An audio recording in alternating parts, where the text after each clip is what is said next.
All right, we're live. Let me check the stream real quick. Some technical difficulties getting started. StreamYard only has a 20-hour limit, so we pass that in weeks usually. So it necessitates the multiple StreamYard accounts that we can do this every week. But all right, we're good to go. Thank you, everybody, for stopping by for yet another episode of Aloha Friday. I think Will did the count. We're with something over 60-something episodes, but those are all in the past. This tonight is tonight. Who knows what we're going to do tonight? It's a magical mystery every week. I'm not sure how long this episode's going to go. I'm not feeling all that great, but yeah, let's go ahead and get started. As far as tonight's rip, it will be definitely less than it has been the last few weeks. I certainly have been probably way over budget, and now it's time to readjust and start saving up for some of the other big releases or other things that we want to buy within the sports card hobby. So that said, let's go to the chat. I'll say hi to everybody. We'll do our featured rip, which is going to be very short. It's only going to be a little bit of archives, retail. I've got some other stuff. Maybe we'll do some packs of Series 1 hockey, since we got the hockey folks up in the live and right now. So all right, let's go ahead and get started. So good to see you, Dan. Thanks for stopping by. Aloha Friday. Yeah, let's get started. Great show tonight. I really enjoyed that one. Good change of pace, and what an awesome guest. We found the two Marlins fans out there. I'm kidding, but it's really interesting to see the perspective of the different fan bases that you have. You rotate team by team. So great show. Check out Dan's podcast. Another great episode tonight talking about the Marlins. Had the host of Fish on First, which is one of the bigger fan pages out there for the Marlins. So a really, really good guest, very knowledgeable guest. Great to see that tonight. So, all right, good to see you, Jay Pylon. What's up? Aloha Friday to you as well. Mahalo for stopping by, man. Jay Pylon, good to see you. I'm gonna go right on through. Dewey, what's up, Dewey? Thanks for stopping by. Aloha Friday. Good to see you, all of you guys in the chat. Paul in the 619. We have to talk. I know we're talking about some trades. So maybe we'll go over some cards and we'll put aside a giant pile of stuff. But Paul has his show on Tuesday. Paul and the Amazing Friends. So good to see you, Paul. Thanks for stopping by. Budget Rips. What's up, Budget Rips? Brian in the house. Mahalo Friday. Good to see you. Aloha Friday. Good to see you tonight as well. So Friday night crew, yeah, we just keep on going until it's the Saturday morning crew and then the Saturday afternoon crew. So absolutely, Aloha Friday. Good to see all of you guys. So hey, what's up, Barry? Good to see you as well. Aloha Friday. Probably almost Saturday for you, but Blue Wahoos is the Marlins double A team. They've got what are the other affiliates for the Marlins? They've got some pretty cool names. So hey, what's up, Mr. KT1238? Thanks for stopping by. Aloha Friday. Good to see you too, brother. And all right, with that said, let's just get the featured rip out of the way. As I mentioned, I don't have a whole lot of stuff to open. I didn't go to the card store, buy a whole lot of stuff. Just stopped in at Walmart, bought a few of those archives fat packs. I've got a couple blasters, but really did not buy a whole lot because I already have spent so much on the last few weeks, with big releases for baseball. So it should slow down, but I think you kind of need to do this. So, when the releases you are looking for come around, then you'll have the means to be able to, buy what you want or what you can, right? So that's what we're kind of doing this week. This is definitely more of a budget day. So I've just got a few archives fat packs. We'll do a few packs from Series 1 Upper Deck Hockey 24, 25, and then we'll open up the panel just like we always do. So what's up, Bradazzle? Thanks for stopping by. Aloha Friday to you as well. I think I'm going a little quickly, but I'll switch over. We'll just start with just a few of these, I think, and we're just going to get down to business and open up the panel real quick early this morning, or this afternoon, rather, for me. I guess I've got a few cards I had in mind just in the background. So some big pulls from last week. Cal Ripken Jr. Did not go to the LCS to go and dig for singles, but probably will pick that up in a couple of weeks later on. Not that we're short on funds, it's just that, we have to be mindful of the budget when we go over compensate. So that's what we're doing this week. And it'll be archives for the third week in a row.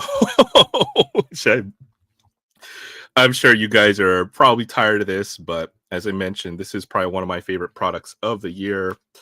And I guess we'll do the retail portion of it. So I've got a few of these fat pack hangers. I think these are, if you're trying to build this set, probably the best way to do it. If you're trying to go after hits, probably not the best way to do it. But we have seen, Barrett pulled a nice autograph last week from one of these. So it is possible to get hits out of these. And then for these, because you can see through the back, I don't know if you can see the card underneath. If you put in the right light, you can see the card underneath. So you have to be a little worried about tampering with these. So Rex Freestyle Rips, the Rexican showed me a good way to look for this. You're looking for some damage on the lower part of the wrapper. So if you see them all banged up on the bottom, then you probably don't want them. So that was a good tip. These look pretty clean, so I picked these up. I've got a few more. I've got some. Where did I put that box?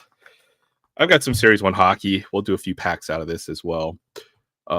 Yeah, I think it's a great set. I always think you always have a great chance of pulling a great autograph out of these out of this particular set, and we have pulled some really good ones. So looking forward to trying a little bit.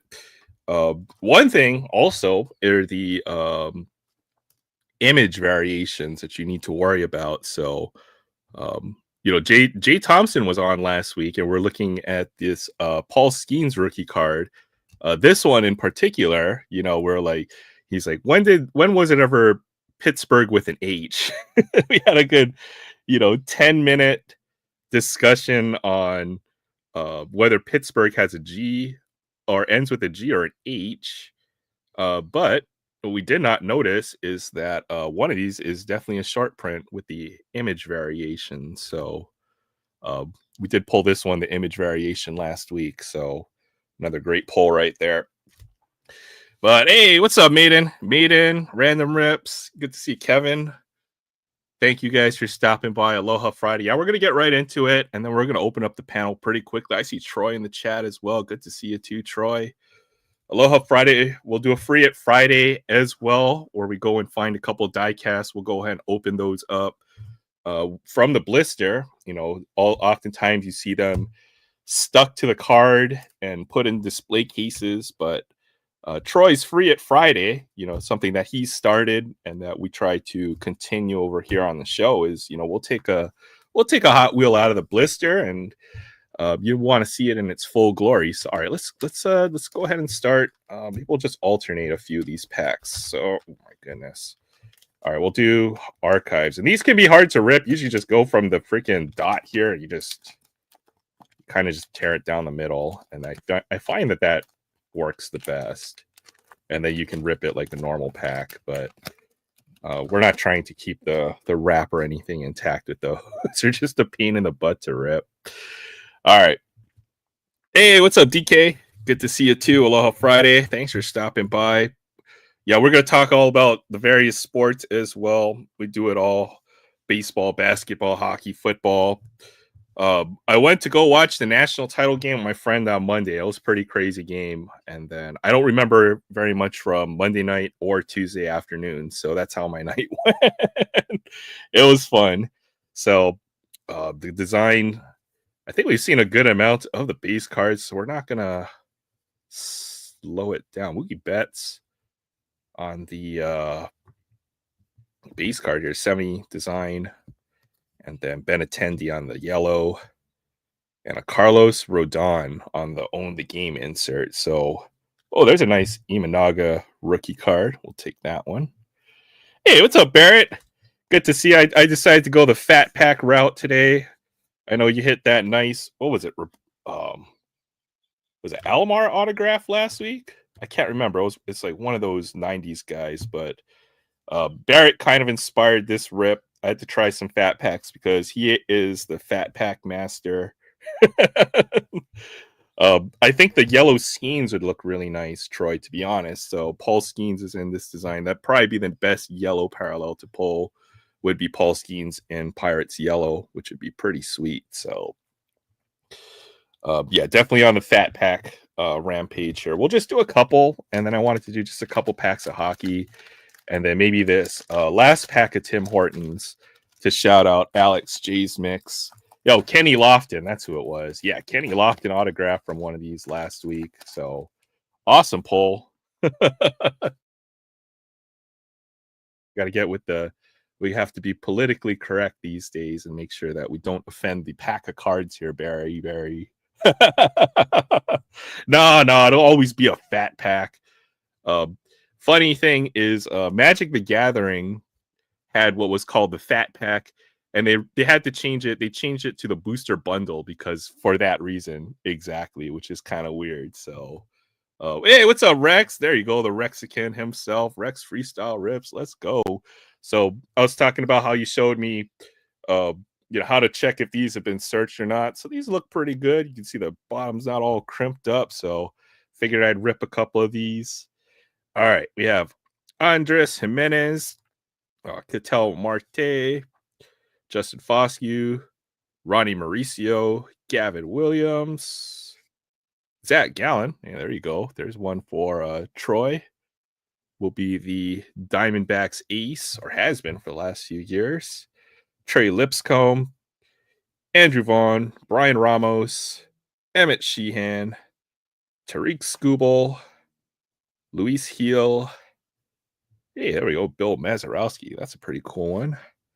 Satchel Paige, Luis Arias, and Ezekiel Tovar. Heck yeah, Archives. I love this set. The one good thing about these is these do have 16 cards in them. So if you're trying to build this set, this might be the best way to go.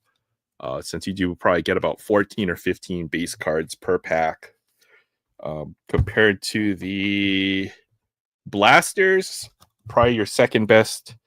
And then the hobby stuff has gotten pretty pricey, right? $200 a hobby box, 100 plus for the collector's tin. So hobby probably out of reach at this point for myself, at least for the rest of this year. So going the retail route, we'll rip a couple of these packs of hockey cards. How about that? Some Series 1, 24, 25. And I guess I kind of wanted to look at this one because it's got the cool 94, 95 SP retros in here, which is, man, I remember this when SP came out. It was such a high-end set for the time, even though it's been surpassed by, but this was really one of the first high-end designs. It had that really nice SP. You could see that triangle on the side with the gold foil and the name on the side and the gold foil and the SP logo all over. Man, I love that set. So looking forward to that. I saw these. I guess there's two different versions of these. I guess, what do you call these? The mega boxes or the mass blasters? I don't know what you call these. The fat mega boxes. I don't even know what they're called in hockey, but there's two different versions. There's one with another rookie pack. Those are the Target one. And then this is the Walmart version of it, which have this that 94, 95 set. So looking forward to that. And these also have the renewed Young Guns. You get one per box, plus 2 base Young Guns. And then you get 6 packs for, I think, $40, which is not a bad deal, at least in hockey. So we'll try one of these Master Blasters. Okay. Heck yeah. Shout out to Rex.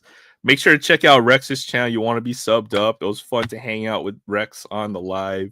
And he's starting to go live more and more, and then doing all the great rips. And he's got such a good sealed collection. He's going to be able to rip like a lot of stuff that we will not see very often. So if you want to see some rare stuff get ripped, or some stuff that is, really prized by the hobby, the 2018 stuff with the Otanis, and then even like the 2020 football, all that older stuff. Rex is pretty much the only one of us who has that stuff lying around. So make sure to sub up to his channel, check out, hit the bell so you don't miss his live. But I had a good time with Rex on his live stream a couple weeks or last week. Was it Sunday night? I'm losing track of the days. So, hey, what's up, Fabian? Good to see you, Fabian. Thanks for stopping by. I know it's Saturday where you're at. So, bonjour. Good morning. Thank you for stopping by, Fabian. All right. The design then. The name is so hard to read on these, but Upper Deck I feel like makes the best base set design with all the action shots in the cards. So beautiful set. Even if you don't get the young guns, I think I want to collect the base set, the 1 to 200, the 250 to 450 of this stuff every year. So we have Trevor Moore, we have Ilya Sorokin, uh, Dmitry Vorenkov. I can't even read the names; they're so small there. Chris Letang and Nicholas Roy, and it looks like our renewed young gun in here. Before is that the Lightning? It's going to be a Steven Stamkos renewed young gun. It has the same design as the original young gun, but with some of the some cartoon art in the back. They're really cool looking cards. So as a hockey collector who has had a very late start, these are really cool since I probably don't have the actual young guns of these guys yet. So very cool card there. We have the Gaming XP Gabe Velarde. Oh, there we go. Nice Ovechkin on track to break the NHL goals record. So looking forward to that. And then just some more base card Buknevich, Yanni Gorde, Yegor Sharanagovich, and Marco Rossi.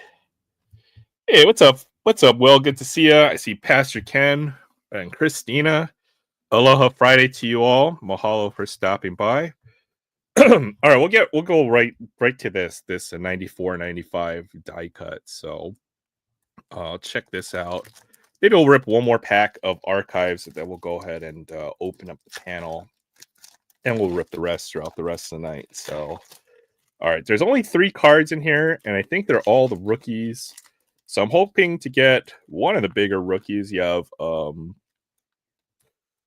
Logan Stankov in there with the stars. That's one of the ones that we would be looking for. But man, these are such nice cards with the die cut. And as I mentioned, that triangle with the SP logo, although it's got the Upper Deck logo. These are just beautiful cards. And there's also a red variation as well. Doesn't look like we got a red in here. So, all right. Watching 1999 Skyline on the block. Sold for 127,000. Dang, that's crazy. Crazy stuff. All right, we got Joshua Roy for the Canadians. Okay, there we go. We got a good one right there. Cutter Gaultier for the Ducks. Shout out to Dan.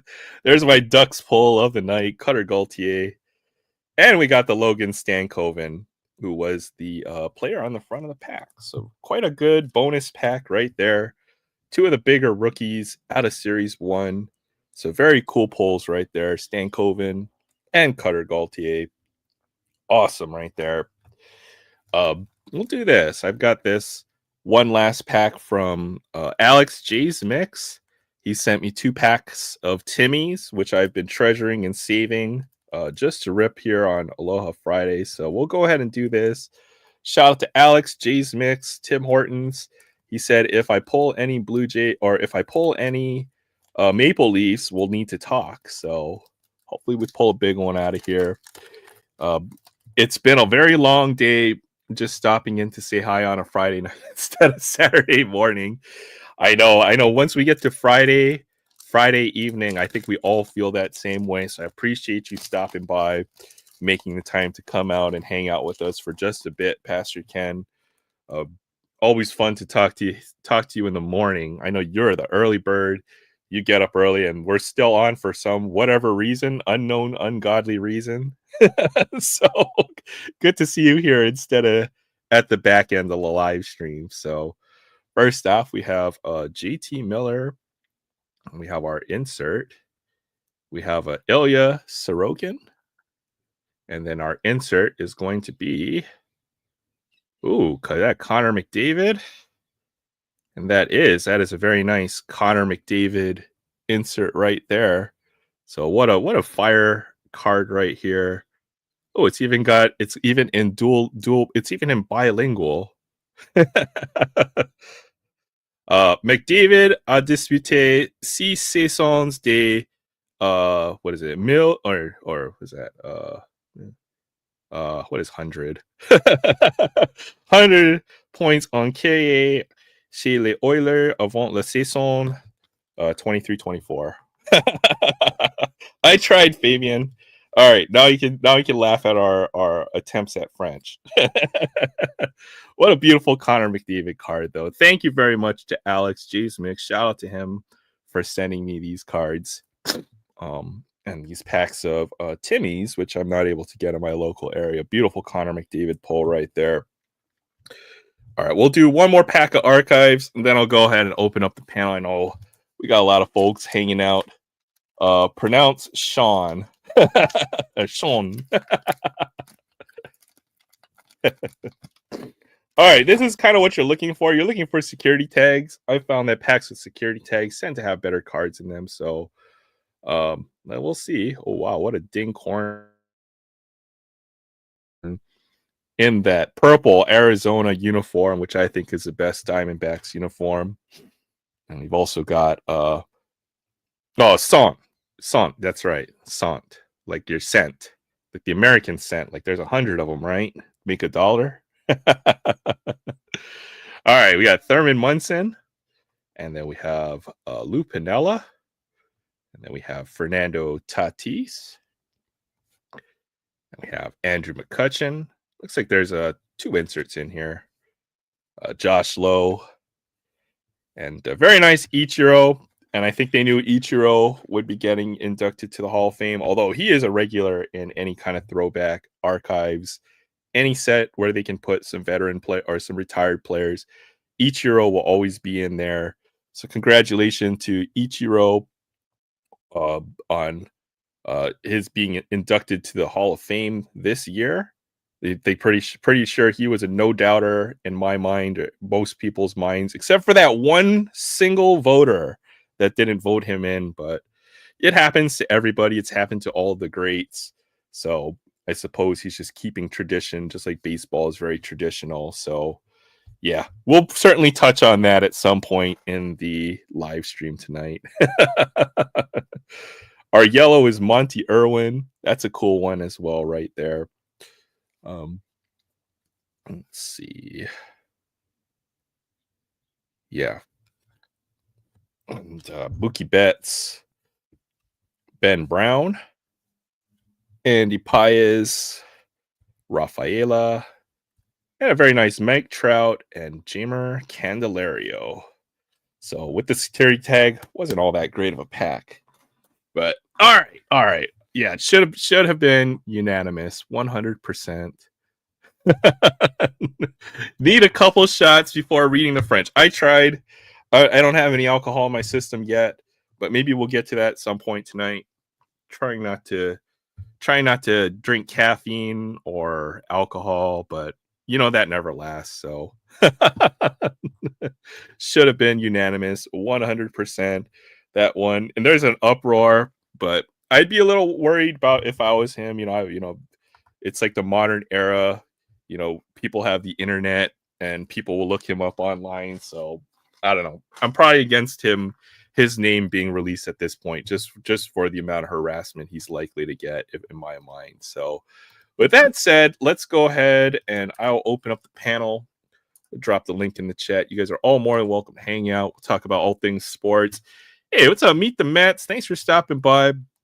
We hung out a couple weeks ago. Good to have you on the panel to meet some other new folks, other collectors out there in the community. So you guys are all more than welcome to hang out. Good to see you guys for the week. So, all right. Let me clean up my desk real quick. Then we'll go ahead and bring on some guests here. Green tea for me this morning. All right. What's up, Will? How you doing tonight? That was very good, Aaron. I tried. That was my horrible French accent. That's not a French Oh, accent if it's in English though, right? les incompetents. You'll Okay. figure it out. What's No, up? I What's up? always go. What's up? Oh, Jay Thompson in the house. hi, Dad. We What got our up? good friend. What's up, Sam? Good to see you, Sam. Sam. How's it Let's going? go. No, I joke around with my friend. I say in French whenever I see him, I'm like, les incompetents. He's like, what are you saying? I'm like, I said, you're very handsome. He's like, really? I'm like, no. No. What is that Les from? Like Home incompetents. Alone? I think it is where he says les incompetents. Yeah. What's up, BC Sports Cards? Thanks for stopping by. What's Good up, to see you BC? guys. Pin the link up top. What's good with you, Jay? How you doing tonight? You look like you're stretching out. Most of the day in the ER because they finally took care of that thing on my back. Oh shit. I hope you're okay, man. But I like the shirt. I'm- You're repping Metallica tonight. I'm fine. I just now have a hole in my back about that big. So Oh snap. it is stuff full of gauze and crap right now. All right. Well, hope you're doing all right, man. We'll be. I see you here, dude. I'm always amazed, man. Like we've had you call in, like you're literally in like a hospital gurney, and like so it's like the most dedication you could possibly have to have Jay Thompson He's done it hang all, out with man. us on the stream. Yeah. It's like, oh yeah, I had a heart attack today, and I can't believe it, man. We're always praying for your health, and always So a little am I. concerned, man. Dude, I'm always a little concerned, man. I'm always Yeah. concerned. Oh, I know. Believe me, I understand. I live the shit, so. Yeah. Let It us is know. what it is. We all got a number. Let us know what we can do to help. You know, if you ever need support or anything like that, you know, you can always reach out to us. So I we mean, have what is there you guys can do? If my heart decides to go kaboom. Not like y'all got an extra one laying around. I feel the same way, you know, when it's time for us, right? And there isn't a whole lot. We can improve our chances, you know, by trying to take care of our health as best as we can. But when it's time, it's time. There's no doubt about that in our mind. I What's up, Sam? I got no interest in going, but you know, it's how it's gonna be, right? Yeah, it is what it is. Whose internet has that? Oh, let me guess. It's Kevin. I see Kevin on, you know, popped in for a bit. Insta So 360 link. It says Insta 360 link, no camera. yeah, we could see that. We'll let you sort out your technical difficulties. Yeah, we can see you. I'm still going around the panel, so wanted to say, hey, what's up to Sam? How you doing tonight? How's everything going on your side over there? Here to hang out. Been better. Had food poisoning yesterday, so that was fun. Oh, Decided not to go to work this morning. No. Still made the time to hang out with us, man. I hope you're feeling better. Yeah, ready. Definitely better, but it was kind of rough. Yeah, I know. I've never had the very strong stomach as well, and I know what that's like. And yeah, no good. Nope. I've had poisoning too. What'd you eat? You think that caused food poisoning of that magnitude? I'm not sure. Probably a hot dog. Yeah, those dang hot dogs. That couldn't be food poisoning because hot dogs are not food. Well, it was something. That's got to be junk poisoning. My stomach decided, no, we're not going to have this. Well, I hope you're feeling better, you know, and then thanks for coming on, hanging out with us tonight. Got like we always do. If you want, I can go through some stuff later. Oh yeah, for sure. We do the collector's showcase. We just go and talk about our what we've had, you know, what we found over the week. We always have stuff we want to show here, and this is kind of the place where folks can do it. If they want to hop onto the panel, they're always more than welcome. We always try to pin the link. I have 6 people on here at max, so we'll keep on going around the room. Oh, actually, you know what? Let me get to the chat real quick. I saw a few new names pop in. So, yeah, Troy, we got the whole OG crew, everyone Orlando. hanging out with us. Yeah, Oh. Orlando's Collector Dream. If you're interested in vintage cards of any sort, I feel like his channel is one of the best on the Shit. internet Well, as that far as got a my- resource. So that you'll got definitely my- want. That got my attention. Hey, Orlando's got such an amazing collection and the knowledge, you know, from being a collector. Like I've collected since I was a kid, you know, ever since the 90s. But you know, if you want to know the full experience of a collector who's collected literally throughout the entire history of sports cards or cards in general, then yeah, Orlando's channel is a great resource. So definitely go check out his channel. That's my goal. One of every set. One of every set, yeah. Yep. I mean, I think I'm gonna start trying to trade some of my more modern stuff back into 90s stuff that I had as a kid, and then possibly even some vintage at some point. So we're just getting the ball rolling. Well, let me know what vintage you need. I got a bunch. Oh yeah, yep. I've got a lot I of love Cubs I love stuff to trade. So Hell, the vintage don't even have to be Cubs. well, I'm pretty sure we'll be able to find some. Oh, Yeah. come on, Troy. I'm trying to get on the trade. I'm trying to work with Paul on some stuff, and I've been putting stuff aside for you. I know we have some stuff that I know you've been interested in and you've been very patient on. So how are you doing tonight, Kevin? I saw you finally got your setup all set up and good to go. So good to see you too tonight. Sorry, I had to get I had to meet it. Oh, no worries. I saw you eating. Sorry, caught you at a bad moment there. Yeah, I made some ice cream and the Billy Strings live stream just started. I was checking it out. Okay. Sounds good. I got a couple of packs to open at some point when I get done with my ice cream. Oh yeah, for sure. We'll go around, and then I know a lot of folks have a lot of different stuff that they wanna share, they wanna open. We'll have other folks pop into the panel at some point this evening. So there is no rush. We're only 30 minutes this stream, and we'll be here for however long we feel like, which is usually pretty long. So Yeah. I'll go to so bed, anybody wake up and be surprised that you're not on. Exactly. I haunt Jay Thompson in his dreams on a Friday night. So Oh God. Oh, buddy, you don't haunt my dreams. I do. I live in your haunt head them. rent free. Oh, Rent free. Oh, no. Oh, no. Oh, no. Believe me, you up there. But that's okay. For sure. I know what goes on up there. I found some of these. Where's my camera?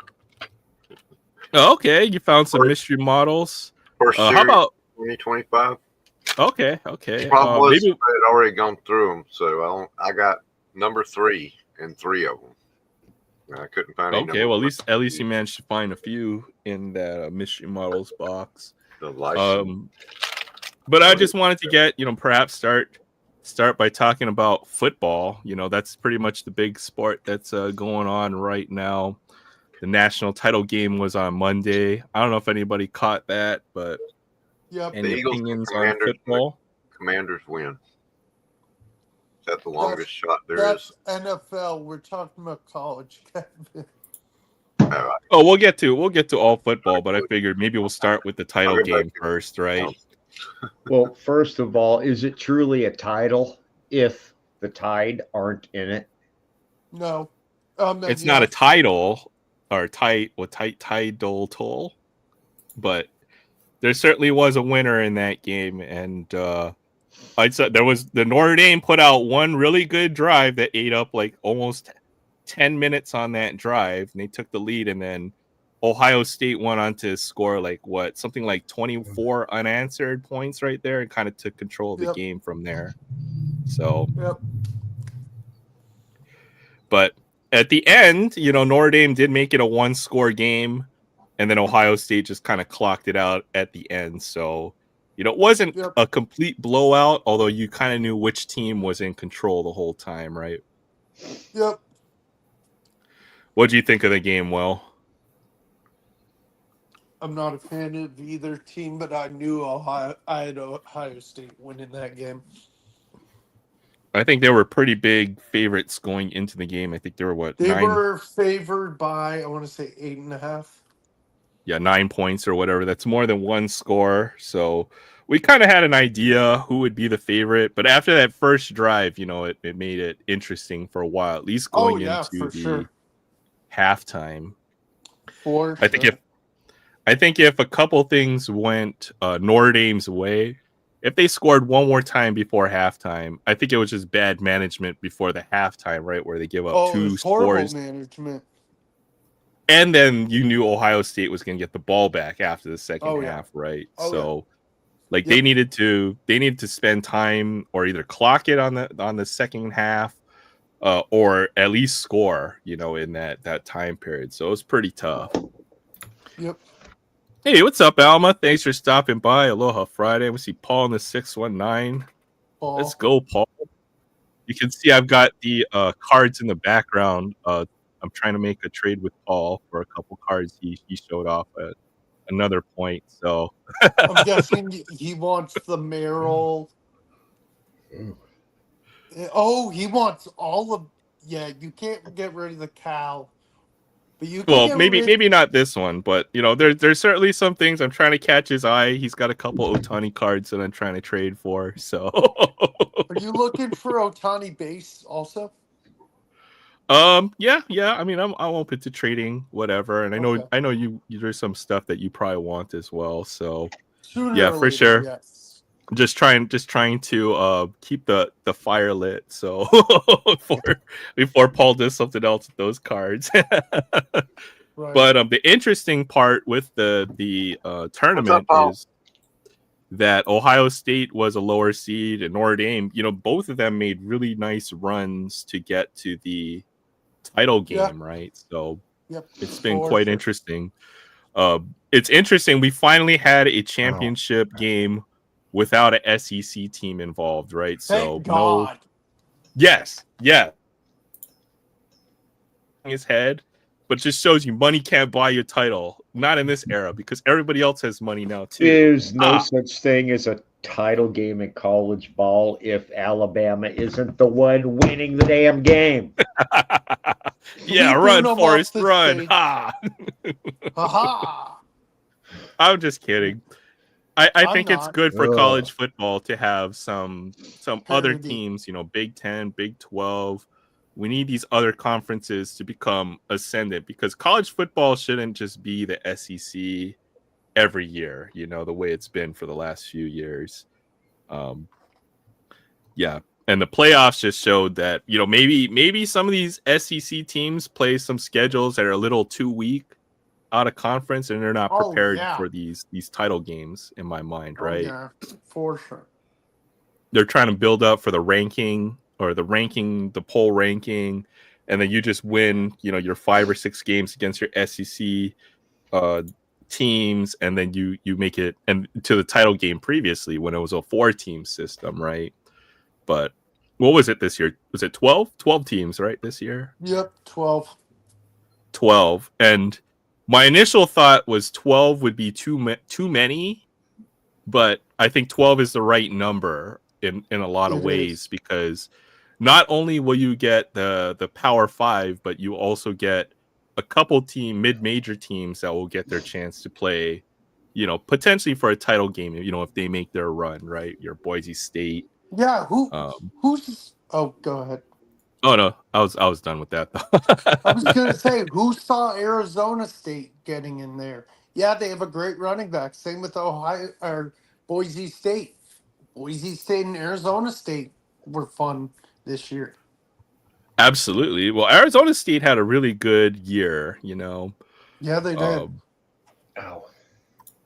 And traditionally, they're a powerhouse. I mean, they're a former Pac-12 team. What the hell conference they playing now? It's like They're freaking in the college football Pac-12. screwed every. No, they're not. Right? Isn't only like Washington? Isn't like the Pac-2, right? Because it's only Cal and Washington State, God, you're gonna confuse me. Let me look. right? So, like Gosh, in the dang actually, it, it's like Aaron. it's the Power Four conferences, right? Because there's no Dang it. Pac-12 this year, right? Arizona State was in the Big 12. Big 12, yeah. So exactly. A Big 12 probably had like 16 teams or something this year because of the conference realignments has screwed everything up. I'm just excited for next year because my Clemson Tigers open the year against Troy's LSU Tigers. So I'm That'll be a sorry, good Troy. game. We're gonna be talking No, it smack. No. Do they have a specific name for that game Nope. whenever it Nope. happens? No, They should. never. They should, but they don't. They need to start something because it's a Tigers versus a Tiger. Yeah, they should, but Yeah, this is another thing with college football. I guess before we move on to NFL, right? So the concept of the college transfer portal, and like none of these teams are going to be the same next year, right? All the good players are jumped into the portal, or they're going to declare for the NFL draft, which is yeah, kind of exactly. insane. Yep, happens every year. It's going to be a big disadvantage for most programs. So you know what? It's going to make it even harder for somebody like the Hawaii Rainbows, which would be my Go team, Rainbows. to Go ever Rainbows. get. They'll never play a playoff unless the stars align correctly, right? Like they did Again, in go 2008. Warriors. Thank you, Will. I'm an honorary Warriors fan. Yes, you are. You can be. Everybody is an honorary Warriors fan. Every gambler in existence is an honorary Warriors fan because we're the ones who play the last game on a Saturday night. So, Yep. first time Fabian watched a Boise State home game, he thought his TV had a problem. Nope. Your TV's working. That My field TV is blue. Usually my TV doesn't work if I throw like a shoe at it or something after UH gets blown out by Boise, but Are you sure? the last time we beat Boise, I was there. I was still in college. It's 2008. So Damn. or 2007, right? December like 20, like it was like one of the later games in our schedule. Maybe not December, probably like October if I had to guess, but I still that don't was the like last time. Nobody likes Georgia that unless Sugar you're Bowl from game. Georgia. Nobody does. Nobody should. We have a lot of Georgia fans though. I know Kevin's from Georgia. Why? I don't like Georgia, Bama, or the Gamecocks. Actually, were you there, Sam? Did we go to the airport like 6 hours early to go watch that game?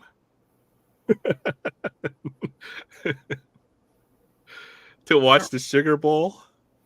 I don't remember. I just know it was ugly. Yeah, okay, here's what happened is I think we met up in Vegas or something, but me and a couple of our other good friends, we went to the airport like 8 hours early so we didn't make sure we didn't miss the freaking Sugar Bowl. And we got blown like at the airport part.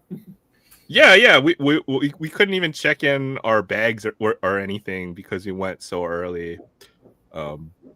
You would know who we're talking about here. I don't want to give away too many personal details, but the usual suspects. Yeah, that's my memory of that game. I don't want to remember it. All right, we'll move on. All right. I know a lot of folks said that they wanted to show some stuff or perhaps open some things. So maybe we can do that for a bit and then we can continue the sports conversation. But I know tonight I don't have a whole lot to open or to show off, so I'm just kind of hanging out. I got a couple of baseball things I can open up. Okay. Sounds good. Good start there. I dug through vintage. How did that go? I know you're still sorting and building sets. Oh my God. You know, I need a full-time staff for my freaking collection. Well, let me know if you need to unload some of your collection. You know what? Let me know when you need to unload your bank account, and we can talk. All right, yeah, we'll see. Yeah. I mean, everything in my house has a price tag on it except for my ass. So, just How much give does me that cost? for you, honey, free. I'll pass. I'll pass. I'll pass. Oh, you'd rather pay for it? No. I got You space can keep sugar it, daddy. Jay. You I can got keep it, space Jay. sugar daddy now. Is that what I'm Yeah, hearing? you can keep it. So, all right. Well, we will start. I've got this archives pack still lying around. So, I did just buy just like 10 of these. So, which came out to the price of like 3 blasters, which wasn't too bad. Oh yeah, that's right. These are like impossible to open. So I just have to go right where that freaking hanger tag is, and then just like rip it there. I find it's the I go best from the way. bottom. The bottom works as well, but I'm not keeping the wrapper or anything. This works just as well. It's messy, but oh well. Yeah, usually you have to rip like a lot of these, like maybe like 15 or 20 of these to really get a good chance to get some really nice hits. But more cards to put together. Hopefully another set of this. I put together one set. So we have Zach Neto, then Jonathan India, MV Pena, Anthony Volpe, George Kirby. Hey, what's going on, Troy? Hey. Good to see you. What up, man? Oh, It's there's an Aaron Troy. Judge. We'll take that. Oh, it's Troy. What's up, Troy? What up, Will? Oh, what up, man? Dylan Cease. I gotta save that for a freaking mustache. Dude, that mustache is Yeah. gorgeous. So this show went down the wrong turn. I it took me a little while to That's catch me. on, but I feel like I recovered from that one. I Okay. did message Aaron on how many Aloha Fridays he's done. I think it's 65. I counted I've this lost count. afternoon. It's all in the 65. past. It's all in the 65. past. 65, dude. All right, we'll go with that number. Sounds good. Duran, Matt Olson, Jordan Beck, and okay. Well, at least we finished nice Jackson Holiday rookie card. We'll take that one. So nice Aaron Judge in there. Jackson Holiday.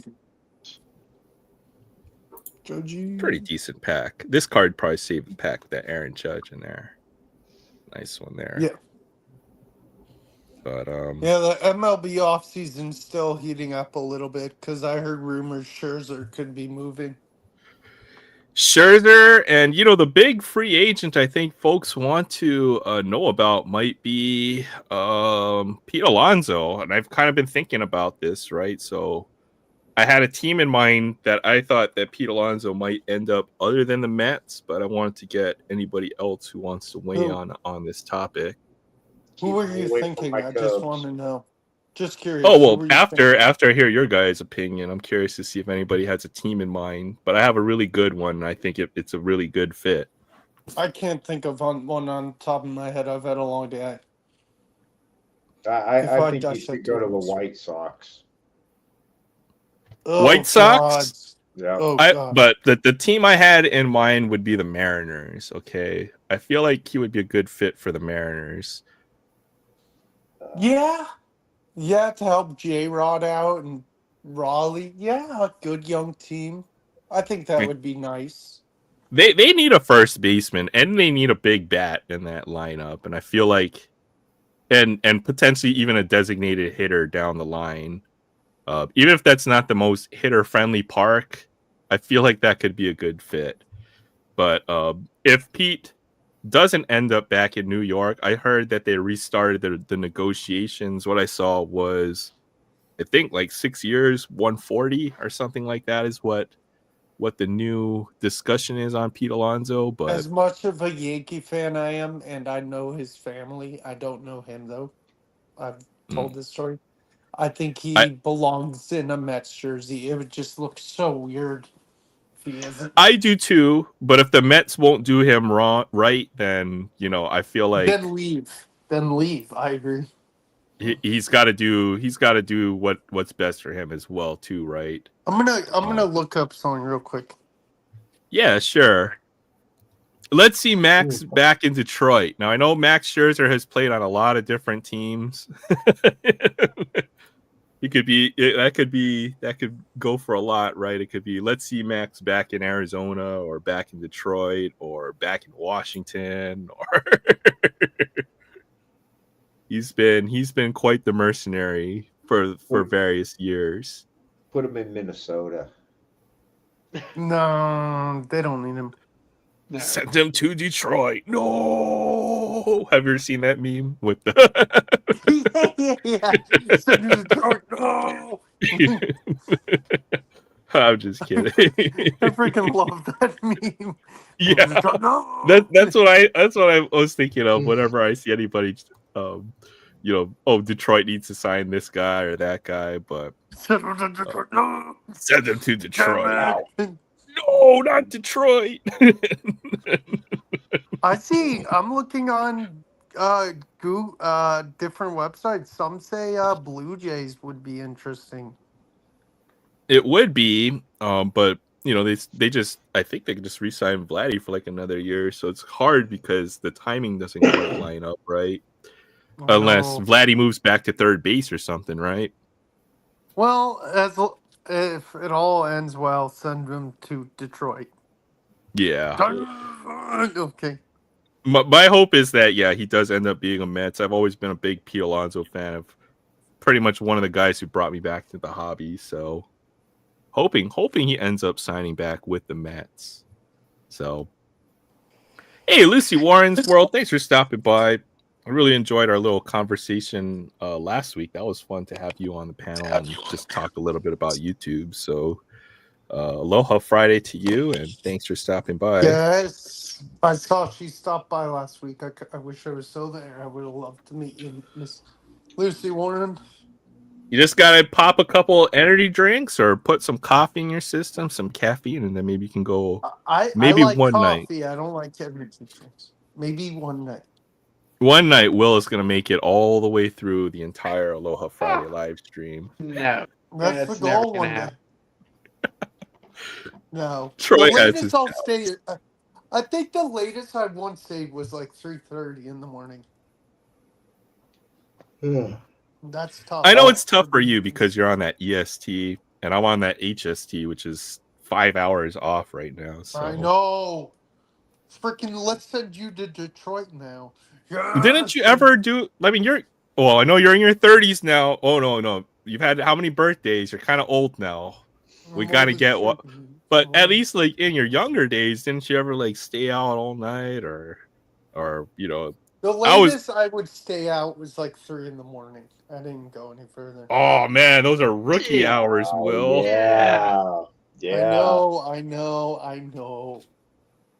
I can remember being in my 30s. I remember going watching out the 3 sun come up states over the away. river,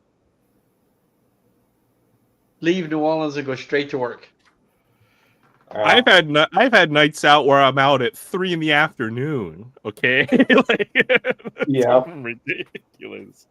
don't even make the military people speak, because we'll tell you about drinking till 4:45 in the morning, getting in formation for a hump that starts at 05. Sweat it out So, PT. Puke your guts out and get a half day off after doing all that. Spend that half day at the bars. Show up for the second half of your shift all hammered. mm-hmm. Yeah, Cleveland as well. I really like both of those teams right now, the Tigers and the Guardians. Sorry. They both should be good next year. Yeah. Yeah. Yeah, the Guardians gave it one hell of a run. They could do it again. They lost I think they lost Josh Naylor, who I think he ended up on. Is he a Diamondback now? Naylor? Josh Naylor? What team did he end up on? I'll look this up. At least I didn't read anything about that one. Maybe I know. I Well, know he.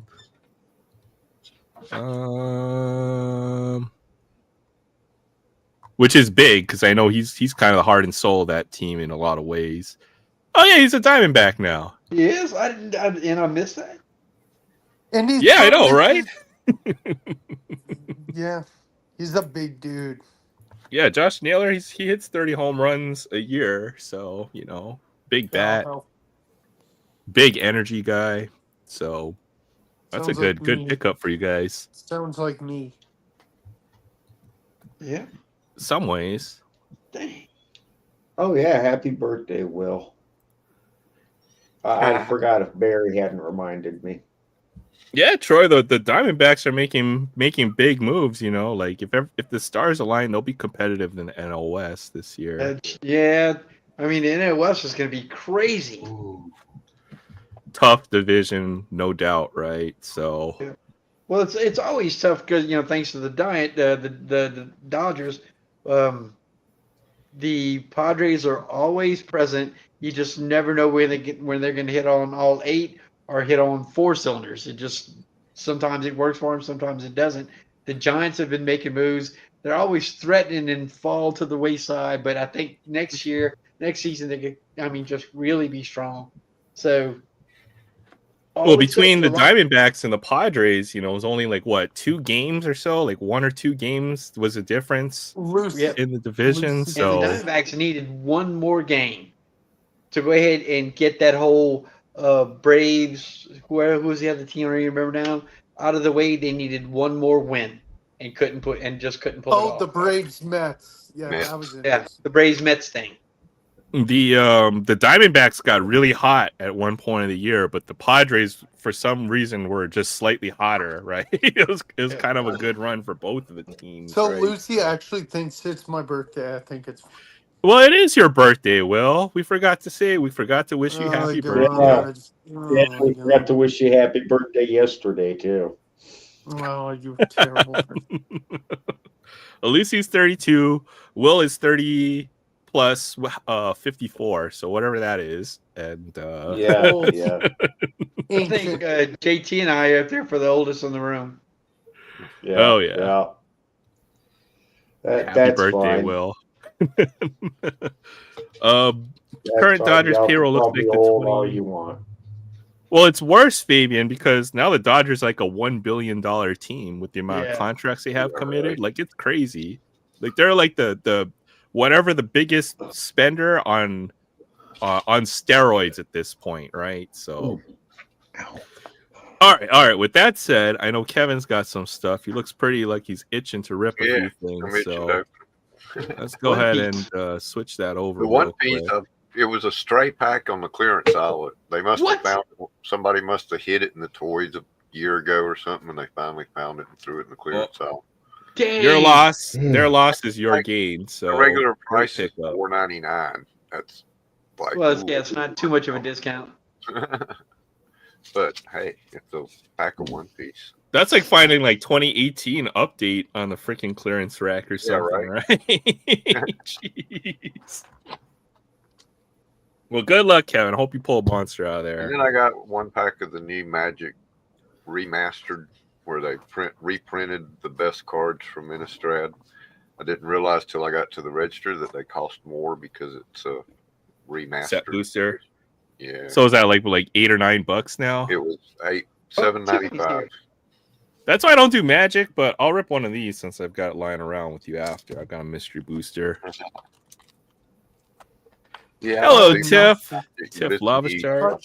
Hi, Tiff. I have nothing this Hey. week to show, but Hey, Tiff. next week I'll have some stuff to show. Yeah, Same with me. But yeah, let's check out this pack of cards real quick. We'll Can you see what zoom in Kevin a bit, gets on Kev? this. That's what I Sorry. was Put 'em on the big trying to screen for a do. bit. Here we go. Is that the Cat in the Hat? I Kind of thought looks that like it. Charlotte Prospero. That's some cool. I love art. One Piece. It's got all the crazy was art. Moby Dick. It's got the whale face on the front of the boat. That's awesome. Yeah. Charlotte Oh. Smoothie.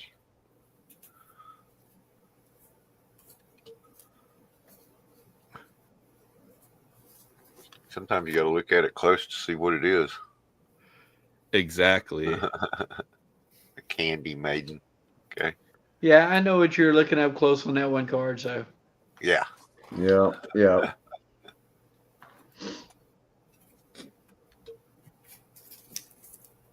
Sheep's head. And the foil. Charlotte pudding. Very waifu heavy pack here. Oh, and queen. Yeah, right. Yeah, that one too. No, maybe Right. not. Maybe not. That one just kind of total buzzkill right there. No, Oh, yeah, all magic worse is than that. I'm kind of considering it was a Let's queen. see I this don't magic pack. know if I want to see an off art. Oh yeah, for sure. Hi Tiff. Tiff Lava Shark in the house. Good to see you. A big part of East Surfer stream. I know Tiff does her live streams on Mondays, it seems. So I've been hanging out with her on her channel. She's just such a nice, kind, and gentle soul to hang out with. So fun to see her play some video games. All right, let's see this Innistrad remastered. I've been curious about got this some set. pretty cool. If you like horror themed, I think Innistrad is kind of like the Dungeons and Dragons Ravenloft. Ravenloft, or it's very vampire heavy in the theme, Yeah. right? And even like what do they call it? Occult, right? Right. With Spirit Cleric.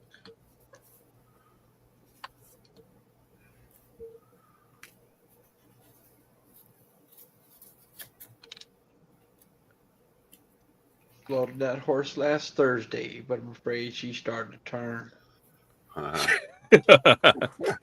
I just watched that on YouTube. They have that on freaking YouTube movies for free. I love that show. Oh, that's a special land card.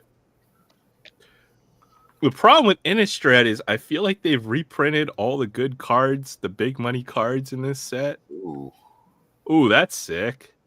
Nice Yeah. little mythic right there. Oral, Sigarda, Mythic. That's nice. Angels are always good. And an island. Wait a minute, go back to the Is that island. Roxy. Go back to the island. Is that Alcatraz? Kind of looks like Got it. Lighthouse on there. Except there's no I've way actually to get been to to, I've Alcatraz. actually went to see Alcatraz in person. It's pretty creepy. Oh, that's cool. Well, I got something good. Well, is it That time wasn't bad to at all. release it free at Friday? Yeah. Oh, we'll do that in a bit. We'll do that in a bit, All I right. suppose. Free at Friday Unless- drives me nuts. Ha ha! Too bad you have to deal with that. That's right. Deal. I Yeah. tell you what, if I ever got a hair up my butt, I could out free at Friday all y'all, because I got boxes of them things just waiting to be opened. Hey now. Free at Friday is Hot Wheels only. We only free. These the are Hot Wheels. These are Hot Well, Wheels. You know what Actually- I'm talking about, Jay. Yeah, today I got a green light I'd been holding since last week.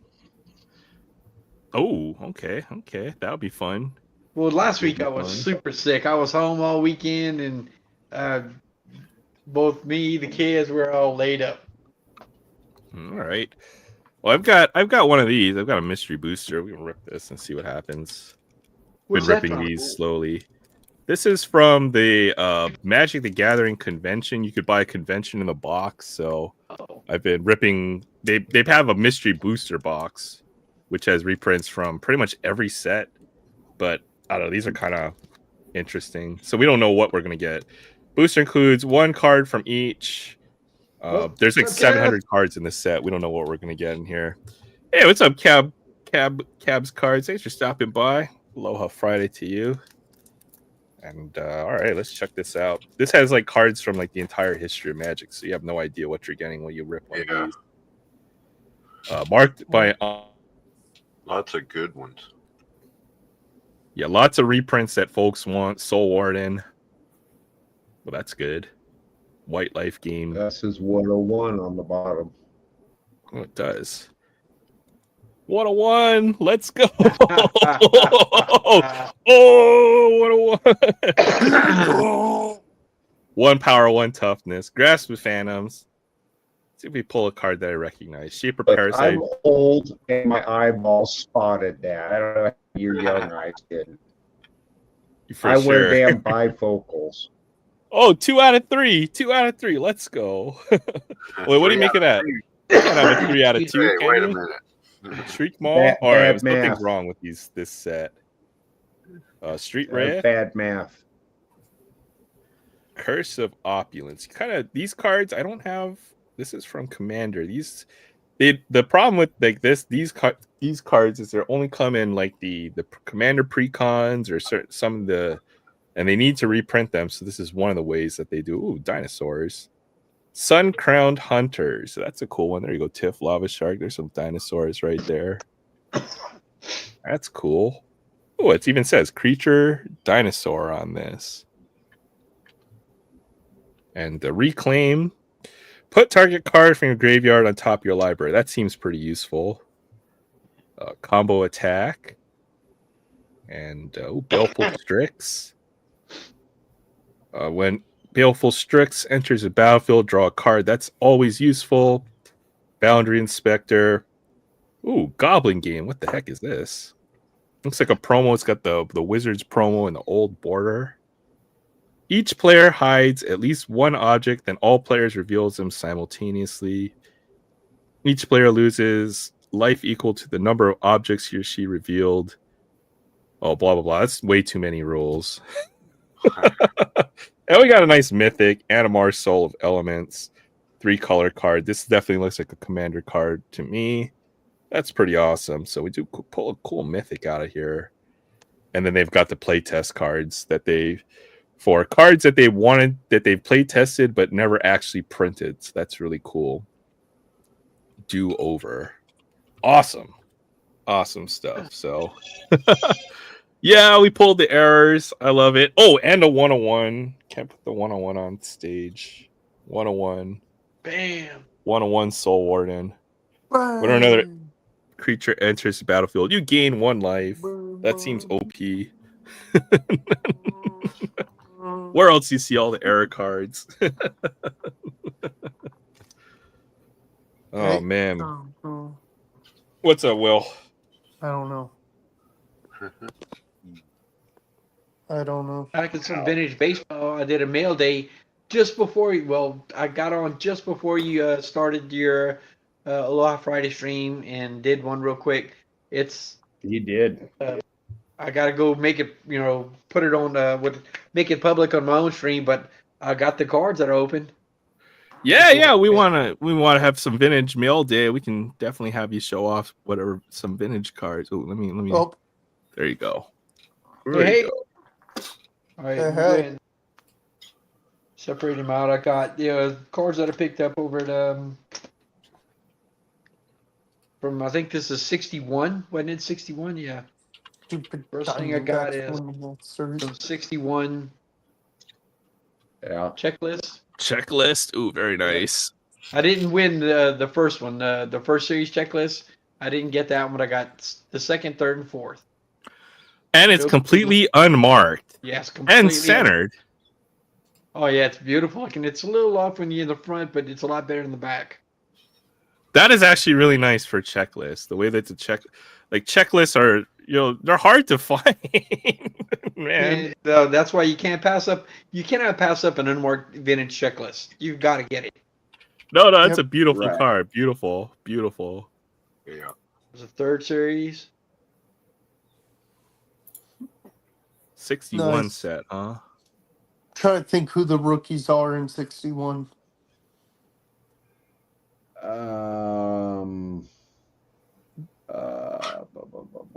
Well, the reason I went with 61 Lou Brock is I've started looking at some older, basically the A's. I don't know if you guys knew Edison's kind of an A's fan, and I've got the World Series run from 72, 73, 74 tops, which is the 3 years in a row the A's won the World Series. Well, they Kansas City A's won it in 61. So I went ahead and picked up some Kansas City Athletics. Here's Leo Oh, Very Posada, nice. 61 rookie. And these cards are in great shape. Now they've got some creases, but you can really barely see the creases, honestly. If they're really small, like hairline type of rip or hairline type of creases, then those are the cards definitely with good eye appeal. In that case, these are beautiful.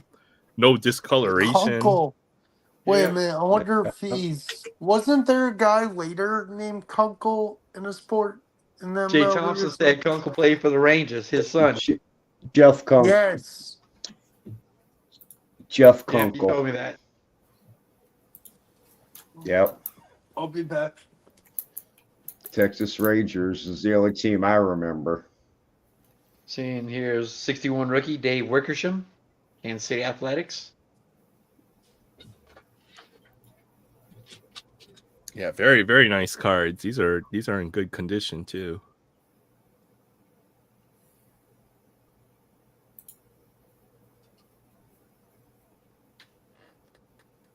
Then I got Whitey Herzog. Now this card has got like some printing marks in it, right down the middle of the card, right there.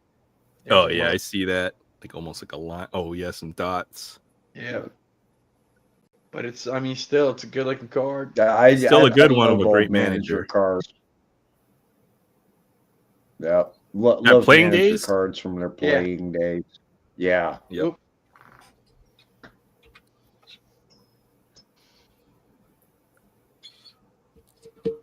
Oh, yeah, we're talking 60-year-old cards. These look great. Dick Williams.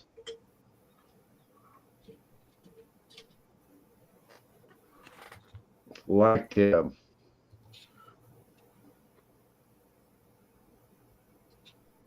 Good manager.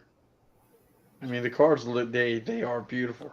Yeah, these are really nice. I got the Kansas City Athletics Team card.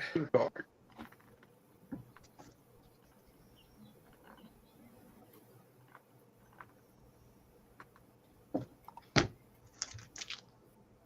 And I went ahead and picked up some 68s in that same auction.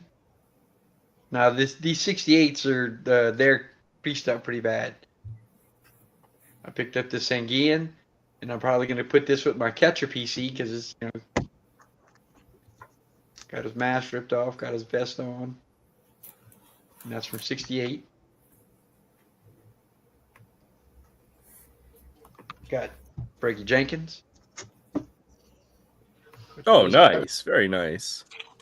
I've got several of that cards, and mine are all crap. Well, of course, I've already completed the 68. Yeah. Fergie Jenkins. What a great one right there. And I got Bill Free, and now this card's got some major creasing in it. Got to see that one right down the middle of the top.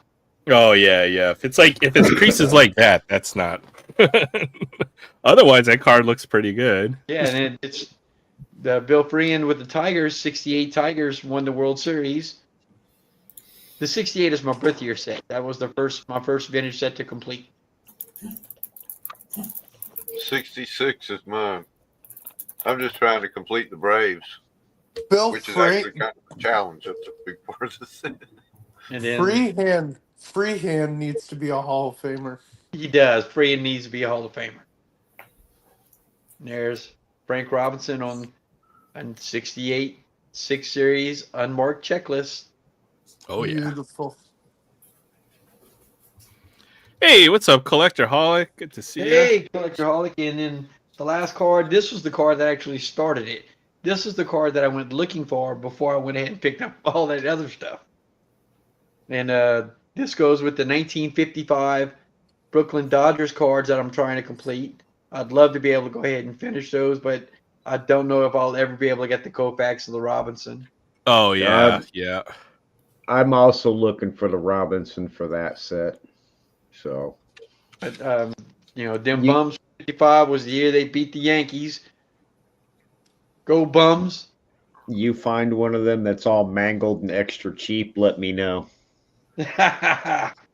That 55 design is one of probably my it's favorite great. from the 50s. I really Well, like that one. my nephew wants a Jackie Robinson from playing days. So Man, I thought he the found yeah, old one. well, he kind of found one, but it's not technically a card. how is it Ah, not technically a It's card? it's one of those larger, whatever they call them. I photos forget what. or Yeah, it's like a photo card, but it's from the early '60s where they stick them up on a display shelf. oh, One of okay, them things. okay. It wasn't Yeah. like the back of a box or something, because I know that's real common No, too. no. This is actually part of a set, but it's like twice the size of a baseball card. Ah, I think in a lot of ways those still Hall of count, Fame even if it's not card. made by yeah. Tops. Yeah. Those are still As long as cards. it was printed between 1948 and 1950, what, 9? It's from the early '60s. It's close to playing days. It's not a Hall of It's Fame it's postcard, real is it? close. No, no. God, I forget what the hell they called them. It's about the size of the ones that they gave away in 2021 Allen and Ginter's, the box toppers. Just saying, that's what I was thinking, box topper, but they didn't Yeah, call like them an Yeah. box oversized. topper. Yeah. Yeah, oversized box topper, but there's a specific name for them back when they made them that way, and I forget what it is because I smoke. Yeah, I can't remember Um, either, but a lot of those are considered cards, either whether they're oddball or they're not tops per se, but they're still, I would still consider that like a playing days card from the era, right? yeah, it's era correct, but not quite playing day correct because he'd been Mm. retired for a year or two by then. Yeah, Fabian. American sports are just weird compared to how the rest of the world does it. Like we have a local team, and then they'll just up and move or fold, or somebody else will buy them out or own new ownership. It's kind of crazy over here. I'm It's all Vox. about the money, not the sport. Where the Well, heck did Kevin Of go? course, that's It true was a everywhere. talking chair. Unscathed. the professional sports in America, I think, needs a second tier that minor leagues that folks care about. Like baseball was the only league or the only sport that really does minor leagues or still has that minor league tradition. They got the Um, G League. That don't count. G League is That like doesn't. That They keep sucks. G changing League our is glorified scrimmages, right? They're not like their independent team that folks care about. They're affiliated with NBA teams They nowadays, are. which is a step in the right direction. But it's not like what was that Will Ferrell movie where they had was with the Semi-pro, yeah. yes, it's not like semi-pro, or it's not like well, hockey does it as well. I take it back. Hockey does that as well. But HL. baseball is still huger. Huger, more huge, bigger, I guess, because each team's got its own farm system. But then there are a number of different indie leagues that are, partnered up with the Major League Baseball that are technically not 100% affiliated with baseball. These are guys who couldn't make it in the majors, got Yeah, out of college, and they're still playing baseball for a that's living. what we have in Macon. They're a volunteer league. They don't even get paid, but they're a So farm league. They're since the Braves moved out, the AA Braves moved out of here in Pearl, Mississippi, we were looking at the field being just abandoned for a season, but they picked up a Frontier League expansion team. Frontier League players still get paid. Average pay in the Frontier League is 68 a year, They do. 68,000 a year.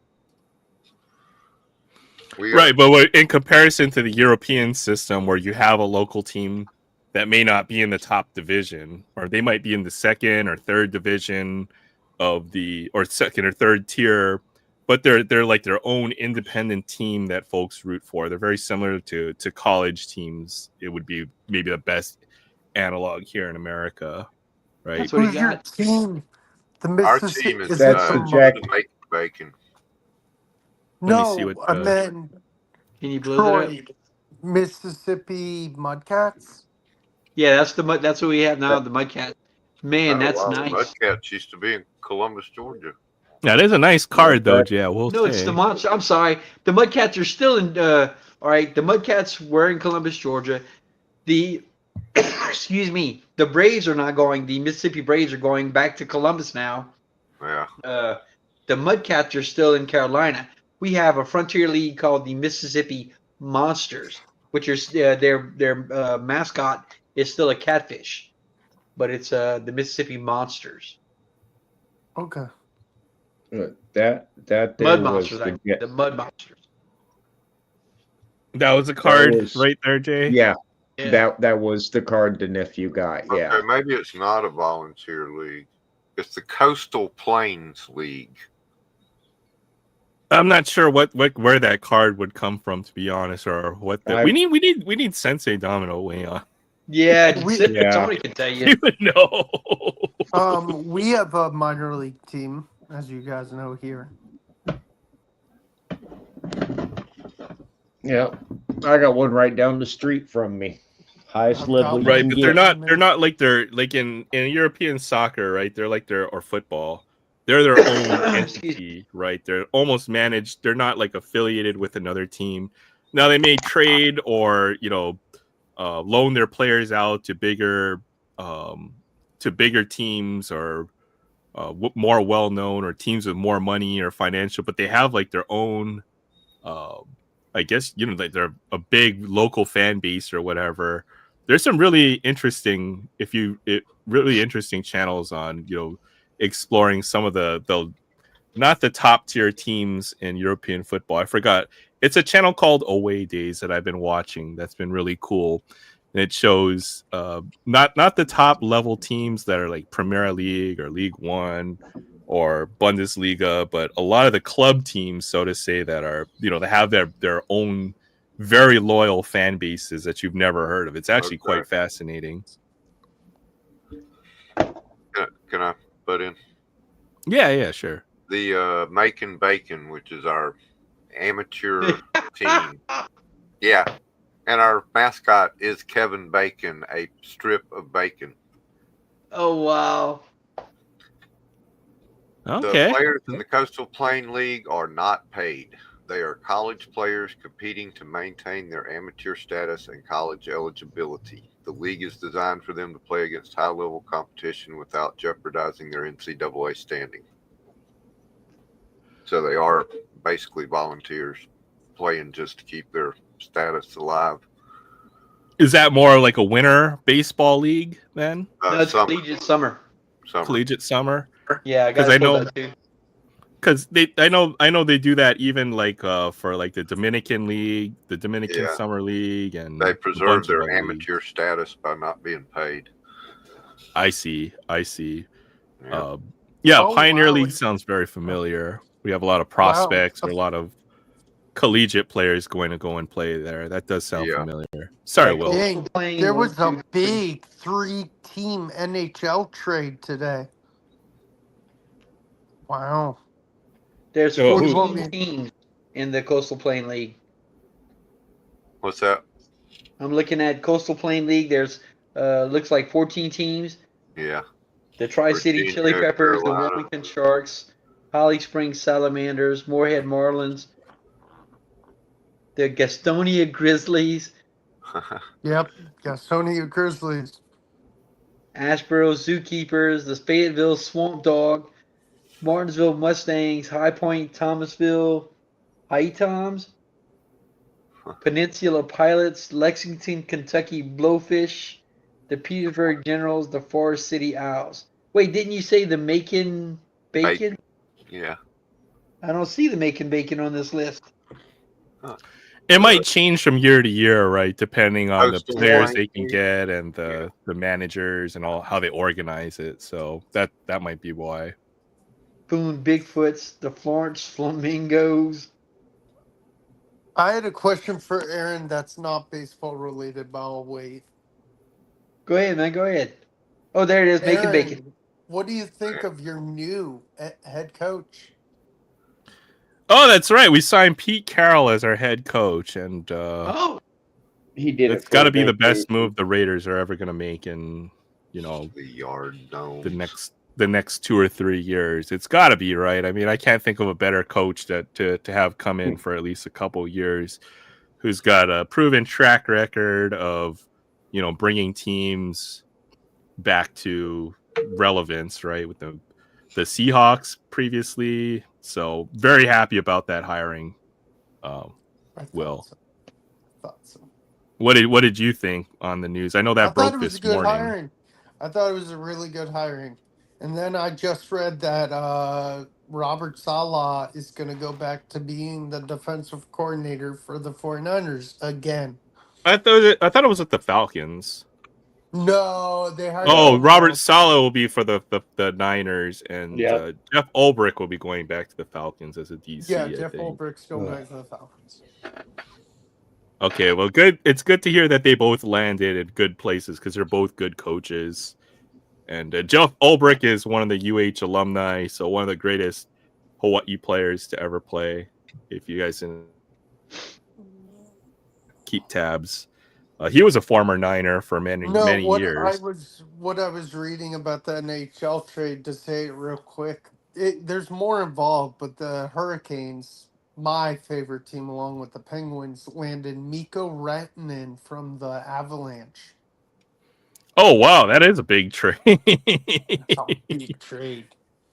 Let's see who else got traded and who else? Who would they trade Martin for? Nikas was in it. It was a 3-team trade. I can't remember. I'll read it to you. I got it right here. Surprising to see the Avs move on.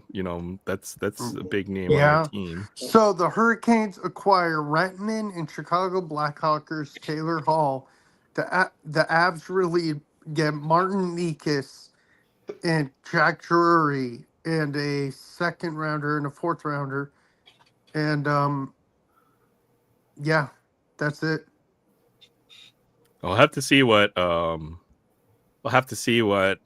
Danny thinks about that trade, since that probably just came through today. Dude, I'm I guessing. like Rantanen a lot. Oh Like, yeah, for sure. He's a solid. great player. Let's see, how old is he? 28. Yeah, he has 25 goals this year, 39 assists. Yeah, perfect. It's 25 goals this year. Holy crap! Yeah, let's see. He's got to be up there. And that's like 60 something points. Yeah. That would be put him in like up close to the league leaders at that point. Yeah, right? he's like top 10, but number 1 is Draisaitl has 35 goals. Yeah, if you bring that kind of scoring or firepower to your team, then that's going to be a huge deal. Even if you got to give some younger players up to make that trade happen, right? Mm-hmm. Bring up the What? NHL transactions. What, Kevin? I said I'll be back in just a minute. All right. I gotta go lay down. My back is Good screaming. night, Jay. take care of that thing, man. All right, Don't Jay. expect it. Better, Jay.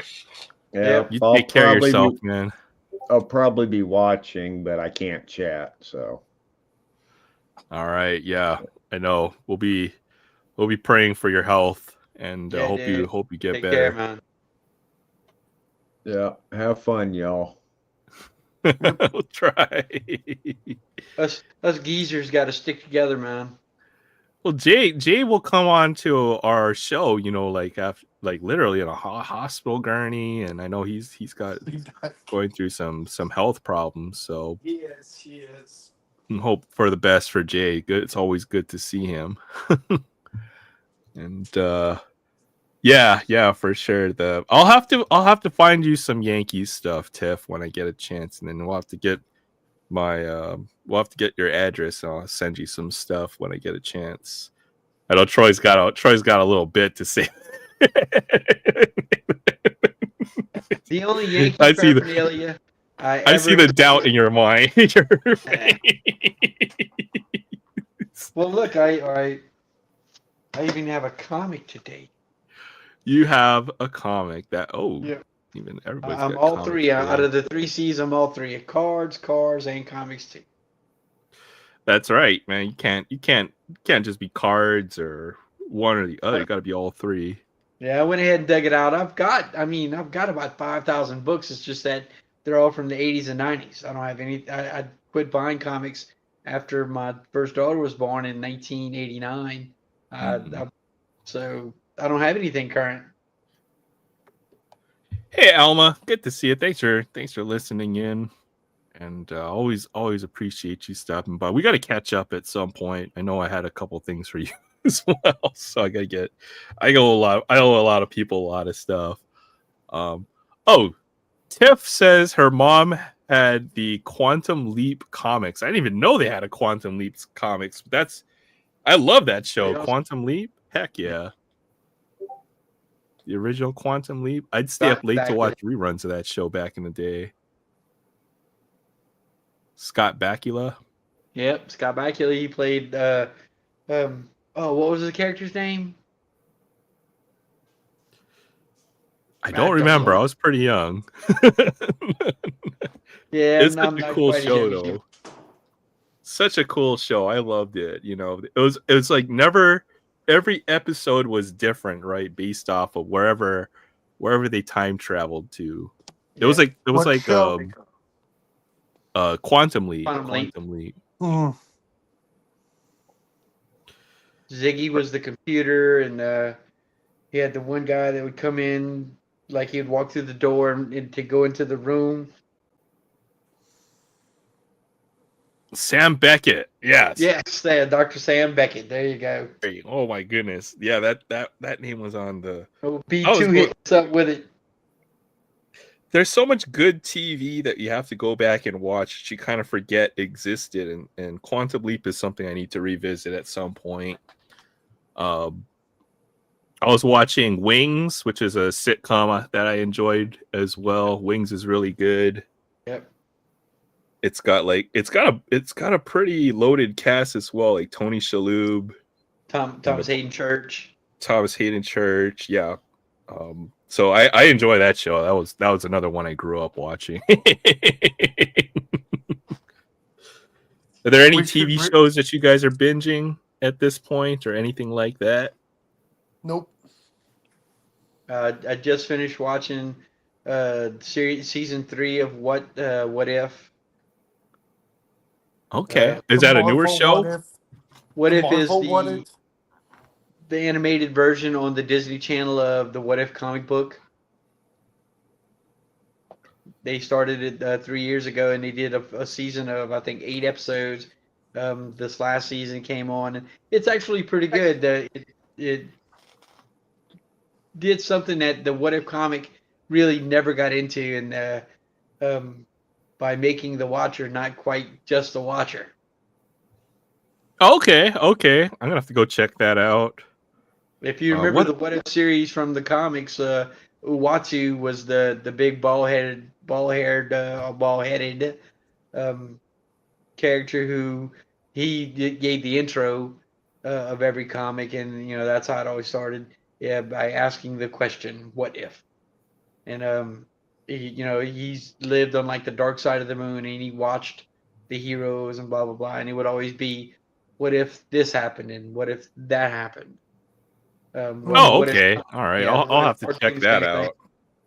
And I know comics has a lot of lore that they can kind of go down that route. And I know a lot of comics are based on that, right? Where they have alternate storylines, or exactly. Yep. They've done a lot of that in the last few years, right? Either Marvel has like their what do they call that? Where they do like the events or whatever, right? Where they do all kinds of crossovers and they started that really back in, not started it, but when I was collecting in the 80s, it got really heavy. And originally it just seemed like a big money grab, because you had a title that went crossover story.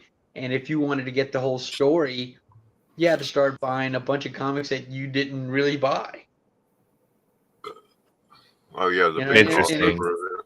Yeah, it just wasn't big storylines like when they first did in the 1980s, the Secret Wars series or anything like that.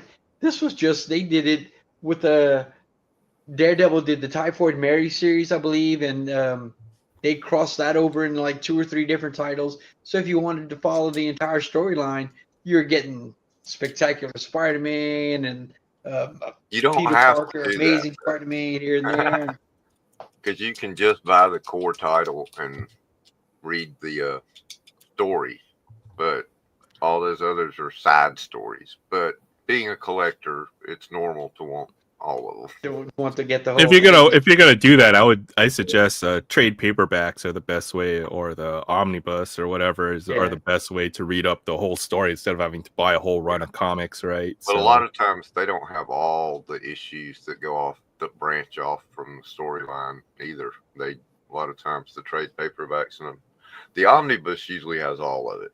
Yeah, and the Right. omnibus are hardback. $150 Yeah, for one big enough to hold everything. Yeah. but they did more than that I in don't the do 80s. the events. I just buy Spider-Man. I read Spider-Man, and when it does have a crossover event, If you remember, Kevin was probably collecting the 80s. They went bi-weekly on a couple of, not more than a couple different titles, where they had a mid-month printing and an end-of-month printing. So they've been basically doing that 2 with issues a month. Spider-Man for 3 Yeah. decades now. They've been doing it ever since then. They have. I think they take him weekly, about Gee. half a year. That's why they're up to issue number 800 now. You know, it took them 30 years to get to issue 400, 500, and they've gone to issue 810. It took Peter Parker 50 years to get out of high school. Yeah. Yeah, well, I mean, Now that's the setting, right? Well, That's right now he's dead. He's been dead for a few years now. They killed Peter. Really? Again? Yeah. Dan Slott got death threats because of killing Peter, as if he's the one that made that decision. How'd they kill him this time? Shoot, I don't even really know. Well, I mean, I didn't even it read needed it. to happen for continuity and everything else. The sake of the title, it needed to happen. But then they had what's his name took over as Spider-Man. Miles Morales now, isn't it? Well, that's a different title. I'm talking the Amazing Spider-Man, the actual Peter Parker role. Miles Morales is one Universal. of the Spider-Verse Spider-Man. Now there's 100 of them now. There's Spider-Gwen, which is an alternate universe Gwen Stacy that's still alive that has the spider power. Gwen's okay. I didn't read the whole thing, but it's Gwen Stacy, and Peter's dead in that universe too. Right. And that's it's all multiverse stuff now. Yep. Everything's no. Is it? It's either Peter is dead or he's a villain. This is my favorite Gwen Stacy title. No, that's unfortunate. Yeah, Jeff Loeb's a great writer. I'll look at this real quick. I'll get to the chat real quick, but Lucy says that she has problems with trolls and awesome. Rest in peace. Hold on, let me get back to the chat real quick, and then then we'll check this out. But Lucy says she has trolls in her chat. My recommendation is you never want to let that stuff. I know it's hard to what it, because you as much as you want, the words do mean something, and it does bother you, but you can never let the trolls win. Is my advice, right? So I'm sorry that you have to deal with that sort of harassment on your channel. So, but if you need to talk about that, hit me up. You can always discuss. Going back to shows Emergency in the 70s. I've never heard of that one. I remember Mercy. Oh yeah. Yeah, Quantum Leap. That old. I got all the Quantum Leaps on DVD back here behind me. The season collections. Such a great show. Such a great show. I was watching Miami Vice on freaking YouTube a while ago. There's 7 seasons of Miami Vice, by the way, or something like that. Right. That's cool too. Wings was great. Tony Shalhoub, man, that guy's hilarious. He's really, he kind of makes that show, to be honest, man. Yep. And, such a great one there. Yeah, Tiffany mentioned that Monk. He was great in that too. Monk, yeah, I like Monk as well. Such a great show. What station was that? That cable network? They had TNT. Wings, Monk. Nick at Night. Psych. USA. Yeah, I think it was USA. Yeah. Yeah. Yeah, I think it was. Psych. I used to love Psych. Frasier loved it. Frasier. Yeah, Psych. That was USA. Even Cheers. I have to go rewatch Supernatural. a good amount of Cheers when I get a chance as Yeah, well. Cheers and Frasier. You know, that's one of the longest characters ever to be on television. The longest in a sitcom, I think. Oh, yeah, because that must have been like a good 20 years or so, right? Years, plus a couple more recently when they did those 2 seasons for Netflix or whoever. I haven't even watched those yet. The new stuff. Yeah. I did. They was actually pretty good. Really? I need to watch those. That's crazy. Taxi as well. I watched a lot of Taxi reruns. Taxi's hilarious. It's got Christopher Lloyd. Oh my goodness. Great show. And Danny DeVito. Yeah, DeVito was Taxi was awesome. Great. Andy Kaufman. Can you guys hear me? That's Latka. Yeah. Yeah, we can hear you well. Cool. Just Married with Children is another good one too. I watch a lot of Married with Children reruns. Loved it. It was so lunatic. Mm-hmm. Let's see what else. But yeah, let's see that Spider-Man comic. We can go back to checking that out. Right. Well, that's a hardcover. It's actually Spider-Man Blue and Kevin was saying Jeff Lowe, an excellent writer. Yeah, and Tim Sells was a great artist.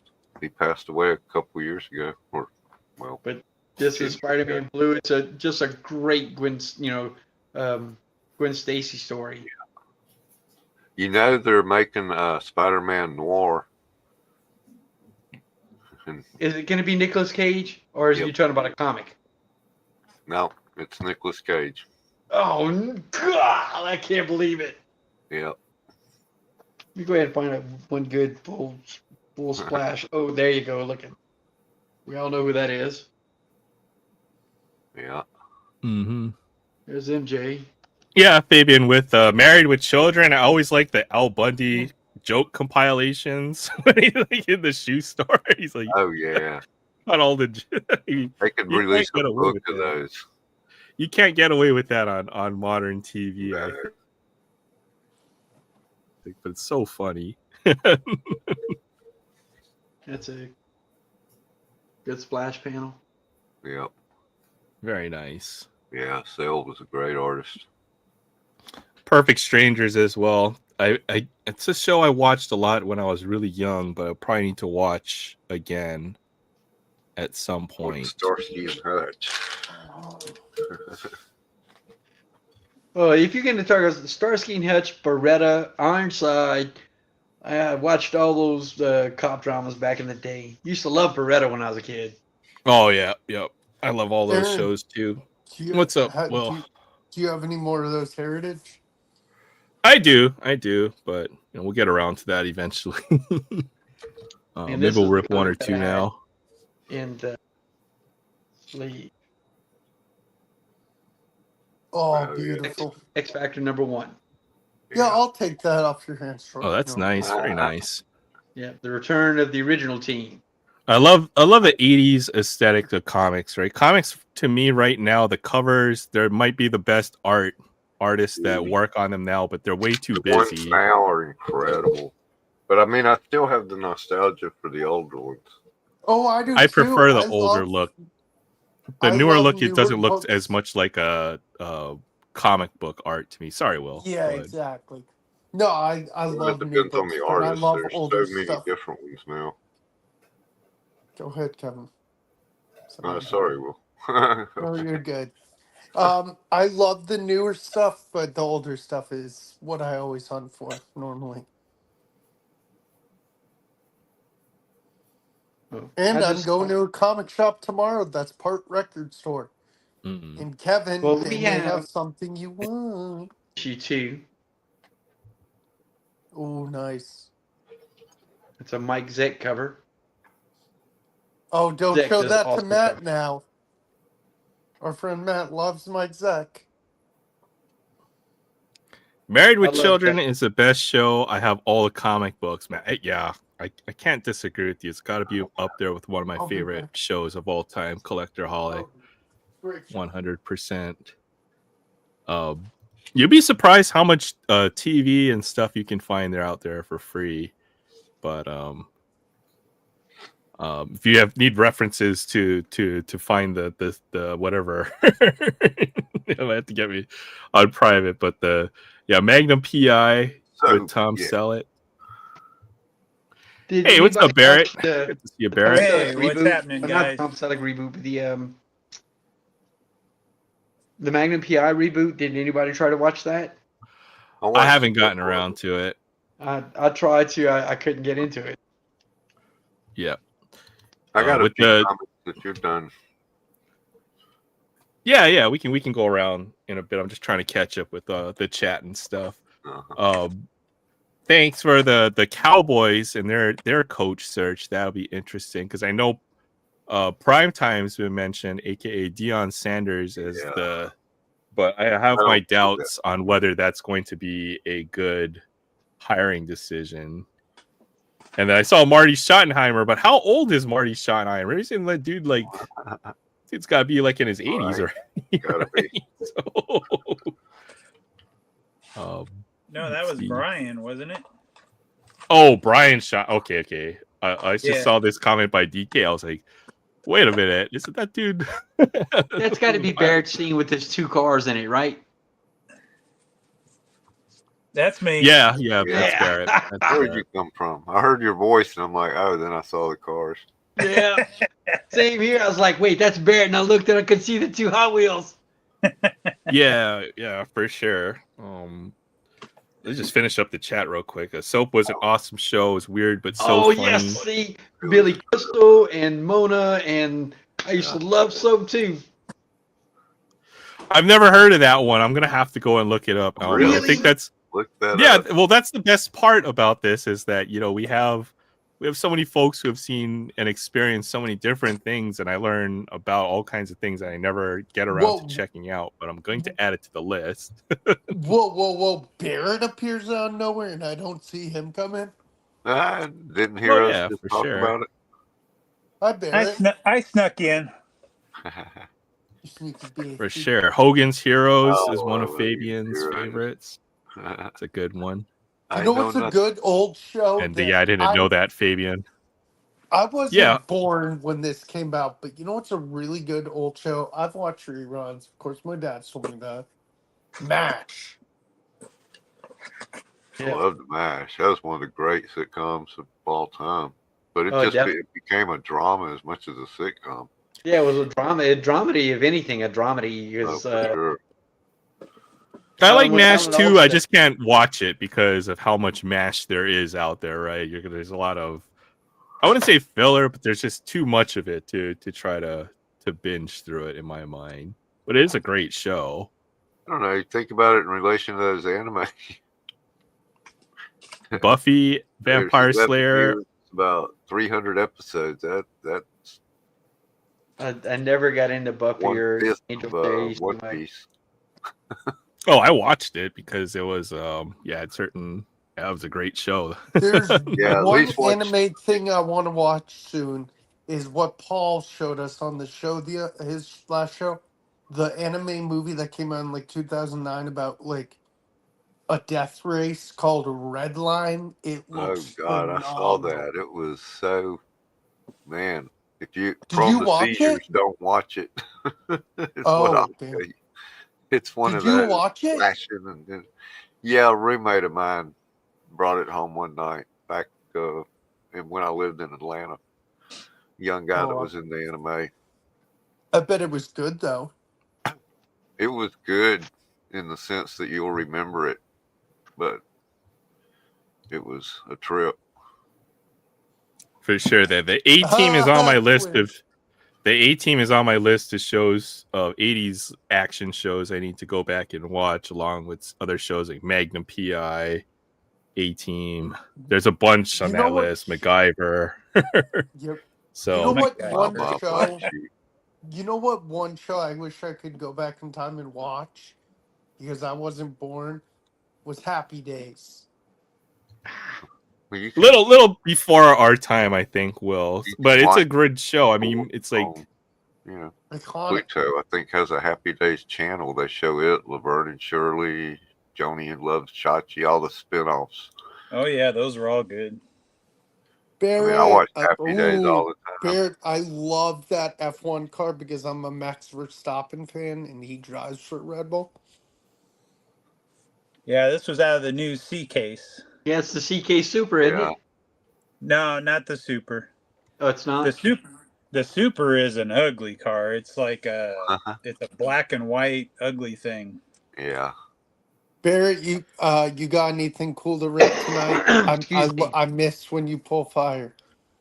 I That's can't the remember F case from last year. Oh, yeah, I Yeah, got well, that. we'll get around to Free It Friday. Maybe we can do that a little right after this. We'll tie up this convo. I'm just trying to keep everything on track here. I'm trying Yeah, to. you're good. Yeah, But we're all let me over the go place. through this chat. I know there's been so many great shows that have been mentioned here, and man, I'm Charles in charge. we just don't have enough time to watch everything. I think is what the final takeaway here is, right? But I'm definitely going to check out a bunch of these shows that you guys have listed, and then try to report back when I get a chance. Watch the 5-star episodes as rated on.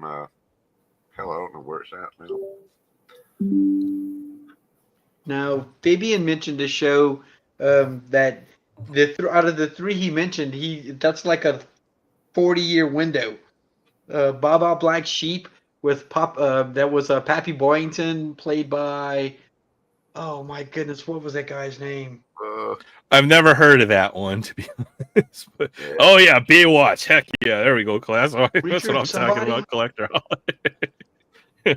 I used to watch that, Baba Black Sheep.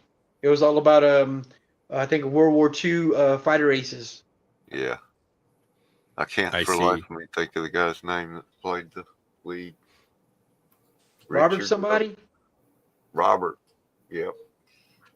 But all right. Let's Robert Conrad. That's it. You got it. Sorry. All right. Sorry. I know Barrett just hopped on, so I wanna make sure to say hi to Barrett, make sure and check and see what he's got going on. I know he's got some Hot Wheels that he's got in front to show there. So maybe we can just start. Maybe we can kind of go through those, and then maybe do a Free It Friday after real quick, and then. Yeah, I got a couple things I'll show off. Sure. So I hadn't hit any new Hot Wheels for a while, and I went into a grocery store today, and I was the first to hit them. There was no Super, but I did find the Oracle Red Bull Racing Red Bull Formula One car. Huh. So that's pretty awesome. Cool. And then this is the treasure hunt for the C case. Right. Mailed it. So these are all new castings out of the latest Hot Wheel case that you're showing here? C case is the case that's hitting right now. Or starting to hit, I should say. Okay. So okay. Very cool. Very cool. That was pretty cool. I was down in Portland on Wednesday, and I didn't find any new of the regular Hot Wheels, but I did hit a couple of the chases in the anniversary sets. So got that one. What is the treasure hunt or the super treasure hunt out of this case? I'm curious. I got that one. I got the complete set of that. It's a black and white card, like a fantasy card. It's called the High Roller 2. Oh, okay. I think I know which one you're talking about. It's not a very cool looking car. I mean, I'll take any super I can find, but I wasn't that disappointed that I didn't find it. Both anniversary chases. I think there was. Yeah, those were cool. Yeah, I haven't seen the one that comes after that yet. Still haven't seen it. I actually got lucky, and at my hardware store, I found it last week. Wow. That's the first time I've seen it. Yeah, I don't know about that one. Yeah, it's shiny. Actually, shiny. You know what? This wasn't at my it was at my Kroger. They got a case of them in, and I beat two other guys to it. They started looking, and I looked on the side, and I saw the gold front, and I just reached in and grabbed it. Is that a So I beat them to it. So that was cool. Is that a Zamboni on wheels? I'm kidding. No, that's not the I don't Zamboni, know, although like- I've heard there's another one coming out at some Yeah, point. I got two different ones. There's another. I think there's a third color scheme I saw, but I think there's one that's going to be a treasure hunt Okay. Zamboni coming And up. I this needed year. to ask Troy if he ever got one of these. No, I did not. All right. Well, It looks I like got the Gulf livery, but it's not quite. I got it for you. This is the first time I've been on a live with you since I actually found it. Really? Yeah, I went into my Kroger. I was all by myself, and they had a whole bunch of new cars on the pegs. Man, that's And- some old cases they put out. Look at this. Jeez Louise. Oh my goodness, freaking Porter right there. What the heck, Gary? I know, See, man. Barrett, believe it. Barrett's got a gold I thumb, make man. it work for those, but dang. This was a while ago, but yeah, I couldn't believe it. It was because it was Golly. funny. I was in there the week before, and I had told the guy because they had some of the G cases or H cases, and I was like, "Dang, I was looking for this one car. My buddy needed one, and I was hoping to hit it, and there was like 3 main lines in there, and I was like, oh man." And so then the next week I went in and they had them, and I looked in the peg, boom, there was one. I looked inside another peg, another one, and then another one. I was like, holy cow. Wow. What a That's find. awesome. Hey, what's Yeah, up, that Frank? was- Frank's in the chat. Good to see you, That Frank. was awesome. Hey, Frank. Yeah, That's so that good. was That's cool. great. You've So- been finding just a crap ton of stuff, man. Barrett's Awesome. always like that, man. This had been a while. I actually hadn't really found anything for a while, and it's been a little slow. So that was nice to finally hit some stuff. Well, You get any Howard products? Kroger. I'm sorry. Go ahead. Yeah. Some No, I of the was asking supers Barrett, coming up I'm this like, year are awesome. I said, Barrett, did you get any product? No. What kind of product are we talking about here, Will? That was very ambiguous there. Right. Cards. Product, huh? That what we're calling it now? Huh? Sounded like you saw some kind of gel, like that Puff Daddy gel or something or other. Oh God. Well, if Oh, you want to 100 stick baby with oil. cars, if you want Hey! to stick with cars, we can do that, or I can show off a few cards that I did get this week. Yeah, let's pull out a Hot Wheel now. We can do Free It Friday now, and then we can And move then we'll on. do card. I want to see those cards later for sure. Yeah, for sure. Let me go find a car out of my bin real quick that we'll do, and then everybody Right. can get ready for that. We'll do that first. I don't have one, Troy. I see. Did you? Oh, no worries, Will. You know, you can just anytime we don't have to bring something to Aloha Friday to experience it, right? You can just, it doesn't matter if you have cards to show or packs to rip or whatever. It's all about just hanging out, right? Hanging So out, it's all man. That's good. all we do is hang out. I see we Sam's just- also got a Tops Now. Right. Yep. Or maybe he's got like a 101 Shohei Ohtani autograph in there. Oh. Or something like that. Usually when you get a black envelope like that, it's usually something good. So we'll get to that Well, too at some point. It was the rookie Tops Now thing that they did for the baseball, where they could have autographs in it. It's basically this year's rookie class. Oh, okay. I Okay. got two Hopefully of them. you This got was my a second one. The first one was just all base cards. Figure this one, give it a shot. sometimes they put the autographs or certain parallels in those or whatever. So yeah, that'll be fun to look at too as well. Maybe we'll do that, then we'll do Free It Friday. How about that? We haven't seen anything from Okay. Sam yet. So all right, Sure. go ahead. Let's see this. This is pretty cool. I do like the Tops Now stuff. I pick up stuff Yeah. that interests me from time to time. So Well, I did a lot of it when the Diamondbacks went to the World Series with the Rangers. They did a lot of Tops Now stuff. okay. Austin Wells. Let me go pull something out from my Hot Wheel bin as well. I'll be right back. So Austin Wells. Nice catcher card. Michael Bird. Colt Keith. Joy Ortiz. Mason Wynn. Win. Jackson Merrill. There we go, Merrill. Jackson Churio. Churio. Colton Cowser. Hauser. Do you get all the same rookies, or are they random? It's the same class, but in the cards themselves, you can get short print, sign cards, stuff like that. Stuff like that. Imanaga. Merrill. Is that another Merrill? You got 2 Merrills? Okay. Is it 2? What, Yeah. Didn't you get another Merrill? Yeah, there was a Merrill earlier. Churio. Oh, yeah. Yeah, That's right 2 there. Merrills. That's weird.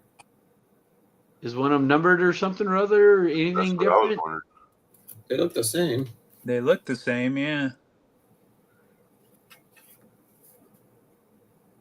Oh, no. No. You're right. They're the same. Well, that kind of That's weird. stinks. I'm curious. Give me two. if Go the ahead other and one make had- one a short. Right? Yeah. I'm wondering who's missing. I gotta check the other one.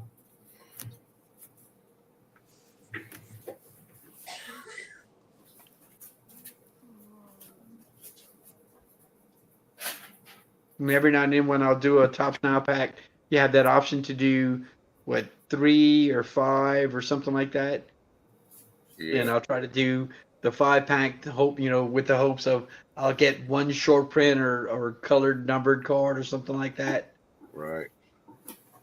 I've never hit one. Never. I thought about doing that. I'm kind of glad I didn't.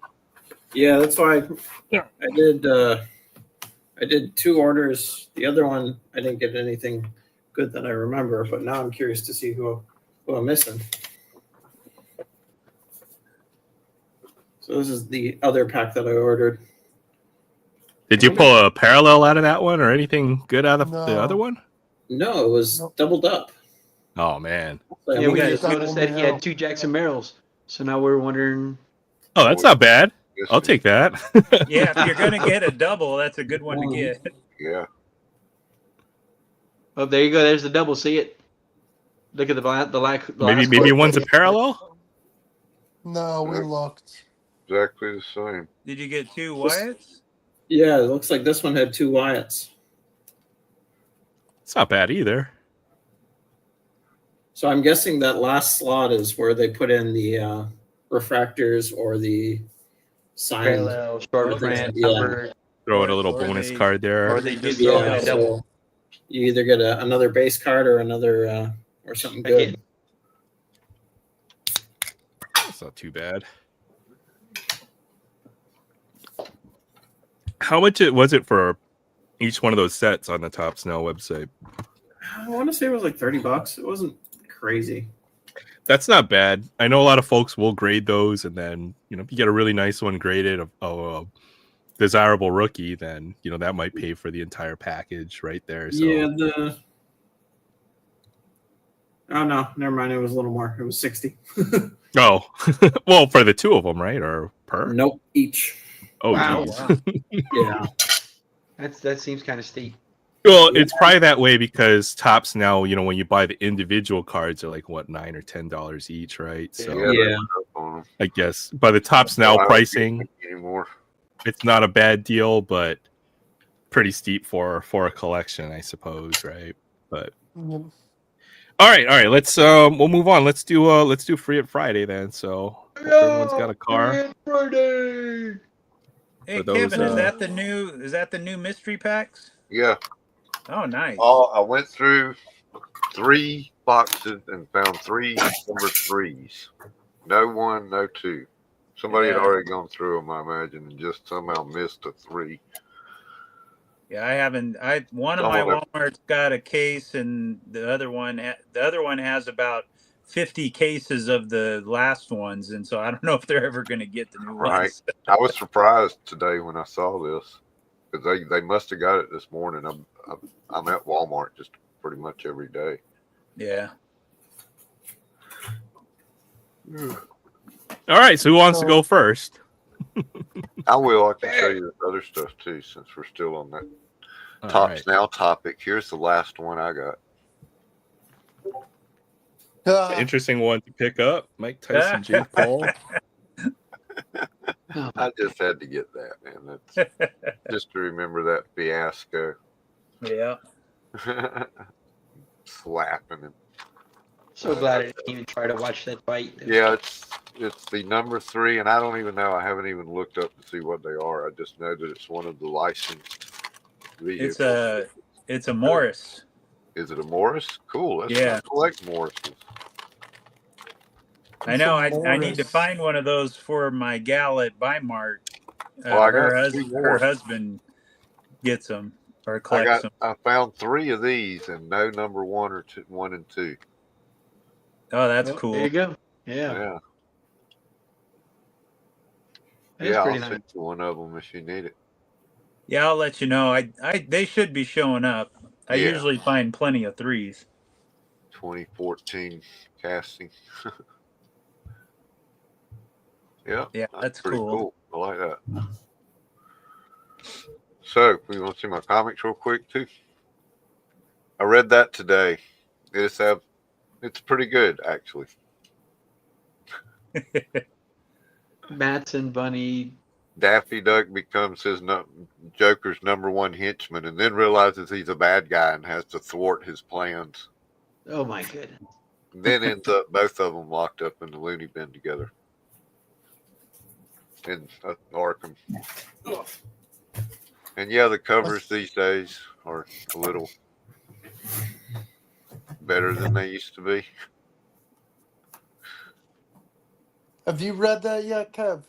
Yeah, What'd you it's think? pretty good. I mean, I like it goes back to the original Savage Savage Land and kind of fills in some gaps with Magneto. Yep, that's how I felt. It's not bad. It's not great. And one of my favorite cover artists is Scotty Young.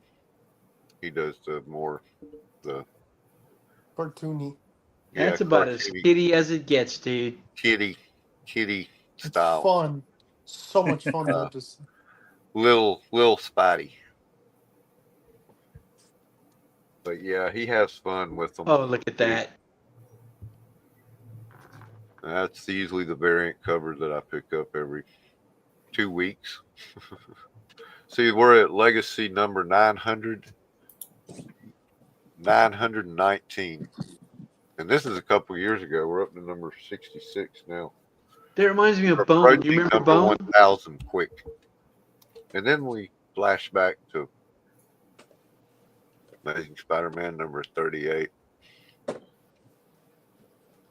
One of the oldest books I got.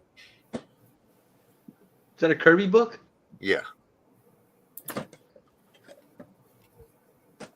That's one of my that's probably that's the most expensive comic I got. I don't even know what the oldest comic book I have is. It's probably Never thought about it. couple $100. Who's next?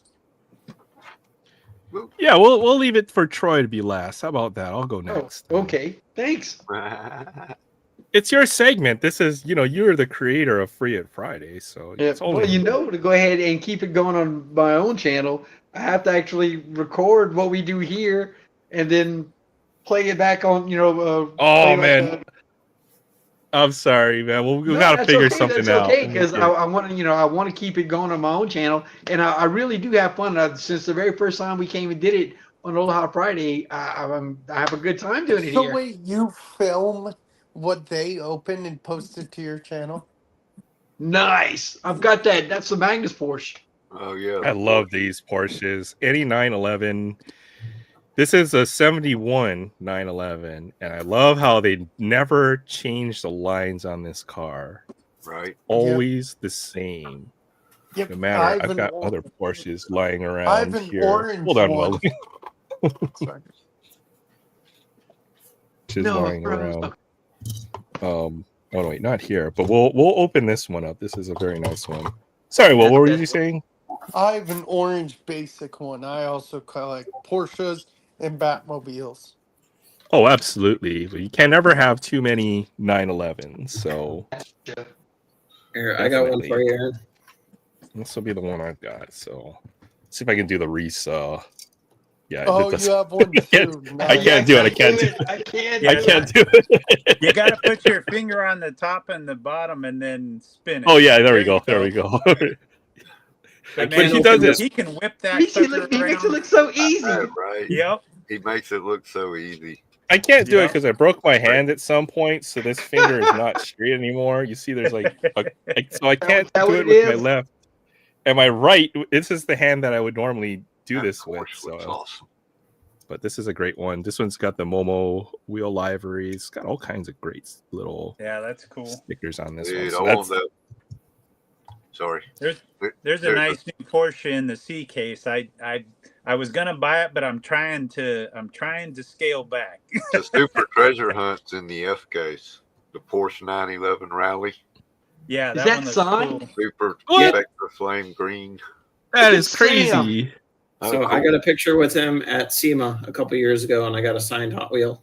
Oh my That's goodness. crazy. That's awesome. That's Who cool. is Nice. that? The Magnus Walker, 935. dude. That's beautiful. Signed by Magnus Walker. Sick. Cool.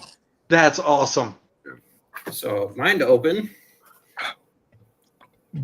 Oh yeah. Yep. Oh, I need one of those. 930. That is nice. That is super nice. I found this in a antique store in Arizona. Sick. So Yeah, No that's, way. That's vintage. That's a vintage car there. yeah, Yeah, where's Jay? Jay's flipping. Oh, he's flipping out right now. Yeah, no kidding. Oh He's man. been watching. He'll wake up looking at this going, it's a nightmare. What are you doing? Yeah, I'm having a hard time watching. Oh, man. can I do it nicely? I know, right? Do love the color on it though. Yes, Oh, that it- is sweet. It is pretty. It's got the candy painting. Metal bottom. Metal. Hey, Oh, yeah. See, that's man. This is back before they really started getting cheap. I know, right? Troy, someone from the car community who I was friends with Oh, so it's got a treasure a hunt. long time ago, a few years ago, gave me, and the wheels are busted, they won't move, a 1970s Jaguar Hot Wheels with the Jaguar on the side. That one, you need to go ahead and get with one of those guys to get it restored. 1970. Does it There's a have the bunch of red guys lines that on do the that. wheels? Does Is it have it a the red what? line?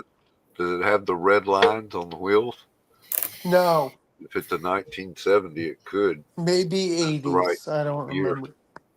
You know what we'll have to do at the end is we'll all have to hold up our car to the camera and then show it off, and And then just that'll be like go the screen. screenshot Man, that or would be something. nice. Yeah, Yeah, yeah. I just thought about that, but good idea. okay, I got to build a racing track at some point. Maybe I can find some racing or just make my own, Fabian. Well, maybe that. You know what? That's a great idea for a video. I'm gonna try that. Well, I might open mine, but I'm not racing them because then you're gonna get scratched. Yeah. Okay.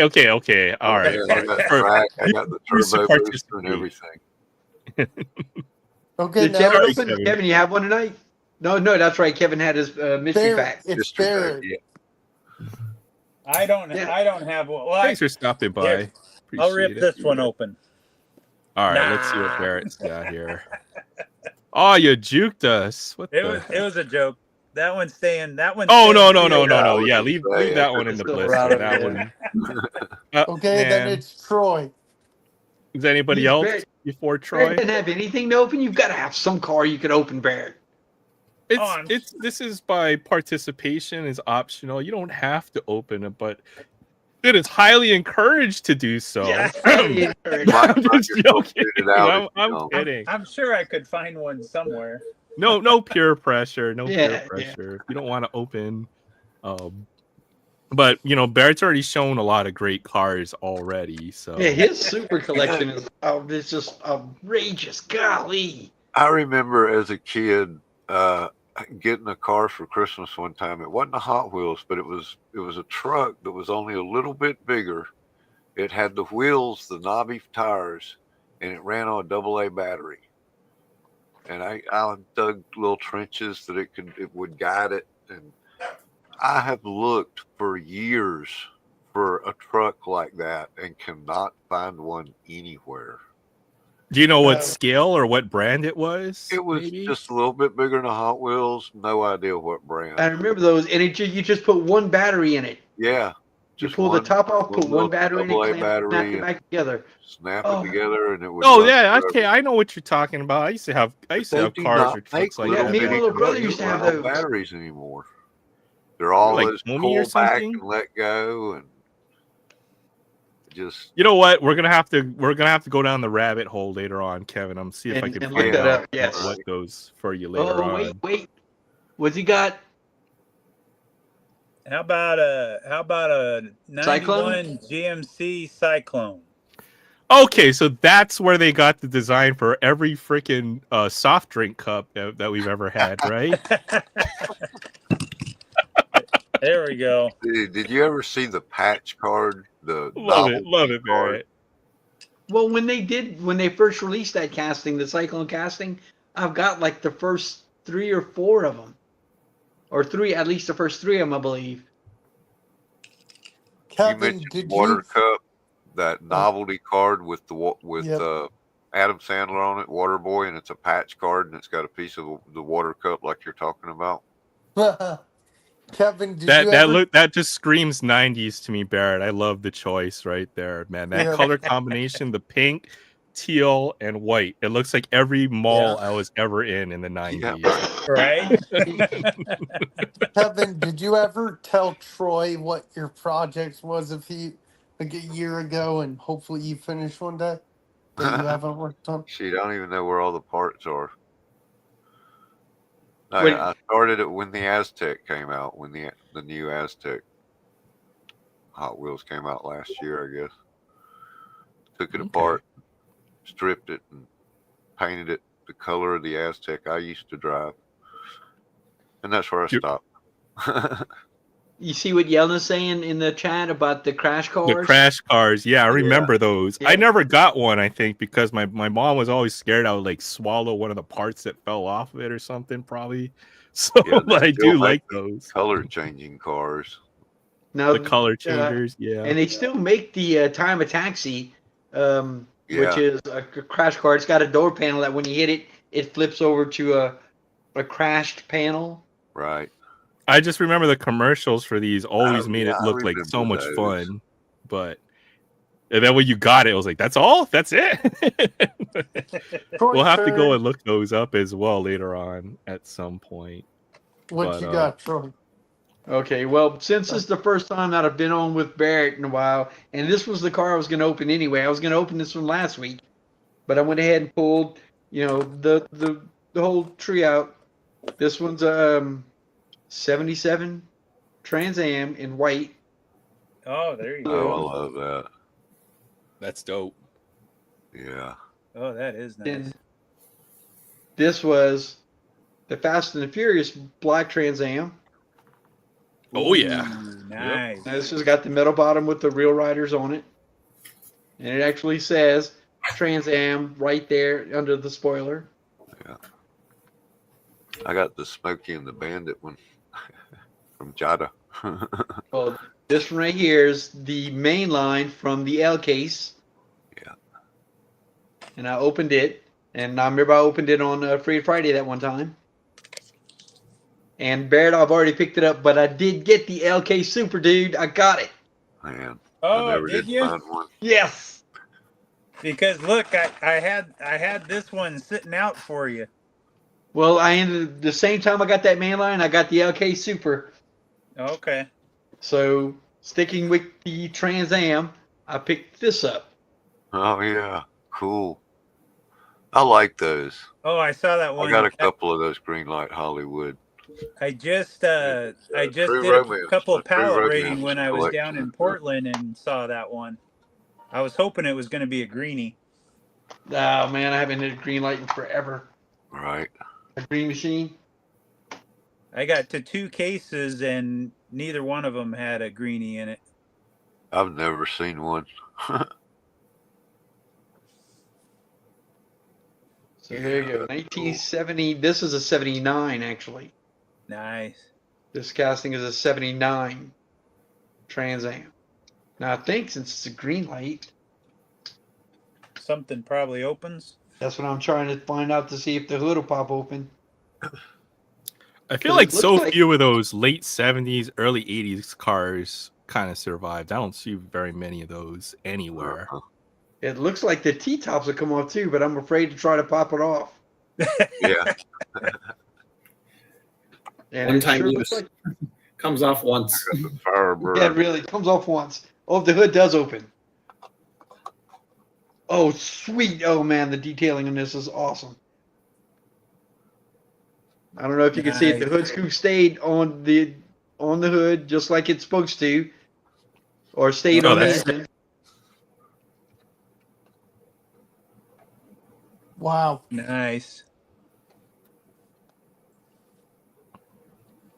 Sweet. And it does also say Trans Am under the spoiler. It says Trans Am on the quarter panel on both sides. The detailing's really nice. Nice. Cool.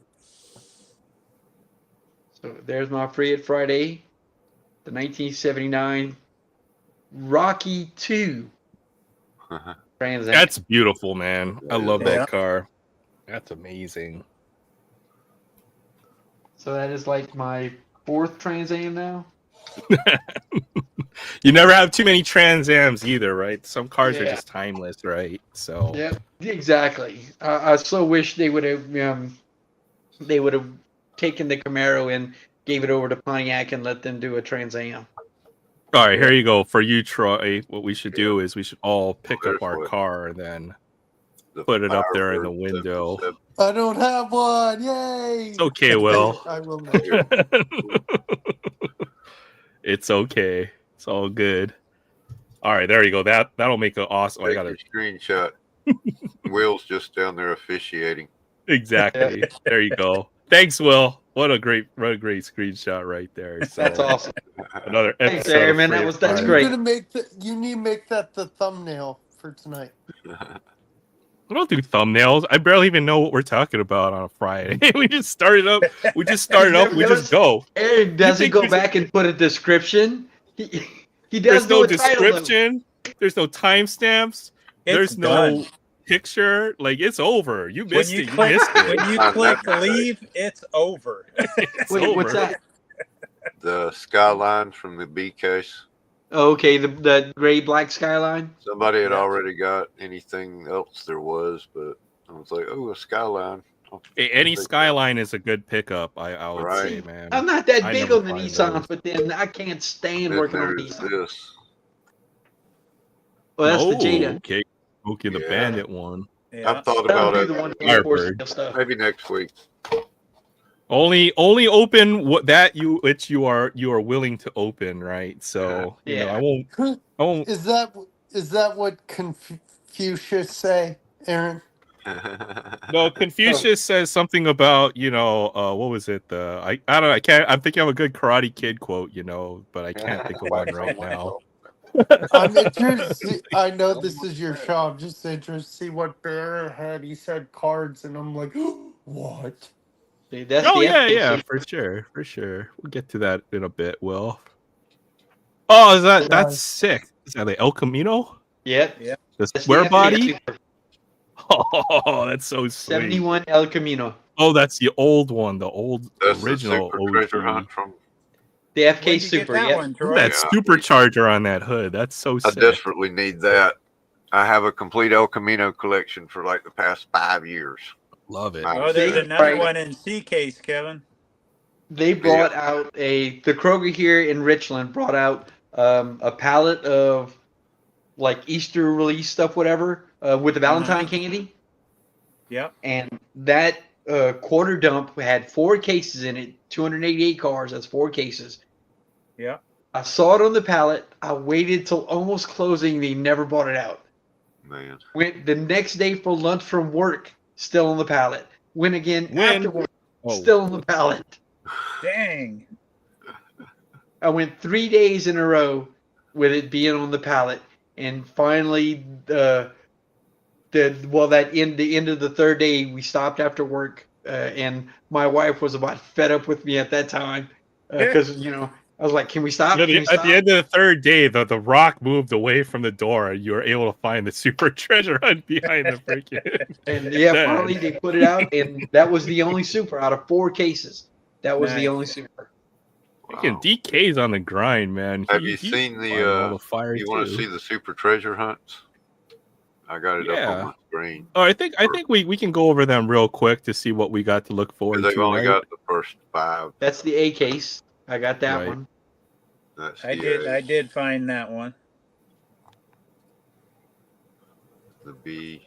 And that's the B case. I still haven't seen that one. Yeah, I I'd like to haven't get That's got to nice. that one That's The either. full pretty. fashion is nice. Yeah, it is. Even the main line is nice. I gotta Right. show you this this guy did a Mercury, like a 46 Mercury or That's the something. It's ugliest one. crazy. Yeah, Barrett is so right. That is so ugly. Yeah. It had the cases I got to today. I think there was probably 6 cases because there was 6 treasure hunts.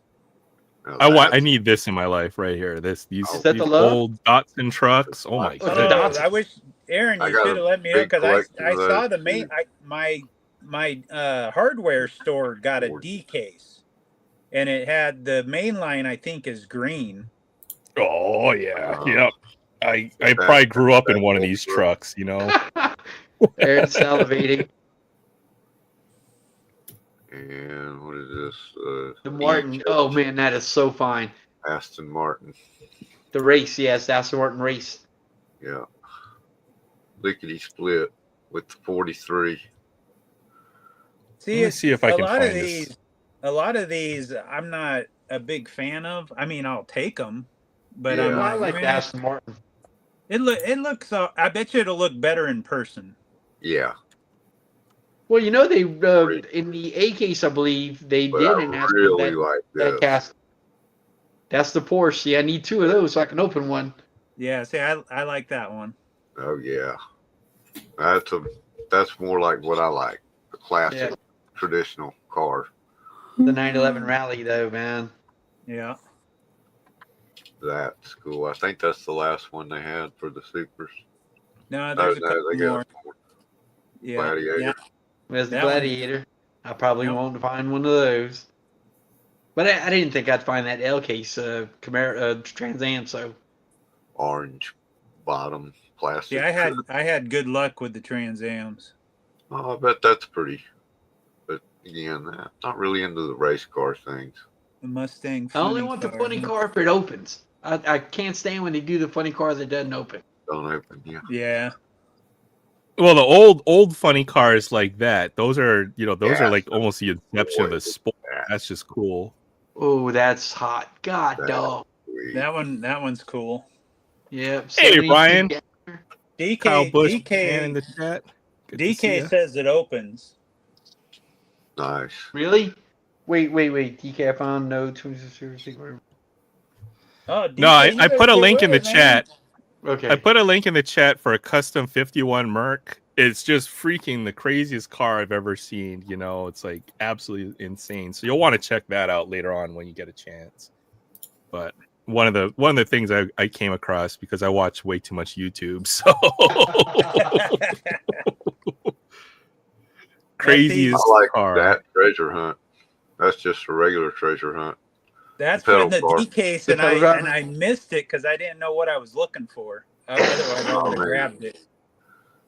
And I didn't have my phone with me when it came out.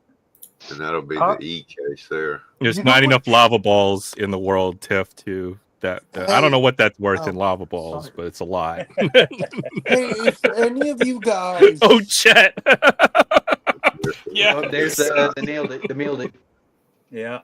if any of you guys, Troy, Barrett, or Kevin, I'm interested. If you guys Yeah. ever find duplicates and you find another one for you, I would love the Transformers Optimus Prime Hot Wheel. I think it came out a few months ago. I You mean, might just be able to find, if it's like a main line. You have the Optimus. Oh, you have Optimus. Yeah, I want that I was too. gonna say, Everybody yeah. wants that. but it's what Does it about transform or bucks? what's the deal with it? I don't know. It's never coming out of here. So We'll It's never 500 know. bucks on eBay, I think. Barrett's got one too. They're gorgeous. Yeah, it's pretty cool. yeah. I don't got nothing to compete with on the Hot Wheels side. I Did just y'all don't have get the enough. Transformers set that came out just recently? There was a No. five car set. No, there's supposed to be one that was a mess up on the police car. Yes, if you can get one that still says to enslave in whatever. Yeah. No. Yeah. Oh wait, hold on. I see Ryan in the back, but I've got 6 people on. But we'll bring you on when I get a chance in a bit, if that's okay. You want me to go ahead and drop? No. We're good. We're fine. Just whenever somebody hops off, then I can bring you on, Ryan, in a bit. But thanks If for coming anybody on. drops off. Yeah, I know. I've got to get the better version of StreamYard, so then we can have 10 people on the panel. But I just don't know if I'll ever be able to manage that many people. No, on the I don't panel. think so. Or manage them, yeah, no doubt. But You'll have to go like don't talk except for in a clock words. We'll go in clock Well, you have the words power to order. mute them. So you just mute everybody and tell them to raise their hand to get your attention. And you'll Yeah, there you no. go. We try to keep it natural, right? I mean, sometimes I have to enforce, or keep it moving, or bring the chat involved, and we try to balance it out, right? We don't want to feel like somebody needs to be quiet or not say what they want to say, right? But it's just always, it's just like we're sitting around the table hanging out, right? So Yeah. I've always thought that this panel, because I've watched Sammy Thunder and the Collectors for Collectors and all those guys. Aaron has 6 guys on the panel, and everybody's been real courteous. They'll go ahead and even apologize to the point where if they are talking over someone, they'll say, "I'm sorry, go ahead." And it's always been nice. I've never had a problem. It's got to be that way. Otherwise, you guys will never be allowed on the panel. No. Yay! It's gotta be No that panel way. for you. Well, let me. I'll just bring you on real quick just to say hi, and then maybe you can hang out for a bit. I see. I'll bring Sam back on. He might be AFK for just a minute. for a bit. Sorry. So Oh, no worries. Hey, Ryan, how you doing? Sorry, I couldn't bring you on. You like so many people on the Ryan. panel, but good to see you, Ryan. Hey, You have anything you wanna? How are you doing? And good. always appreciate when you stop by and hang out with us for a bit. But I know you might have some stuff to show, and you're always welcome to. I am going to take my cat out. So if you need to get rid of me for someone else, that's fine. Okay, I mean, I'll put you in the back, and then we can bring you back That's on. cool. Once that all that stuff. Who is that? Oh, what is that? Caitlin Clark? No, Oh, wait. Camila Camila Cardoso. She's Camilla, good. okay. I like her. Oh, and red prism. That's sweet. Oh, red wave. Dang, I like that. That Red must be out of Wave. the new, is that out of the new Prism draft? I think Yeah. so. Don't kick me, but I'll be right back. All right. Well, there. we'll see you tomorrow. Will. I'm sorry. Will, Whoa, you asked wait. for it. You asked for it. I did. What's that Sam has? Whoa. Never He's seen got that. a another Ohtani Ohtani. 50-50. Though we love the WNBA stuff, and all the interest from Caitlin Clark this year just goes to show that a lot of folks are interested in.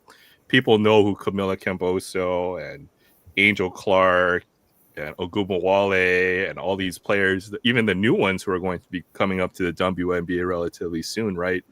So it's going to be exciting if you're into WNBA. I think that league has always gotten so much flack for not being likable or watchable basketball, but you kind of almost hope that they really take this opportunity that they have, right? They have a lot of exposure and that they just run with it, because I've always liked the women's game, so to say, right? It's actually possibly even more interesting than the NBA at this point, the way it's going. So, great cards. I really thank you for showing those, Ryan. Awesome stuff. What does WNBA stand for? See, this is exactly what I'm talking about. WNBA, Women's National Basketball Association. It's a women's basketball league, TIFF. So it's like a league of her own or something like that, to that effect. But they do play good basketball. They play good fundamental basketball.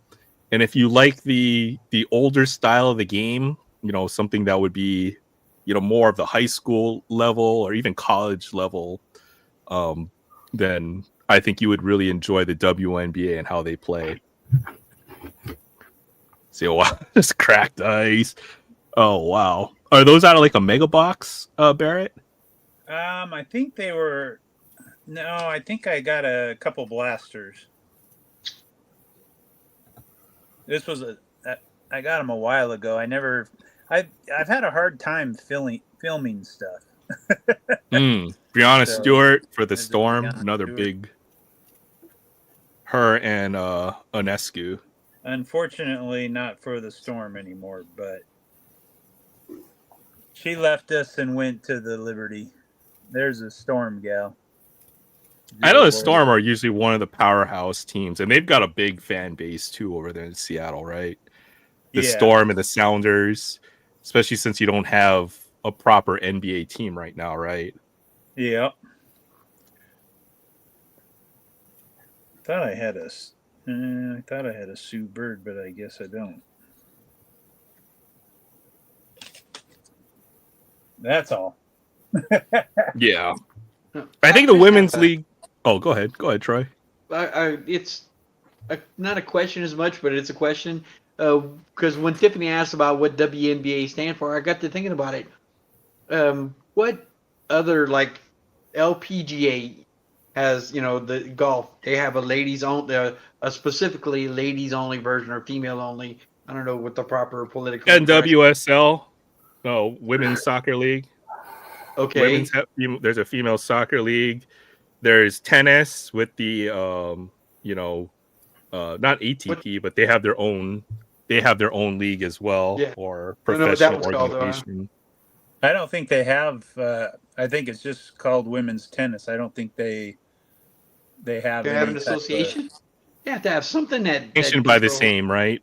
Because tennis also has mixed doubles and that as well. So maybe they're all under ATP. Yeah, because I was gonna say the men. It's not like there's a men's. So I think it's just a tennis association. I've never heard of any designation for either or. Huh. There's a professional women's hockey league that's starting up that's been really successful. Yeah. That's pretty cool. PWHL or something like that. So now obviously they won't be making the same money as, the men's leagues, but these are viable professional leagues, and hopefully they'll be able to build up their fan base over time. Yeah, LFL.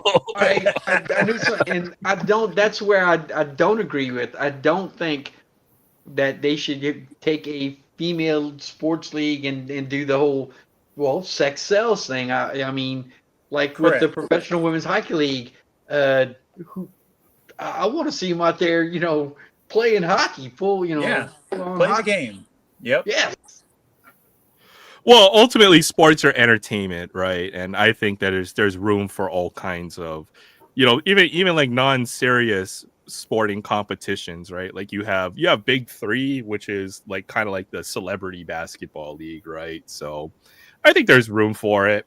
If you want to have a lingerie football league, from what I've heard, there's opposition to that in the current era, but the participants of that sport, they want to have a lingerie football league, so why not? Right. I say let them, right? Yeah, I agree with you. Yeah, it's just that I'm not going to watch it because if I'm going to watch it, I want to watch it for, for the love of the sport, let's say, and Right. Oh, absolutely. But then again, we have professional cornhole. We have, all of the ESPN Ocho sports, so to say. Right? Yeah. They're entertainment. Oh, professional pillow fighting. the slap fighting league. I was gonna say the slap fighting. Yeah. Now that's straight up dangerous. They need to ban that because people are gonna get freaking. I mean, that's more dangerous than professional boxing in my mind. That is crazy. Hey, Dirk. And But watch it there's just room like for go all. straight down. That's oh my goodness, crap. That's There's insane. room for all kinds of sports in my mind. You know, it's just ultimately definitely. it is just entertainment. Oh, they have the parkour. Have you ever seen the professional tag league or whatever Yes, that they see, have? I've I've seen watched that it tag too. league. Yeah, I've actually that's watched crazy. that. Hey, what's That's- up, Dirk? Thanks for that's- stopping by. That Dirk Hamilton. tag stuff is crazy. Because they got like the obstacle courses and they're like parkouring all over the place. Like it's pretty wild. So. They fly around that stuff. Yeah, they do. I mean, that's crazy to watch those guys slide through those holes and everything. Yeah.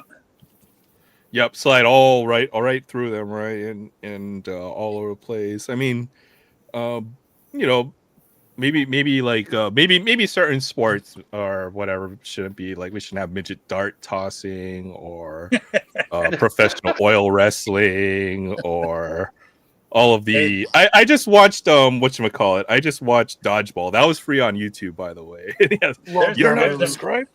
There's a market for everything. Yeah, they have you're not subscribed to the Obscure Sports Monthly or whatever the magazine.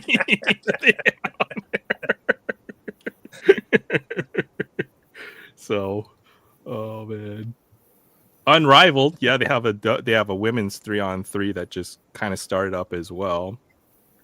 They got some big name players. So, you know that I think we need to get away from the 4 major sports in a lot of ways because a lot of people just complain about that. It's getting boring because they've figured out baseball, basketball, football, and hockey to a certain degree.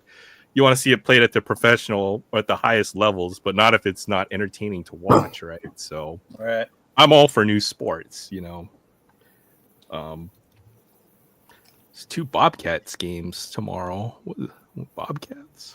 What league is that? Yeah. Oh man. But yeah, let's I see a box of 50-50. You can check that out if you want. If Sam's ready to go on that. Onwards we go. My last one. I had 2. Oh boy. Good luck. Figure. May as well. We're gonna root for that hot box again. I saw that on what was it? RGL. We're Run Good Life. Yeah. Yeah. Yeah, you get a nice stack of stuff. Yeah, that was awesome. The influencer box. Yeah, definitely. I think he had only like 3 packs that didn't have something. Yeah.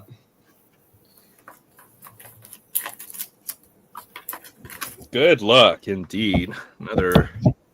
Thanks for sharing that. Did you get 2 hits last time? Last time I got 1. 1? Okay. I can grab that one. Let me see. So from the last box, this was the hit. Oh yeah, the green one, right? Green out of 75. Yeah, that was a nice one. So I'm hoping for something similar or better. We'll see. Definitely. Good luck. Black Shohei 101 autograph. Please, God. That would be insane. Yeah, that would be awesome. That'd be an if sports here we come. One of these boxes has to have it. Why not this one? That's all I have to say. They say one of the big redemptions is still missing. No one's hit it yet. Nice.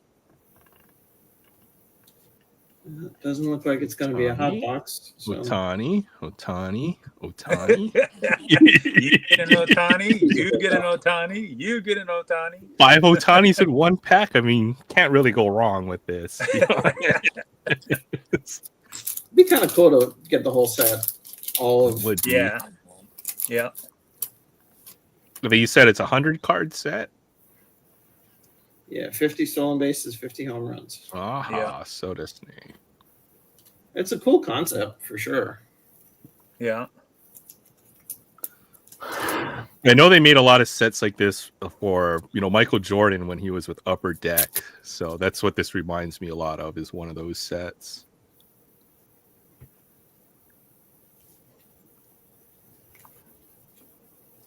Tani. After 2 boxes, I want to go through and see just how many I have, how many duplicates.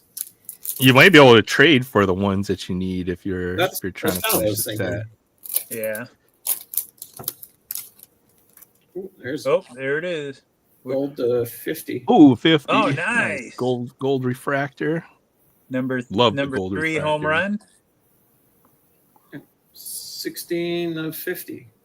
Nice. Very nice. It's a nice one. Double hit. That'd be nice. 3 hits. No reason why you can't get another hit. Come on. This is true. That's true. I've seen a box where it was just absolutely loaded, but we need one of those. Well, I've seen some with 2 hits in them. Down.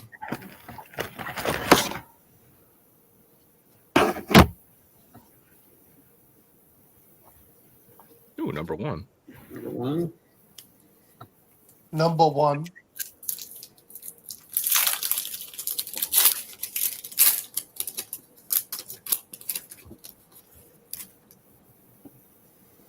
There was an Otani on the back.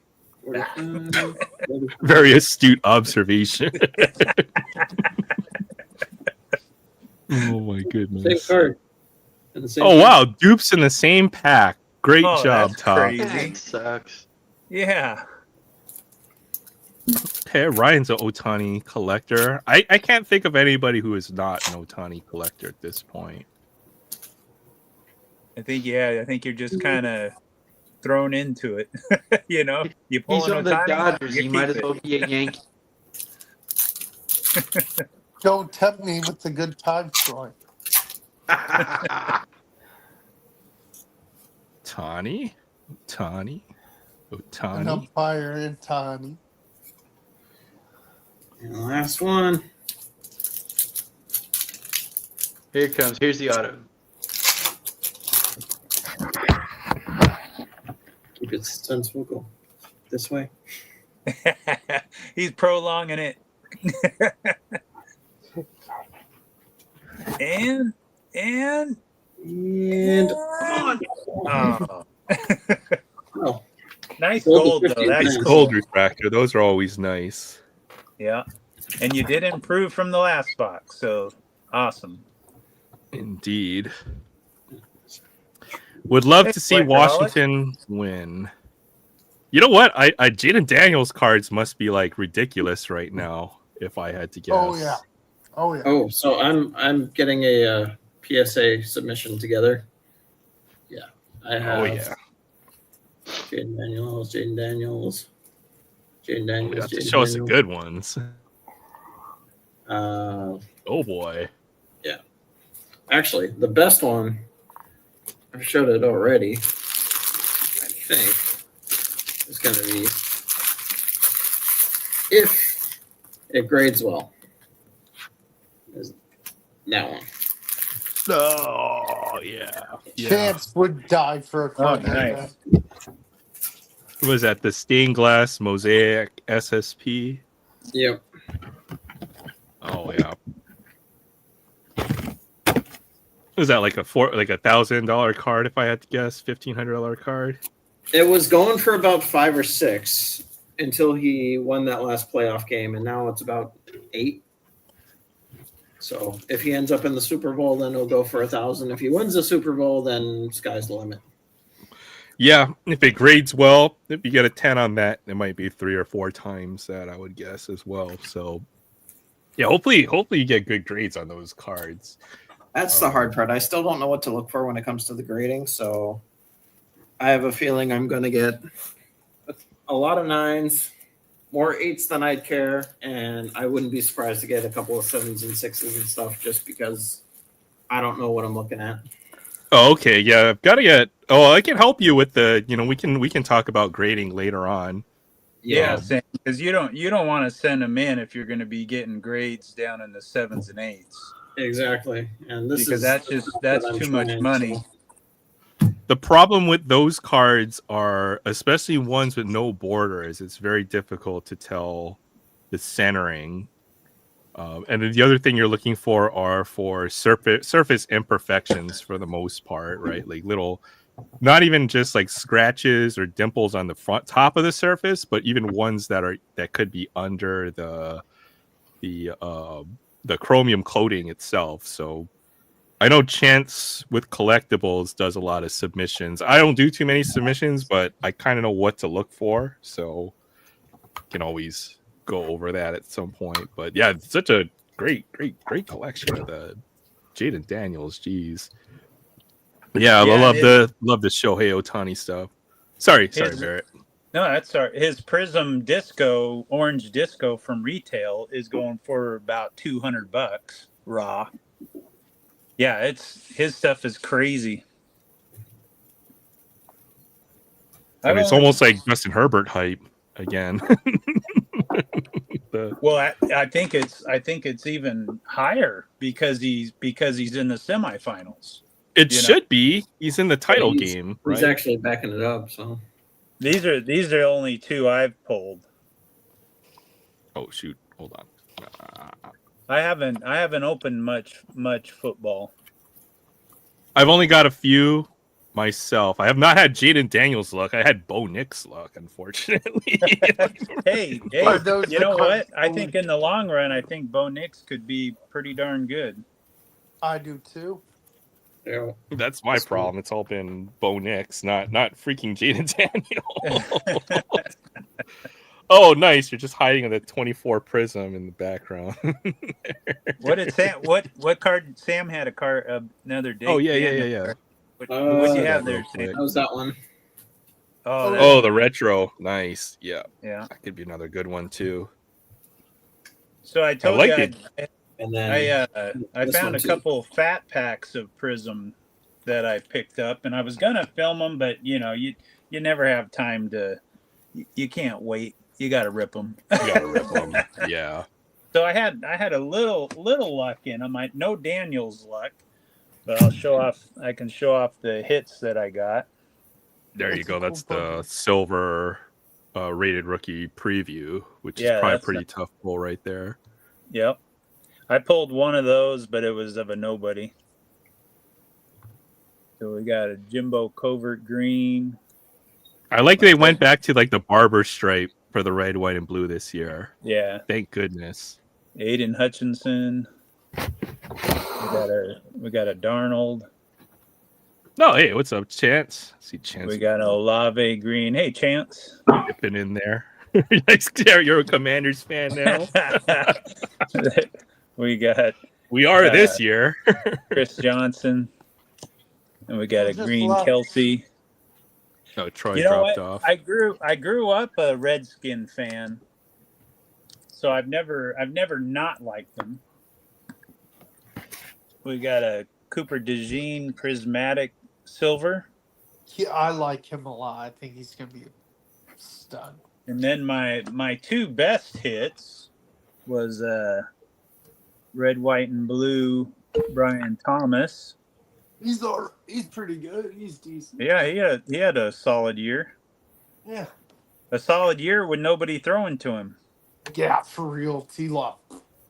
And then you like this one, Aaron. Who do you think it's going to be? Brock Bowers. Yeah, that's sick. Brock Bowers. Very nice. Very nice. Yeah, that was cool. Who has a new coach? Yeah, Mr. Pete Carroll. Here, I got something to open up too. Like I was on a Whatnot stream and won something. I have no idea what I won. That's dangerous. The best kind of mystery package right there. Yeah. So let's see what we got. It was a card show. Oh, I got a pack of. Oh, that's right. I got a NBA Revolution pack. The winter pack. Nice. Cool. All right. I've had some luck with those. I've pulled a couple Wimbies out of those, so That would be cool. Let's see what we got. Okay. Yeah. Chance, you're always welcome to pop in whenever. We know we have questions about some grading and stuff, and I know you're super informative on that. And Yeah, hey, that ain't good to no see you, Titus. that ain't no Wimby. That is Wemby. No problem, Chance, man. I'm sorry to Hey, hear Titus. that. Chance's Oh, I'm father-in-law sorry, passed away, Chance. so my condolences, and Yes. hope you and your family, our thoughts and prayers certainly go Yeah, out to your family for condolences, that. Chance, Yeah, man. Yep. for sure. All right, so we can barely read these things. Jordan, somebody, Walsh. Purple. We got a CJ McCollum, Wiggins. Who is that? Jalen Tobias Duran. Harris. Nope, Jalen Duran. And Aaron Gordon. That's Well, almost no, impossible to read those names. I know Good they're grief. terrible, man. They are bad. Yeah. Yeah, I'm sorry to hear that, Chance. It's not the barbershop stripes, it's the French national flag color. Yeah, Okay, fair enough, Fabian. There you go, Fabian. All Vive right. la fleur. Oh, We want to crack into this. See my No. Jaden Daniels. Yes, No. please. Barrett, I'm you're like the just kidding. one-time luck all the time. All right. Jaden Daniels on the way. I think you get two rookie orange discos per box. Disco. All right. We got Muhammad. He was a Dan beast. Marino. He was a beast. Blankenship. He's Not a excellent. rookie. We got Jonathan Stewart. God. Hey, it's an Oregon Duck, Barrett. Yep. Love me some Jonathan Stewart. Oh, All right. James Conner. Pacheco. We got a red rookie. Cardinal. How about Harrison? We'll take Harrison. come on. Oh, yeah, there we go. Marvin Harrison. All right. And no rookie on the back. Jonathan Taylor. All right. That was a nice pack. I hope Chance hops on. I missed him. Probably won't be able to, but All right. We got Chase. We got Juju. Bobby Wagner. Oh, here comes a rookie, a blue one. Colt. We don't want no Colt. Anthony Gold. I think that's who I got that optic preview of. Oh, so that's your guy that's following you around this year, huh? Yeah. All right. Javante. We got Bo Jackson. We got a blue rookie. Lion. Is there any good rookies on the Lions? I don't think Yes, there so. is. No. He's decent. That's not who you want in a card. And Kamara. Well, we're getting some decent players on the orange. We just need that commander. All right, we got Shaq. Oh, we got some kind of insert on the back there. We got a silver and some kind of insert. Phil Sims. How does silver. Phil Sims get a card? What the hell? Who's that? Boomer silver. I saw who this was. We got a prismatic. Who, Okay. Aaron? Oh, and that's the kid. Who is it, Aaron? Is a Raider Brock Bowers? There you go. Yeah, Brock Bowers. Let's go. Brock Bowers prismatic. All right, so this should have our last. Chance says the next one could very well be what you're looking for. Well, let's hope. So. Here we go. We got Mixon. We got another blue rookie. We don't want blue. That's another Lion, which is Arnold. All right, here we go. Rookie No, logo. that ain't red. Oh, you never know. You never know. You never know. Saints. Oh, Kool-Aid McKinstry. You should have bought the blaster behind it, I guess, right? Because the next one would have been freaking Shane Daniel.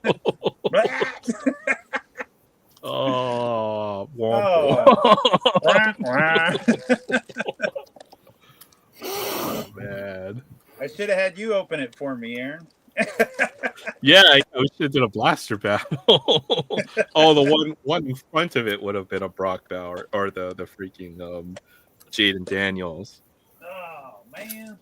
If I opened it, it would have been another Bo Nix card, probably the way I've been running. All right, I got some. Chance opens a bunch of it. He figures out the pattern in them all. He'll know the sequence to it, right? So yeah. All right, I've got Archives, Allen and Ginter, or more Upper Deck hockey. So what is your guys' What was the options? Archives, Allen and Ginter, or 24-25 Series 1 Upper Deck hockey? A and G. I'll go with some Ginter. Yeah, we'll do some Ginter then. So. Oh, here we go.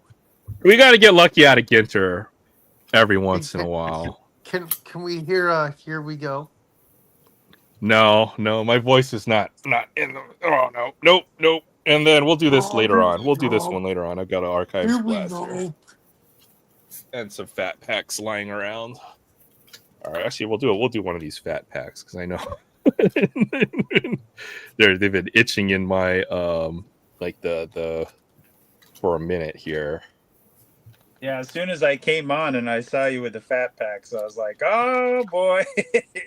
I just want some Barrett luck out of one of these. You know, that would be nice. I need to find some more. Man, I went to my Walmart this week and man, the cards were wiped out before I even got there. Well, this one's got a numbered parallel in there. So... Oh yeah. All right. Here we go. We'll see. That's green auto. Let's have a green auto. Could be Salvador Perez and Dansby Swanson, Adley Rutschman, Zach Gallen, Nolan Shawno. I seem to pull the same cards over and over again, like the same guys. It's like Vladdy Jr. Oh, nice I was watching Hitman Rips. I was watching Hitman tonight, and they were opening at Transcendent, and they pulled a 101 Vladdy auto laundry tag. It was sweet. Oh, that's sick. Well, I'm trying to trade bait Paul into trading one of his Ohtani rookie cards to me. So there you go. This Vladdy's out there. This one's number 25. What? You're gonna get rid of that cool. Vladdy? I think I have 5 or 6 Vladdy autographs. So I was going to say, you've got a few Vladdy autos and rookie autos at that. That's a nice one, the 89 one. I like that one. Yeah, that is cool. There's a nice Pudge Rodriguez. What Ohtani are you trying to get from him? Sammy Sosa. Sammy Sosa. Oh, and here comes our green. Yeah, what Ohtani are you trying to get? He's got the BBM, the 2014 BBM Ohtanis. So he's got 2 of them. I'm trying to trade away. So that's why you see like the Jackson Merrill home field advantage, the Kyler Murray, what is this, longevity to 80? Oh, is he a Kyler fan? Well, he's a Cardinals fan, right? So okay. I'm trying to tempt him. You know, there's a Tatis autograph with the Panini sticker. You know that one's real. Yeah. Yeah, he says he's interested. It's just I'm gonna have to come up with a lot of trade stuff, and to make it worth his while, right? So I'm trying to bring as much of the good cards as I can give and make it as fair of a trade as it would be, right? Because he'd be trading. I'll talk to Paul. I'm close with Paul. Well, he'll be trading 2 cards down. 10 to 15 cards that he wants out of my collection at the very least. That's the way I would see it. Yeah. And I've got to be trading the higher value, since usually when you trade up, that it should be that way in my mind. So we're trying to figure out the way this is going to work. And I'm Right. just trying to find, trade bait to make this work. So those are good cards, though. The two autos, and then the Kyler Murray You're rookie to offering it. 80. You're putting up a good offer. Yeah, it would be not a rookie auto. It would be the 2014 BBM rookies, which are kind of pricey cards. I think they book around yeah. $150 to $200. So Chase Utley. All right, let's see what this green is. Actually, we'll see what it's. Ooh, okay. Well, from the back, we get the Paul Skeens. Okay. New breed. So that makes this worth the fat pack alone, in my mind. Yeah, there you go. Get the nice Paul Skeens insert. Yeah, I love Archives. This set is fire every year. Yep. Yeah, Archives is fun. I don't think you have to do the retail side this year. The hobby boxes the way that they are. All right, let's see what this green is. What the heck is it? Oh, that's like. Hold on, Looks hold like on. a Ricky It's a haircut. Mariner. It's a Mariner. So it could be Aroyd. It could be Ichiro. It could be a lot of guys. Could be Griffey. It's Julio. Oh, it's J-Rod. Let's go. We'll take that cool. one. Oh, what's that? 99 maybe? Oh, yeah. This is numbered 7 of 99 on this card. I think Barrett now. I think you and Barrett need to do a trade now. I'm always open to talk about trades, but we're both the same way when we collect. Is that we love the cards that we've pulled and that we have in our collection, and they're very difficult to get away from them. Right? I'm the exact same way, Barrett. So yeah. But just to let you know, this one's out there. Nice J-Rod pull. Still collect the J-Rod cool. stuff. That's a cool looking card. You know, it's a beautiful J-Rod collection is Mr. Infuego. Oh yeah, dude, he's got a fire collection just to begin with, right? So yeah, seeing him rip all kinds of awesome stuff. Looking, my J-Rod collection is pretty nice though. Here's another one, Barrett, that might pique your interest. Check this, the black parallel. Yeah, this one might be my favorite one. Yeah, I remember that one. Yep. Just had this lying around. Looking for more, digging through for more stuff for Paul. Look! I got the Jackson Merrill Rainbow. Yeah, Paul. Yeah, Paul. And the that Aaron Judge, stop it. I did a couple blasters. These both came out of the same blaster. Check that out. Soto and Judge out of the same blaster. We'll have to talk someday, Aaron, when I'm collecting. Someday. It's all these Tatis rookie cards I have lying around. Yeah, you may have to throw those refractor, into the trade too. Chrome refractor, more Jackson Merrill stuff. So we'll need to talk. We'll need to talk at some point. All right, let's we'll do some Allen and Ginter.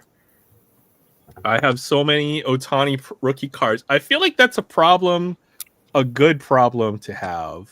Yeah, it's not a bad one to have. I've got a nice little stack of them. That card, did I finally put that card away? All right, I've got it out here. Guess I haven't put this away, but I finally got this card, Barrett. The Flags of All Nations Hawaiian flag. I haven't been around a lot, but I was here last week. Oh yeah, we'll have to show this one off every time. Yeah, I've been keep winning. showing it off. That's cool. I know you've wanted it for a while, for sure. At least 4 or 5 years I've wanted that card, so yeah. Do not have an Ohtani rookie auto. I wish. Do you have I don't think very many of us do. The one Ohtani autograph from his rookie year, I think folks really want are the ones where he signed it in Japanese, right? Yeah. I was looking at those a few years ago. Those are pretty crazy ones, but all right. Let's do we'll do this Allen and Ginter blaster. I do enjoy me some Allen and Ginter, so I say, I opened a lot of 2018, and I did pull an Acuna auto, but no Soto and no Ohtani. I was looking for an Ohtani autograph out of a few things. I was late to the show on 2018, but never found an Ohtani autograph. But I did pull the one Ohtani rookie to 25. I think is probably the best Ohtani card that I have right now. So yeah, It's a cool looking one too. Or Soto or Acuna, and I never pulled any of those autographs. Soto, I have a couple. I think I've got one or two Soto autographs at this point, but they really got Randy Johnson all of the Arizona every year, or for this set, or for all his cards this year. So I know. Forget Troy. He doesn't need to be in no Arizona gear. That should be that should be Mariner gear. Mariners, right? Or yeah, Curio. There's a Churrio rookie card. That's a good one. Nice. Austin Riley. And is that Logan Webb? Yeah. Oh, a rookie mini. There's a rookie mini. I think you get one per blaster. It is Marco Luciano. Okay. And then we got the Paper Wasp. So I don't know if he made this card or what's the deal. Imagine that. Like, a Paper Wasp memorabilia card is just like paper. Dude, I hate wasps altogether, and I even hate it on that card. Yeah. I'd love a dinosaur relic or one of those fossil relics that they have. Those would be really sweet. I want a Vogue relic. Oh, Kimi Sudo. She's like the competitive eater. She's like the female competitive eating champion. So that's a cool one to have. What's her name? Miki Sudo. Okay. She can eat like 60 hot dogs or something. She holds a women's record for the hot dog eating contest, I think. There's Lou Bob and Brandon Drury.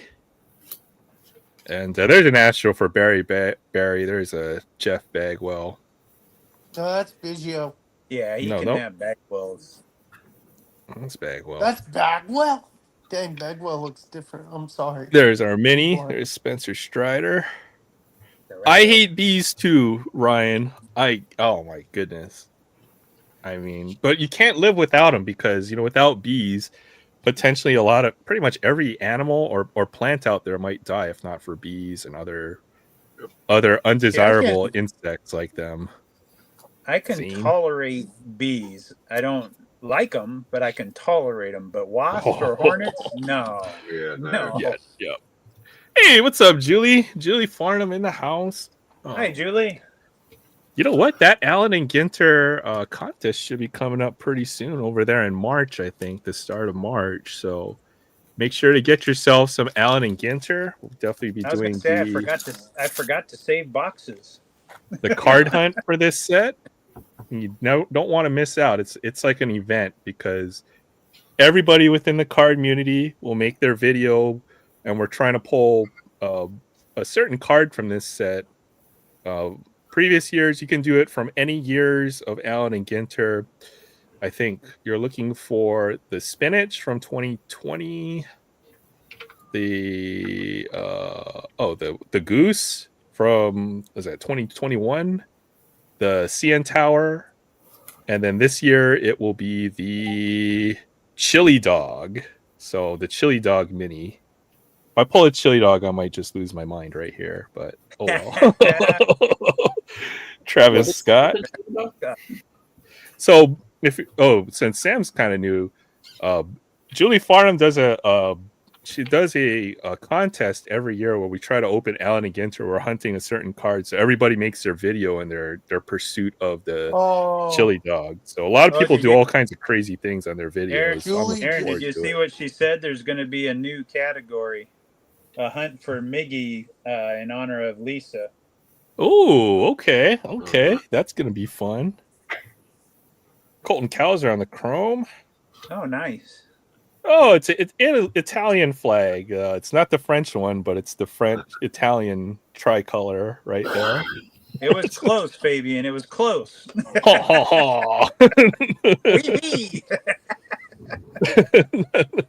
I've got the Canada one. I've pulled a few of these. I've got Canada. I've got Japan.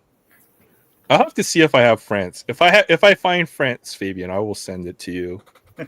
That's a pricey package. Salt Lake City and Turin. No, I'll just mail it in a plain white envelope. I'll put it on a little card or something. Turin, that's a French, or that's an Italian city as well. Yeah, So. Turin. On the Italian card, you can see a bridge to Venice. Let's take a look at that again. Wait, isn't Venice just like made up of all kinds of bridges, or is that the one bridge Yeah, to basically. Venice? Oh, I see it. It is the bridge to Venice. Yeah. Good point, Fabian. Yep. There you Yep. go. There it is. Okay, cool. Yeah. Yeah, the that'll thing be in really the middle. nice. Shout out to Lisa Z, who recently passed away. I know she was a big part of the community. I did not know her personally, but I know a lot of folks within the card community have, expressed that, and knew her, and it's unfortunate to hear of her passing. So our prayers and thoughts to her family, certainly. Oh, yeah, for sure. All right, Blake Snell, Justin Steele. Hey, Pedro Martinez. He looks kind of old in there. Kind of looks Asian too. Yeah. A little bit. Looks Japanese in that picture. I might say so. There's a nasty Nestor Cortez. And our mini. That's a Jason Aldean, country rock singer. I don't know. I don't even listen to that kind of music. So I don't even know who he is. Oh man, it looks like there's Miss P, who obviously has a big ass trophy for something. So obviously a best in show dog, I'm guessing. 2015 Westminster Kennel Club dog best in show winner, Miss P. Yeah, Miss P, superstar. What breed is that? It's like a beagle almost. I can't tell. Looks like it. I love this set. This set is awesome. Anything with dogs. Well, this one feels heavy. Where's the Doge? The Doge Miss P. I'm not sure if I have Miss P Doge yet. Dog. I want a Doge. Oh, a Shiba Inu. Yeah. Let's see if we pull a Shiba. That one felt a little Hawaiian? heavy. For last. No, I don't even. The Hawaiian dog is the poi dog, which is basically a mixed breed mutt. So we don't call them. Like mutts or anything, but we know them as poi dogs here in Hawaii. They're just the mixed breed dog that you get. There's Cheryl Swoops. Oh, it is Cheryl Swoops. I'm blind. And, Sedane Rafaela. Oh wow, R.A. Dickey got a card. That's cool. Yep. Like that. That's cool. There's another Astro for Barry. Well, maybe not for long, right? Bregman. And then Andy McCutcheon. He had a great career. And Tommy, who looks like a service dog. He looks like a good boy. This looks like a chocolate lab to me. 2022-23 Valor Service Dog in partnership with the Westminster Kennel Club. Man, I love this set. I need to get this guy's little army uniform in there. That's awesome. Love those dogs. That'd be more. I don't need the 2024 Allen and Ginter. Just send the French flag. If I ever saw one at a reasonable price, I might have to do that. But I have seen the French. There's a French one as well. I don't know if it's the modern French flag or if it's whatever was for the era, but it's out there. There's also the American flag and a few other. The scissors flag, the freaking Morocco one that Frank is always talking scissors about. Flag. Chipper Jones. Oh, hey, look, we got a relic. Sweet. Alex Boehm on the relic. Cool. There We got a hit. go. That's kind of cool looking. I really like this year's relic design. Yeah. And, if you can get, I've seen Zach got a few of these signed with the relic. Like, I think he got a Paul Molitor one signed. And it's a beautiful card. So if you can get these TTM'd, this might be something to look into on the relic checklist and find some TTMers that do it. Yeah. Looks sweet on that card. And it's got the perfect texture for a TTM as well. Yeah. We have Will Smith, the catcher. And a sweat bee. I can live with bees like this. Honeybees, bumblebees, but no hornets and wasps. I'm totally with you guys on that. Yeah, for sure. Yeah. Note to Satchel self: Paige. put a giant hornet in Barrett's package.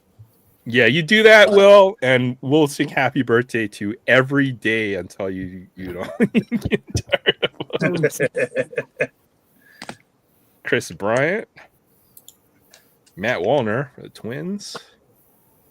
There you go, Julie. And is that Masataka Yoshida in black? That's a nice card.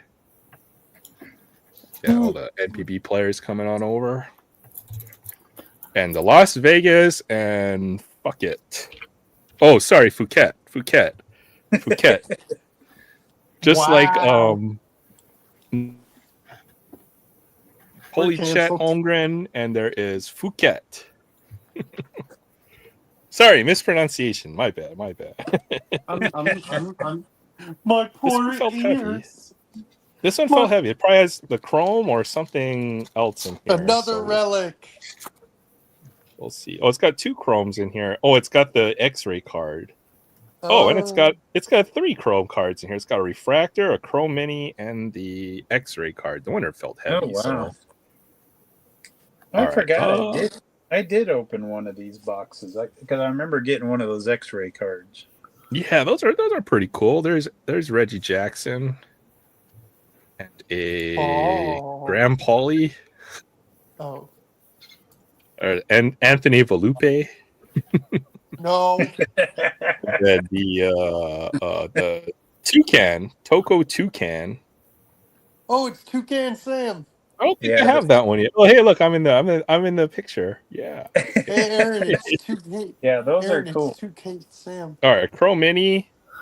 Oh, hey, look, super ultra short print mini. That's super ultra, yeah. Jose Altuve. Wow. That's like the smallest Altuve card I've ever seen. How fitting. Oh, man, that goes to Rex again. If Rex sees that, just tell me. I'll mail that one to you for the super short print. All right, we get for the refractor. This is a refractor. We'll see who it is for the Rangers. Nolan Ryan. Come on, Nolan Ryan. Seager. Ooh, Corey Seager. I'll take that. Oh, always big fan of Corey Seager. Sweet card right there. Corey Seager on the refractor. So not a bad blaster. We did get the relic, Alec Boehm relic. Got the Corey Seager, the Italian flag. Where are my little sleeves for these? I'll have to go find them. All right. Oh, since Julie's here, we'll do some Series 1. What's that? I got some hockey lying around. Oh, here you go. I'll show you my Allen and Ginter real quick if you want.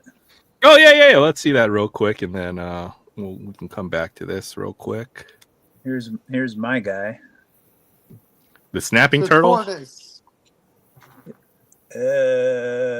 Porcupine. Cape Porcupine. It's a what? That's what it says. Oh, okay. I did not know a porcupine had like a jaw like that. You know, it looks like you'll bite your foot off with that. From the Oregon Zoo. That's kind of cool. Yeah, that's pretty wild. And here's the. I got a bat relic. Oh, a bat relic. Very Christopher nice. Morel. And I did my little chrome mini was Soto. Oh, that's not bad at all. Nice. Yeah. And I did get, this was a cool relic. I love these mini relics. Kirby Puckett. Oh, yeah. Oh, yeah. Heck yeah. Yeah, that's cool. Yeah. All right, there you go. Yeah, Tiff. You know what? I'll have to get your address. I've got a few extra ones of these the X-ray ones. I can't think of another person, that might want these more. So we'll have to get in touch, Tiff, and I'll send you a couple of them. They're pretty cool. You know what? You know what? I know you live kind of in the neighborhood, like within a few hours. So maybe if you're ever in the neighborhood, you go to the zoo and you'll see the real thing at some point. And be like, yeah. can you sign my card? I think we have 2 live young guns in these packs, so we'll see if we can find one of the big young guns in here. I've only pulled Stankoven and Gaultier. I'm still looking for a Lane Hudson young gun, so please, Lane Hudson. All right, first off, for the Rangers, shout out to Dan, Hockey Stick Talk Nation, Lexus Lafreniere, aka Laffy.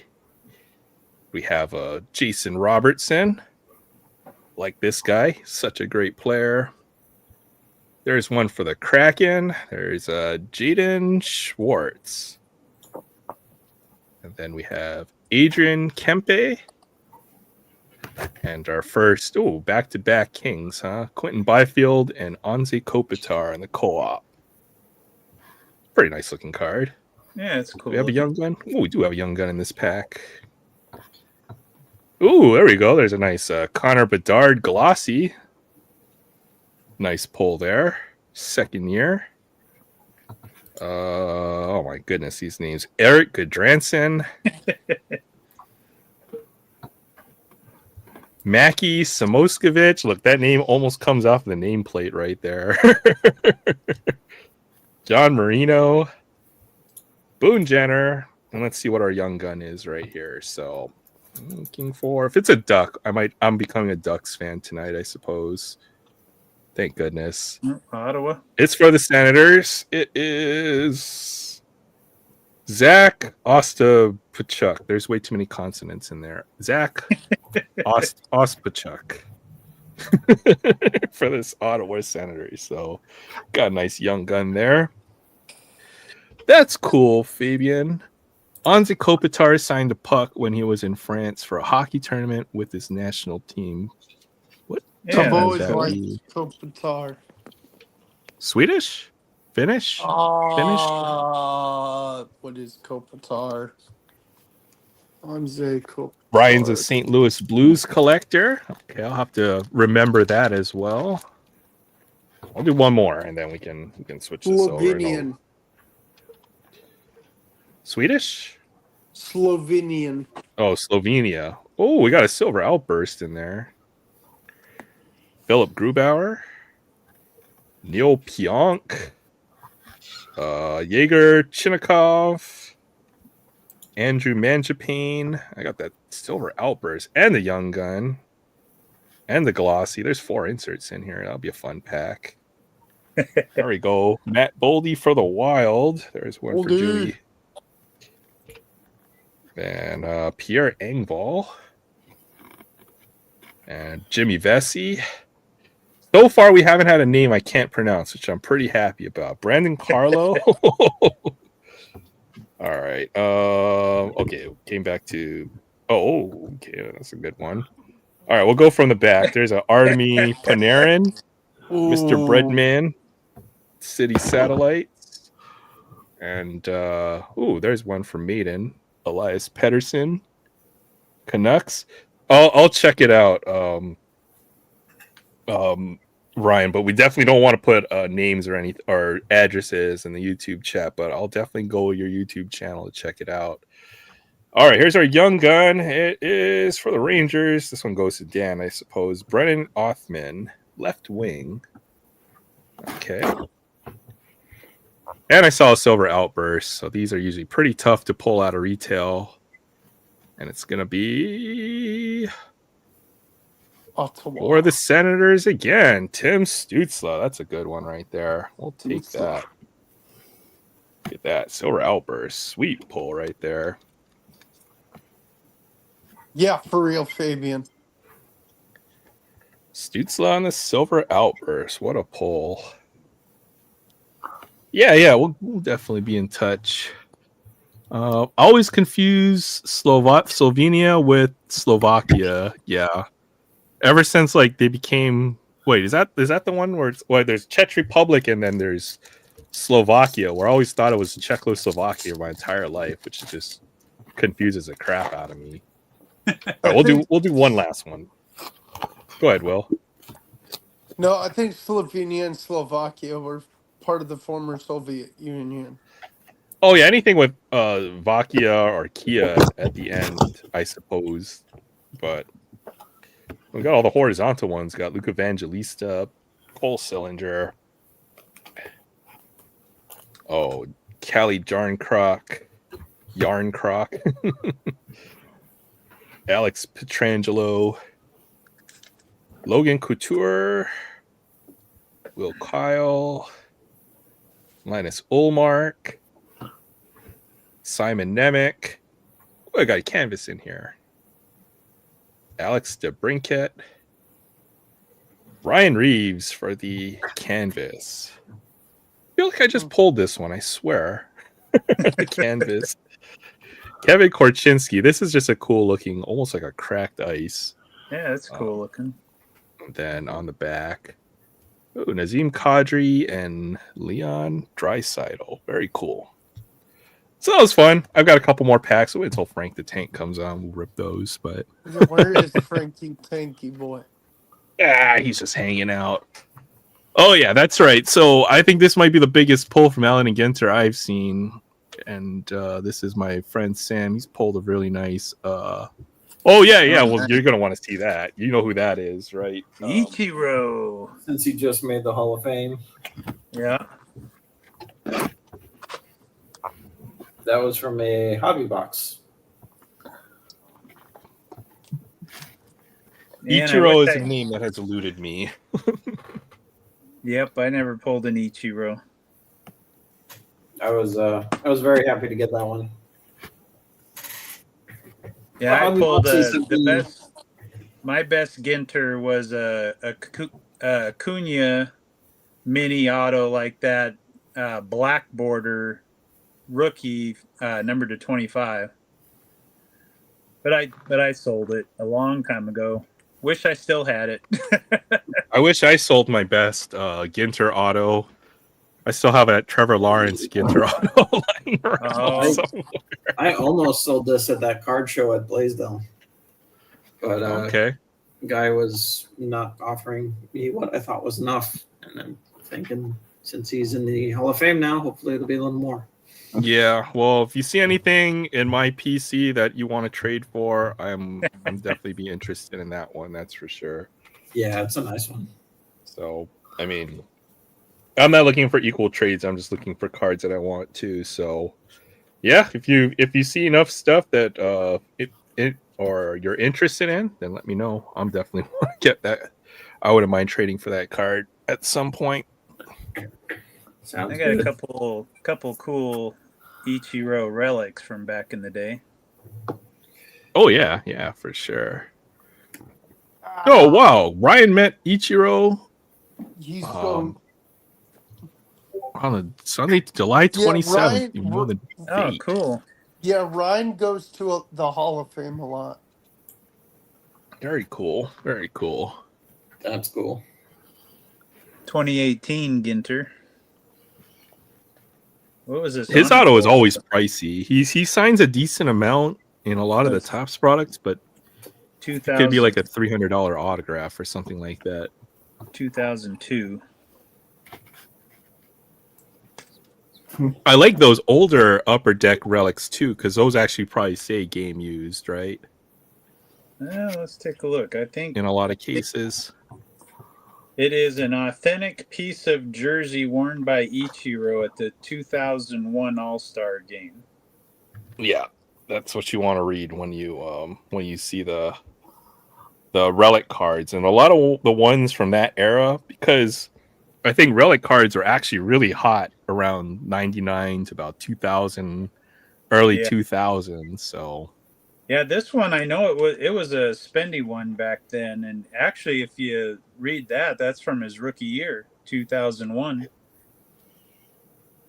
So the card that's was really made, cool. Yeah, the card was made in 2002, but the jersey was from his rookie year. Let me see if I can pull out that one card. I know I've shown it a few times, but may as well. Where is it? Either this box or the other box. It's not in this one. Oh darn it! in my other box. All right, give me a moment here. Let me dig through something real quick.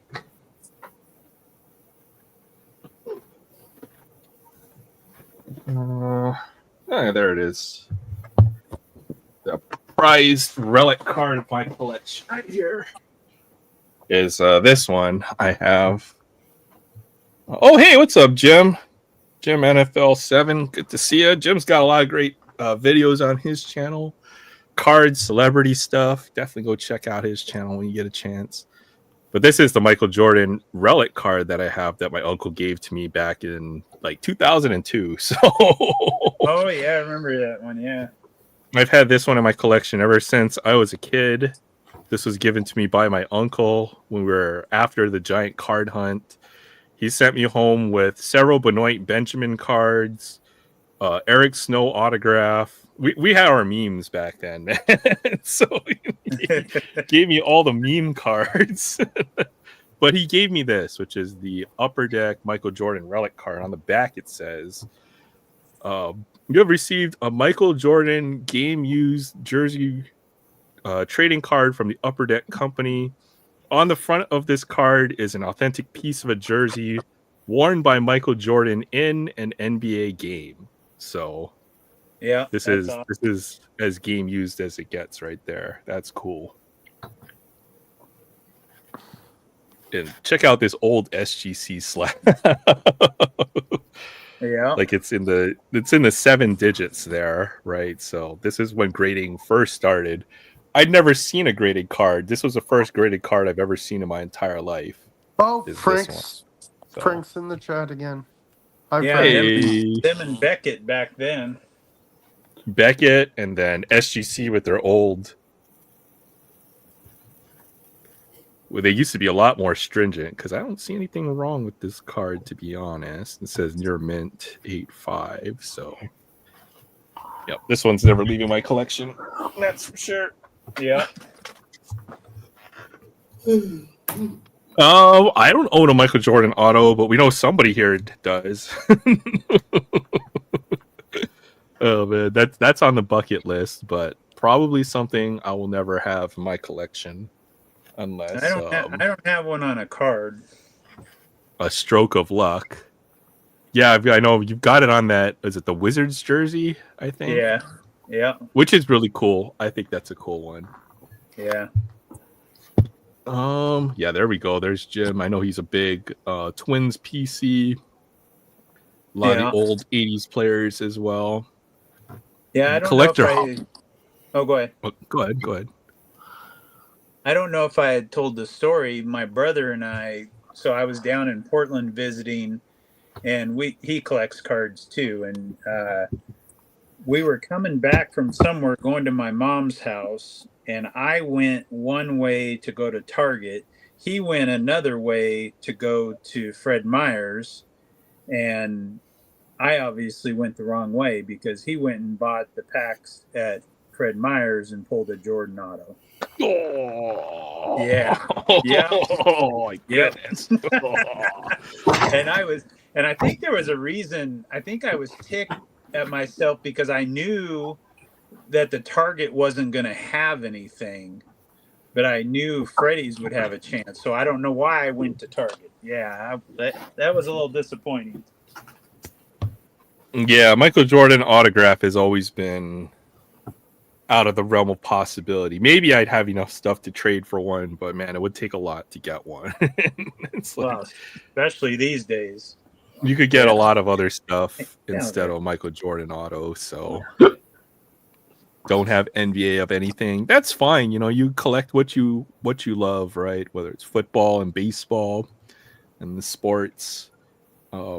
Joe Montana almost had a town named after him in Montana. No way. It'd just be called Joe. I was going to say, Joe. what they call it, just Joe. Has to be, right? How else would they do it? Maybe his whole real name. If it's not just Joe. Joe Montana. Montana. Yeah.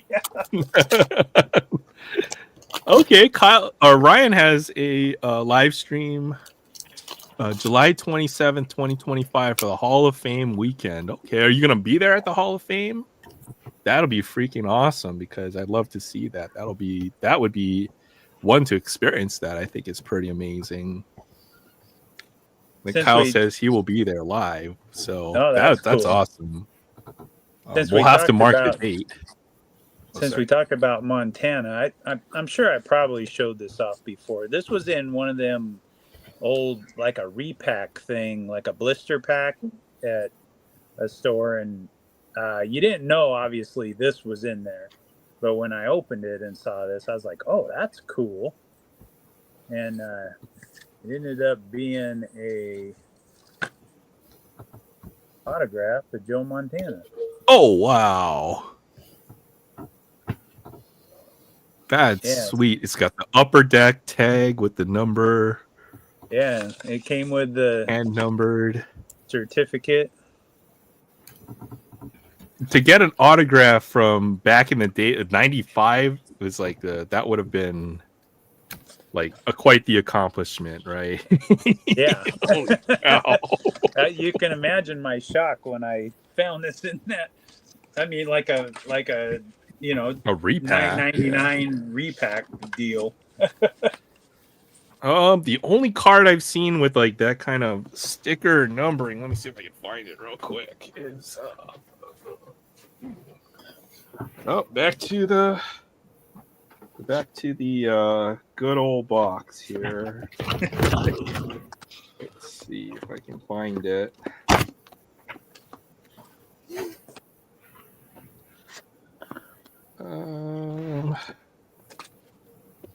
Is it in this one or is it in the other one?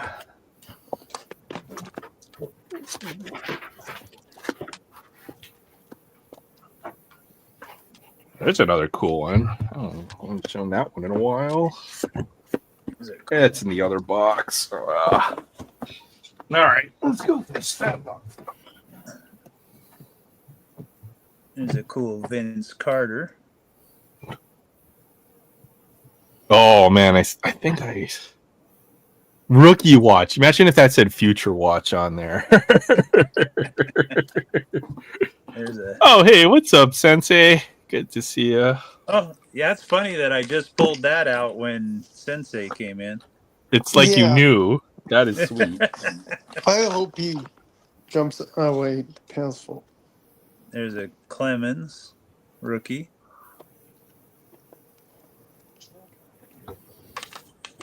These were pretty cool pulls back in the day. Team Pinnacles. Oh, that's nice. Yeah. They have both sides.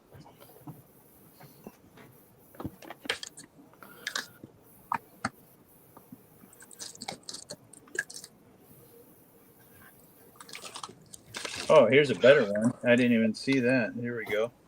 There's a Gretzky. Nice. With Lindros. Nice. Very nice. Yeah, that's cool. That old screw down. That's old school right there. Well, it was kind of amazing that back then with these that they were recessed, you know. Oh, there's. I definitely love Vince Carter cards as well. Oh, you see it, that old SP. Love that design. Oh, Terrell Davis. And we got old Pinnacle Gretzky. Yep.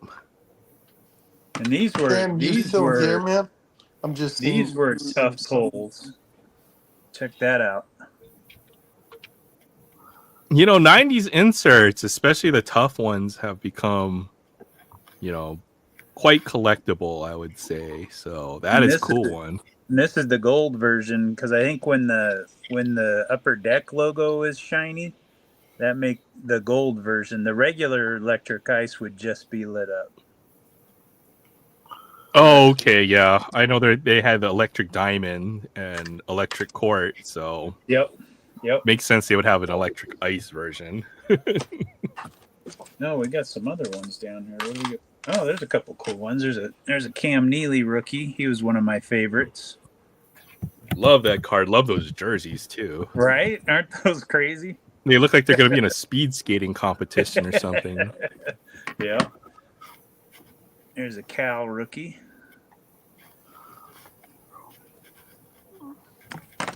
And then these Don't rookie have one of those sensations were fun to chase after. The Big Hurt. Oh yeah, 1990 would be like one of the first years of, you know, real true inserts for cards.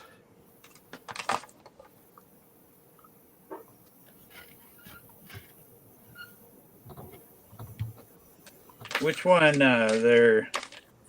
Thanks. Sensei, were you talking the Cam? Yeah, the Cam was O-Pee-Chee. Cam Neely. All right, what was I looking at? I was looking at Joe Montana and Jerry Rice autos. I know Montana signs a decent amount, so he's not out of reach. And I think the same with Jerry Rice as well. So if you ever wanted an autograph from either one of those two, they're not unreasonably priced like some of the other big names in the hobby. And, you know, they're arguably one of the greatest receiver of all time. And then, in my mind, you know, the greatest quarterback as well. Maybe not the most accomplished, but certainly the one I grew up watching was Joe Montana. Oh. Do those screw slabs protect the cards well? It's kind of before the era of the magnetic one touch. And the good thing about the screw downs is they don't slip out of the holder. Like a magnetic screw down, you have to be careful. The magnet can come loose. And as long as they have the recess for the card to kind of sit in, then the screw downs are just as good in my mind, Fabian. But you have to be careful with those. Yeah, I'll show two different versions. So I don't know if you can see it very well, but these ones are recessed so the card sits down in it. And then you had the ones before that, which are these big ol' honkin' slabs. These ones not good. Unless, I mean, if you had them in a penny sleeve and then not screwed down real tight, they probably would be okay. But I seen my LCS had a Jordan autograph in one of these, and it was numbered to 2, and I was scared to death to take it out of it. Well, it did peel a piece of the card off. So if they're in these too long, they will damage the card. Sam, you still here, man? Yep, still here. Well, I've got that Kobe Bryant insert in a screw down, but it's never coming out of the screw down because it's not in a penny sleeve. And I know with type of climate out here in Hawaii, I'd be very scared to take that card out of the case. Right. So it'll never come out of that screw down. Well, now I do say, how Tony was making fun of me a while back when I had the Drexler and the Olajuwon in those, and they came out they were good. They came out because I want to say I had thrown them in penny sleeves a while before. Yeah, I mean but that's what we had back in the day. Were those, and then the 2-piece the clamshell ones that you put your card around. Whose autograph is that? Yeah. Oh, it's a Johnny bench. Oh my God! You're just gonna pull that out? Oh, that's cool. Yeah, just whip it out. This is like from number 2000.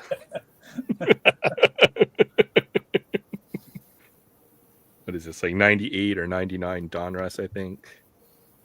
Cool signature there. And then this is the card I was thinking of with the upper deck. This is my Tony Gwynn autograph. It's got this is almost like a buyback. Oh, that is a buyback, yeah. It's got the upper deck holograph on the back with the serial number on the back. So when you show that other Montana, right, I was like, okay, that's where those But this almost has like 2 cards in this magnetic. It's got the, I don't know if you can see, it's got the card itself, and then it's got like the COA slapped in there in the back. So Yeah, Yeah. I've a Rod de Brindamore like that. That's kind of crazy that they did it like that. yeah, this one, I know this would probably be the card that Paul would want, but this one will probably not be. Because that's a buyback from the 94 SP HoloView set. Yeah. Yeah, I looked this card up. I've been so tempted. I still have a sealed box of that 94 SP. And I don't know if you it can see has, with the holograph there, but his face will change yeah. depending on the angle that you look at it, which is really cool. Yeah, That was those- the big deal with the upper deck holograms back then. Those old holograms were cool. Okay.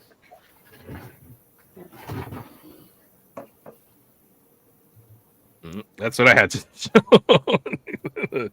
Kind of the bigger ones, a Tony Gwynn autograph. I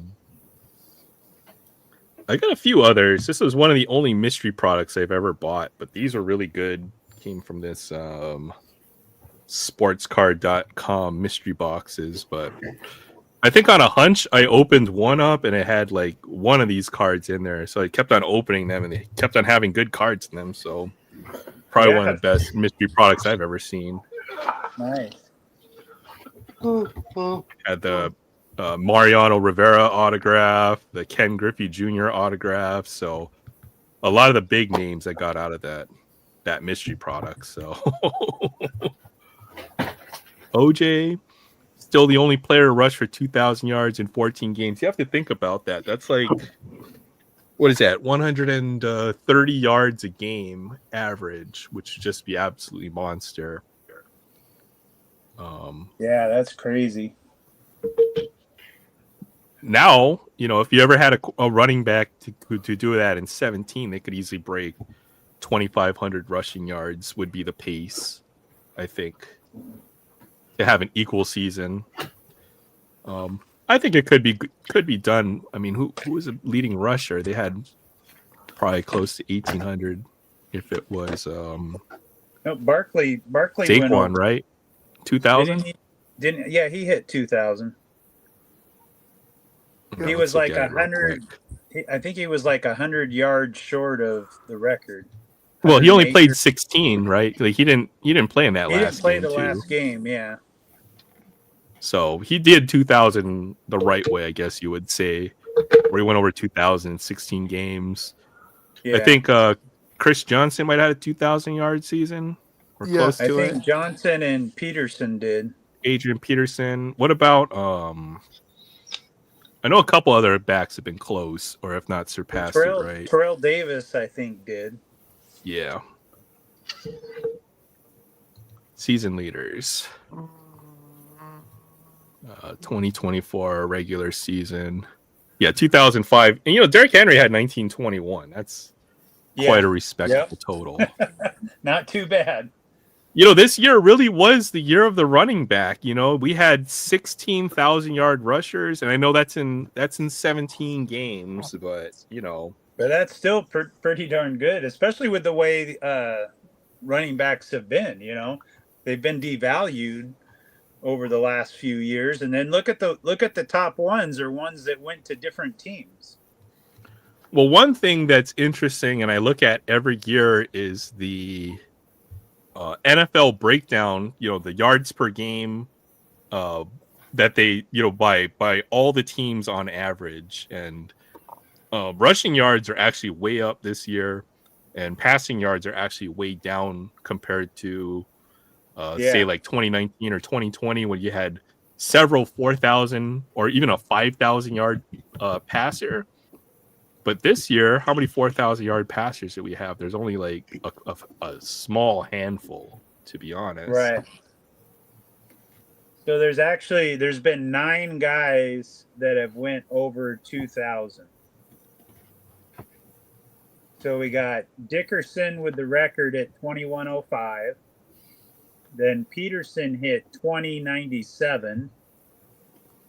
Jamal Lewis, Barry Sanders, Derrick Henry, Terrell Davis, Chris Johnson, and Saquon and OJ. OJ. Yeah. Yeah, those are some pretty good years. Wow, Sean Alexander hit 1880 back in 2005. Wow. I know a lot of backs have had monster years. At least in Yeah. the past, you got guys who would hit 1500 or a lot higher. Yeah. Let's see if we can pull this up real quick. What I wanted to look at on Pro Football Reference, but if you look at the NFL teams, let me see if I can Kevin, are find it you real okay? quick. Kev? Yeah, I'm playing a game. Oh, I was like,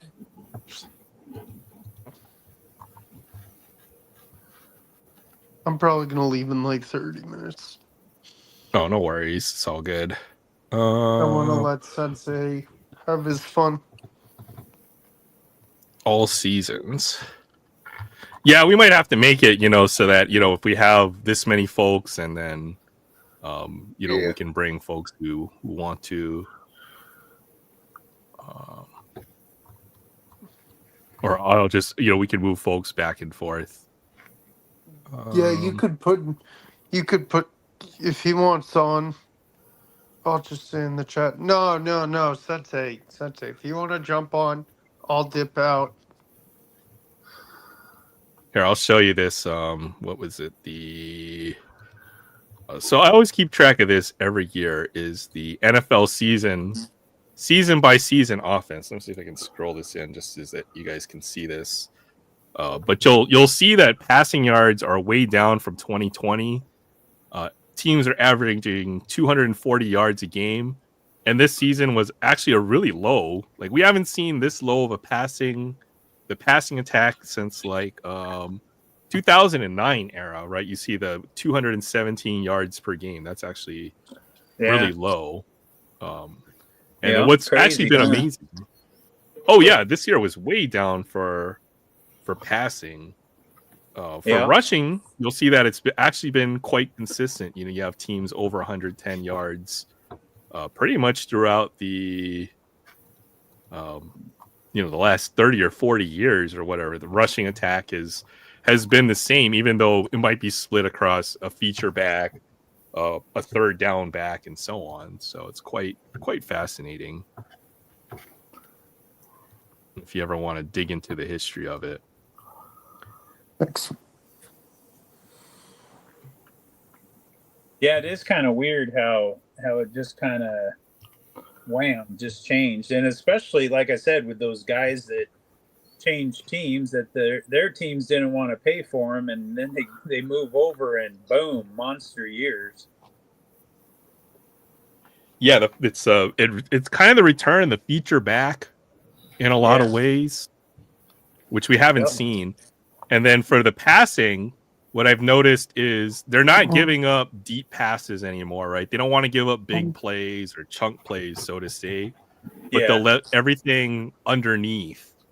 So if you watch a lot of those good offenses, it's just dink and dunk, 5 yards here, 7 yards there, 15, they don't mind having 13-yard plays, 13 play drives, shorter yardage plays, right? Yeah. When before everybody wanted to hit a 50-yarder to, have a two play drive and we're done. Yeah.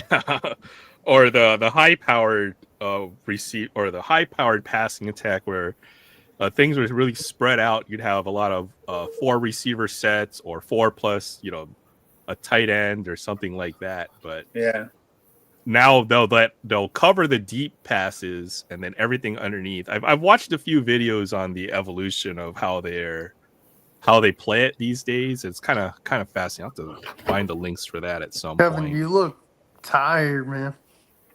You good? I'm not at all tired, Will. Not in the least. I think he's trying to get you out of here, Kevin. No. Hey, you know what? I'm probably gonna end up going to bed soon, so I'm gonna let Tony hop in. He probably wants to catch up with you guys. Love seeing everybody. I'm gonna head out. I'm sweating in this room. I'm in the basement. I'm sweating a lot. I'm getting overheated. So Walk good outside a night, minute. You won't everybody. be sweating. All right. What? Good night, Will. I said Good All night. walk right. outside Well, a have a minute. good You one. won't be sweating.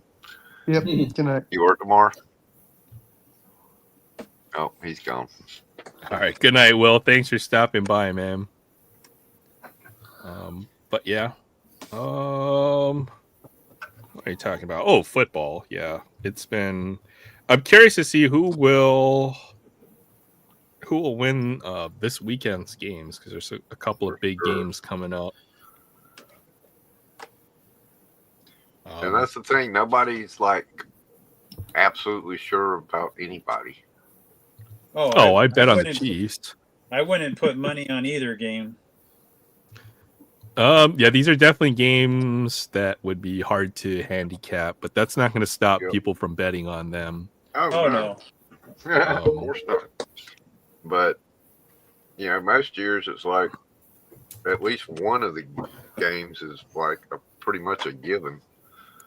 No, not necessarily, right? I mean, if anything, you would think the Eagles would have a big advantage over the Commanders, and they are. They're 6-point favorites in this game.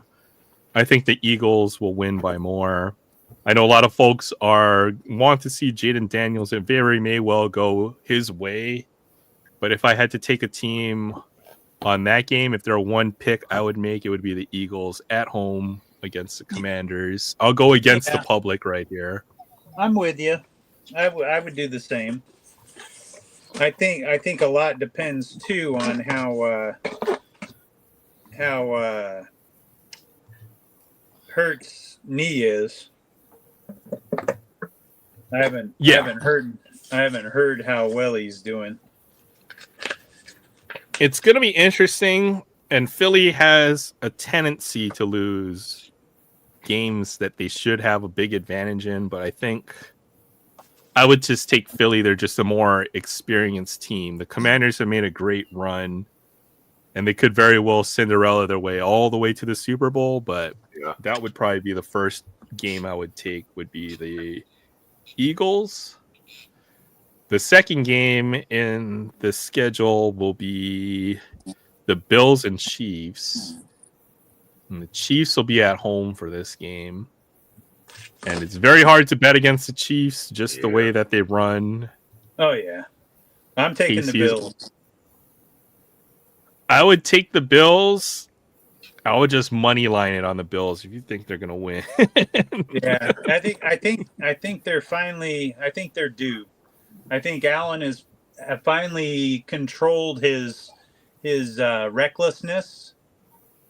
His turnovers, and well, maybe I'm more hoping. Yeah. If there's a bet I would make on this game, it would be Buffalo first half.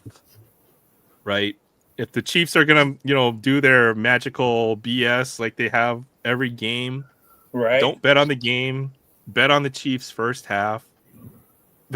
Don't take this as gambling advice, because I have not gambled on football in years, right? And let's just say I'm not a winning player. But if there were a play to make on this game, I would take the Bills first half, and then I'm not even sure what the line first half is. Let's look at it. Bills, Chiefs, first half. Did I ever show Take the you under these, as Aaron? well. I can't remember. No, I don't think you have. Those are pretty. Well, let me see what you got going on here. Take the Bills first half. Take the under. That would be my play. Oh man.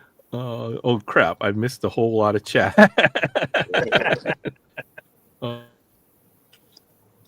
I'm in need of Ichiro, Sabathia, Billy Wagner, Dave Parker. Okay, we got a few months. I'll look at your email. Maybe I'll try to find a few to send to you, Ryan. And then it's been a long week for us all. You're more than welcome either way in the chat. Good to just catch up with you a bit. These are cool photos that you got here. Yeah, this was back. Man, I can't remember. There's probably no date on these. Well, Tell the era it just was- with the clothes everybody's wearing. Yeah, right. right. There's big old Chuck. He is So this not a would have- role model. This would have to be, man, I would say back Chuck looks pretty around- slim in there. Looks like playing days, Chuck. Oh yeah, there you go. There he is. There you go. That's like MVP form, Charles Barkley, right there. Yeah. That's this, cool. Phoenix Barkley was my wife's favorite player. And so this That's was right. actually in the Tacoma Dome. I remember I had told you the story about the AC Green autograph I got. So we were down in Portland the night before this game because I had bought tickets for my wife's birthday.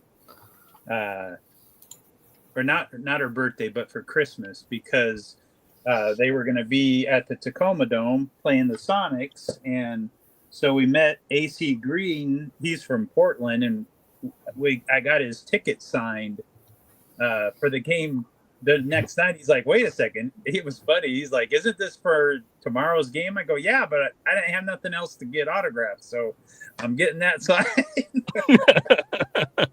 And so, yeah, we got there early and we got to see Chuck go out, and yeah, it was pretty cool. Yeah, we'll see. We'll see about the. I'd love to see the Bills get there as well.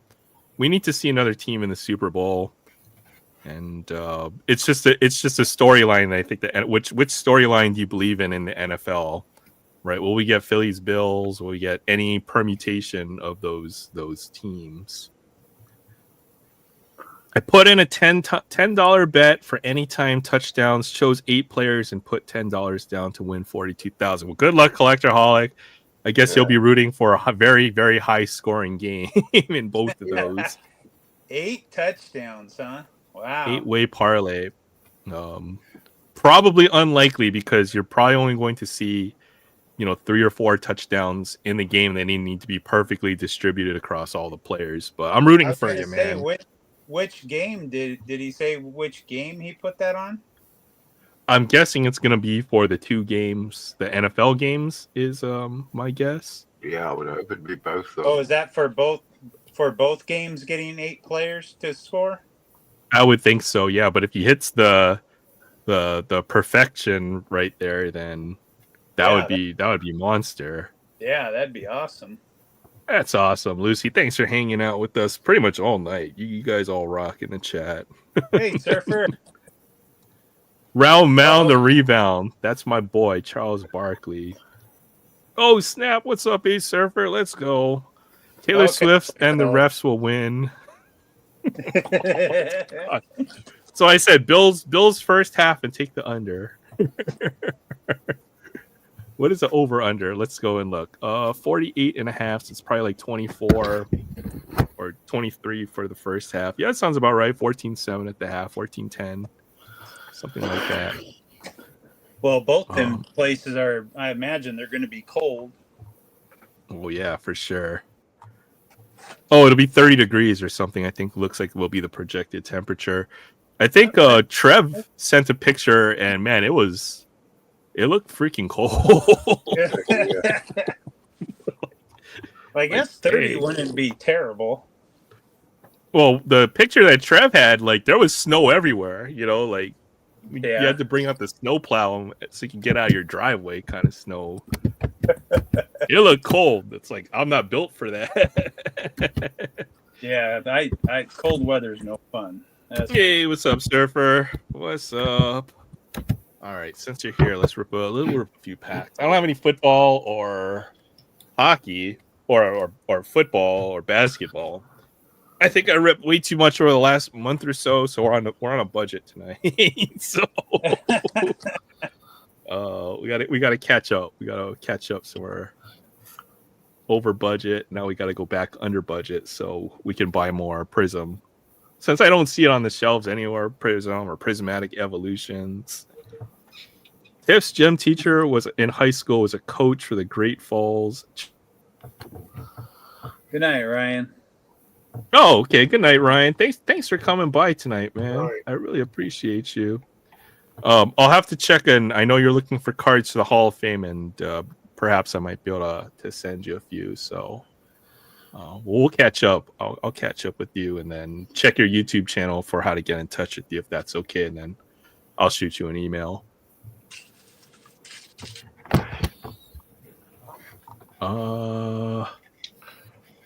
Bills have players a bit of the cold. Yeah, it's snowing everywhere except for Hawaii, apparently. From what I saw. Right.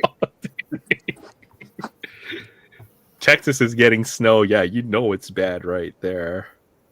Man, I saw some pictures down in Florida. That's crazy. And it's like, is the world heating up or what's going on here?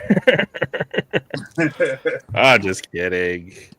I'm kidding. I think we always need to be, as humans, we need to protect our Mother Nature, right? And our environment. Project 2020, what the heck is in there? Yeah, I don't know what it is, but I've just been cleaning off the desk, and I thought, well, let's take a look. My J-Rod? guess is it's My guess is Griffey, but oh yeah, the kid. Kid. Oh, that's kind of cool. Looking. Okay, that's kind of cool. I think looks like it's a play off of the '89 design, the way that the logo's on the bottom. Yeah, 89. Oh, that's the original card. Yeah, 89 Topps Traded Baseball. That would be his rookie. Yeah. I'll go find the other one.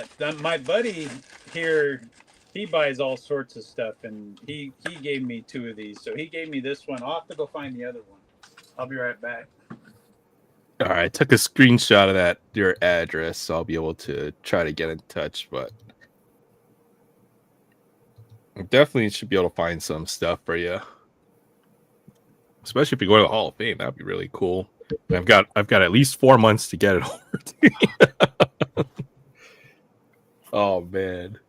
All right, I got some archives. We'll rip a few of these since I got but I'm trying to save money. I want to get to Las Vegas or for some other future release next year. We'll need ammunition, so not trying to fire all the bullets all at one time. So here's some archives baseball. We'll do a couple of these $7 fat packs. I know I'm doing this wrong, but all right. We found this really nice J-Rod card earlier. Oh, and the Pulse Skeens, so you can pull some nice hits out of these. And this one does not have anything, but there we go. There's a nice Ryan Sandberg. Hey, still could have an auto. Still could have an auto. We've seen one of those pulled. Freddie Freeman for the Doyers. Eloy Jimenez for the Orioles? Oh, that's right, that did happen. Landon Knack. Brett Rooker. This guy is so underrated. He's become quite the player. He had a pretty solid year last year. That's right. They play in your division. He's really turned it on. Logan Webb. Yeah. Stemian. Ooh, Big Poppy. David Ortiz. Yeah, we'll just see what our yellow is. For the Nationals, Mackenzie Gore. And our insert, 2 Freddie Freemans. In the game. Evan Carter. That's a nice rookie. This is a very Dodger and Rangers heavy pack. Teo Hernandez. Billy Williams. Baby Ruth. There's the Candy Bar Man. Patrick Bailey. Oh, error 101. 101. Hey man, your security tabs aren't working very good. Usually that's the trick, but not for these apparently. All right, we'll try the way Kevin does it. We'll go in from the bottom here.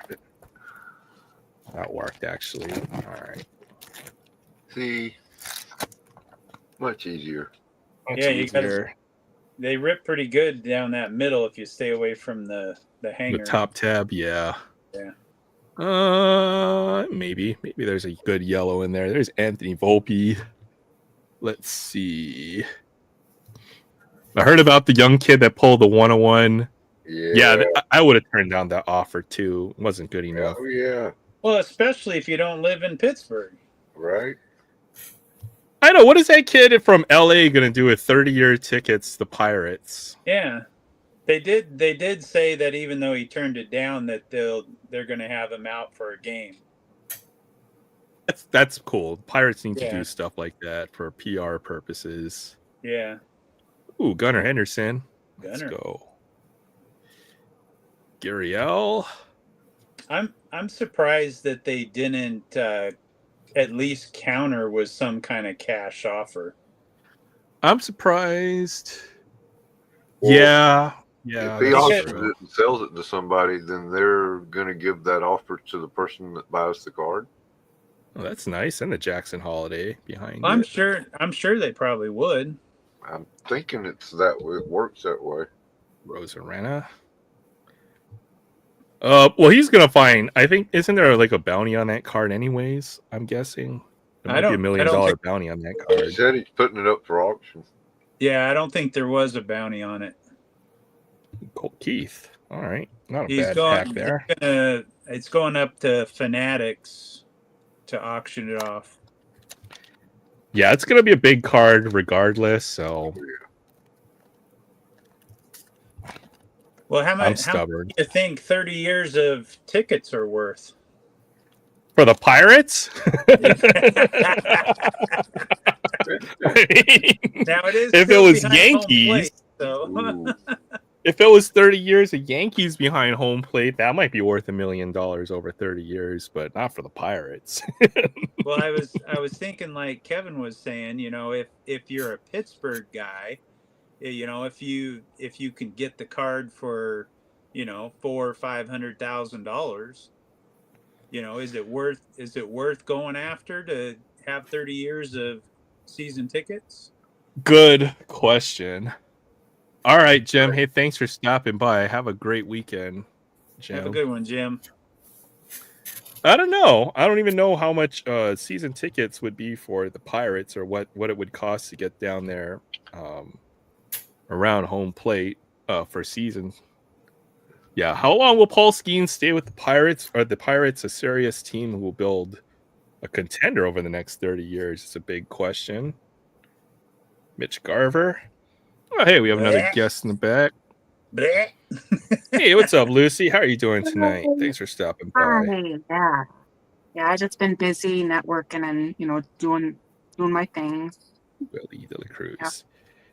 Yeah, Lucy's one of the new channels we met through Ace Surfer. So good to see you stop by. Always appreciate you. Hi, Lucy. Nice to meet you.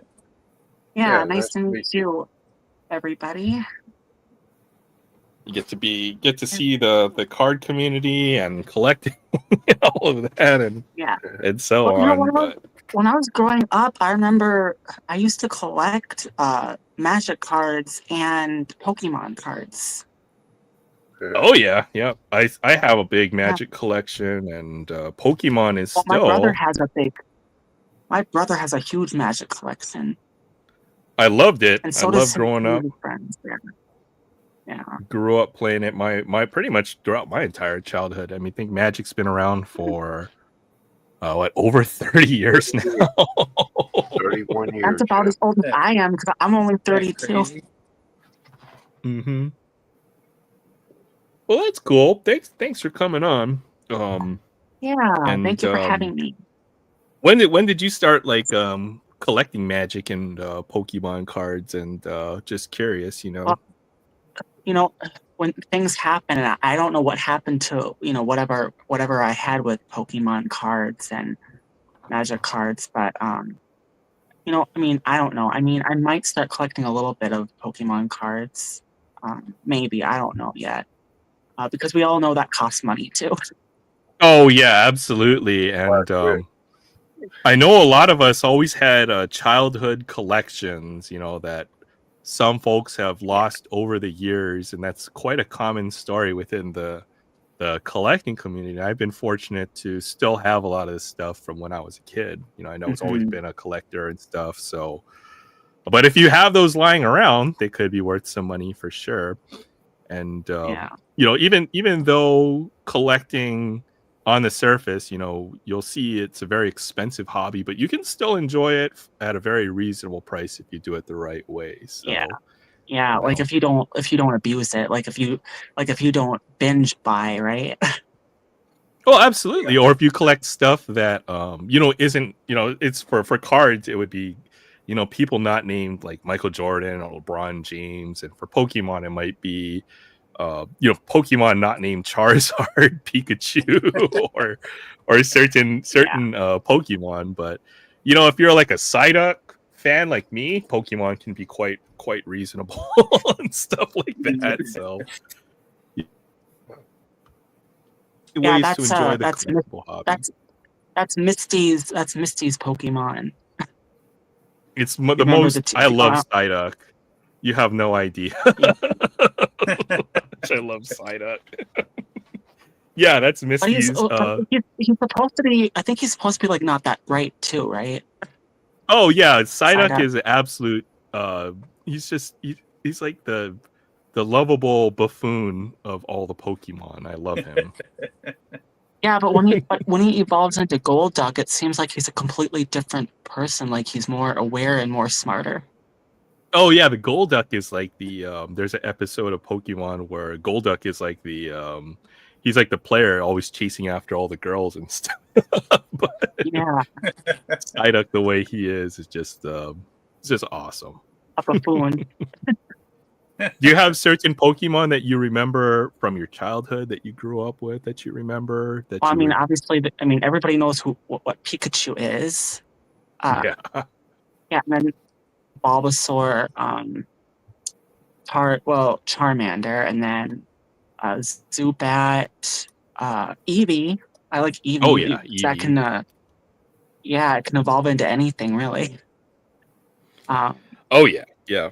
Even the new set that just came out, the Prismatic Evolutions, there's a lot of hype around this particular set because it has all the Eevee evolutions right now. So you can look it up. Like folks are fighting in the Walmart aisles and the Costco aisles. Like they're pretty much beefing over the boxes of cards. It's been nuts, man. Jeez. It's kind of crazy out there. So this is a new set, and people are wanting to get that set as soon as possible. Like, right? Yeah, let me see if I can find a video of that. I mean, we can play it without sound. I'm sure we can. So, find like, that, what is it? It's like, is there like an expiration date on it, or like only so many can be sold, or what?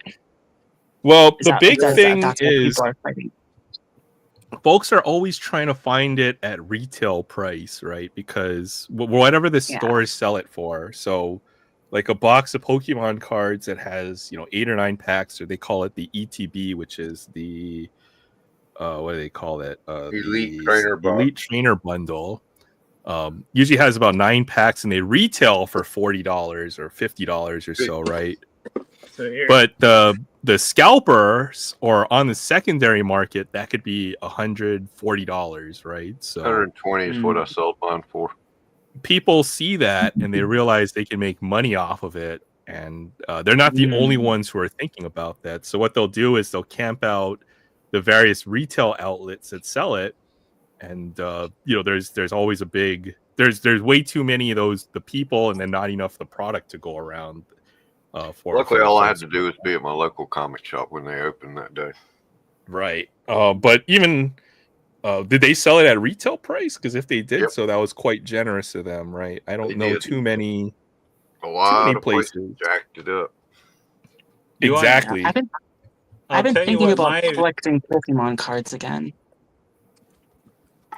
Yeah, and if you do, I would try to just buy. You can always go. Well, I'm not gonna do a lot at a time, just like a little bit at a time. Yeah, and collect the cards that you want, and the Pokemon that you want. You can.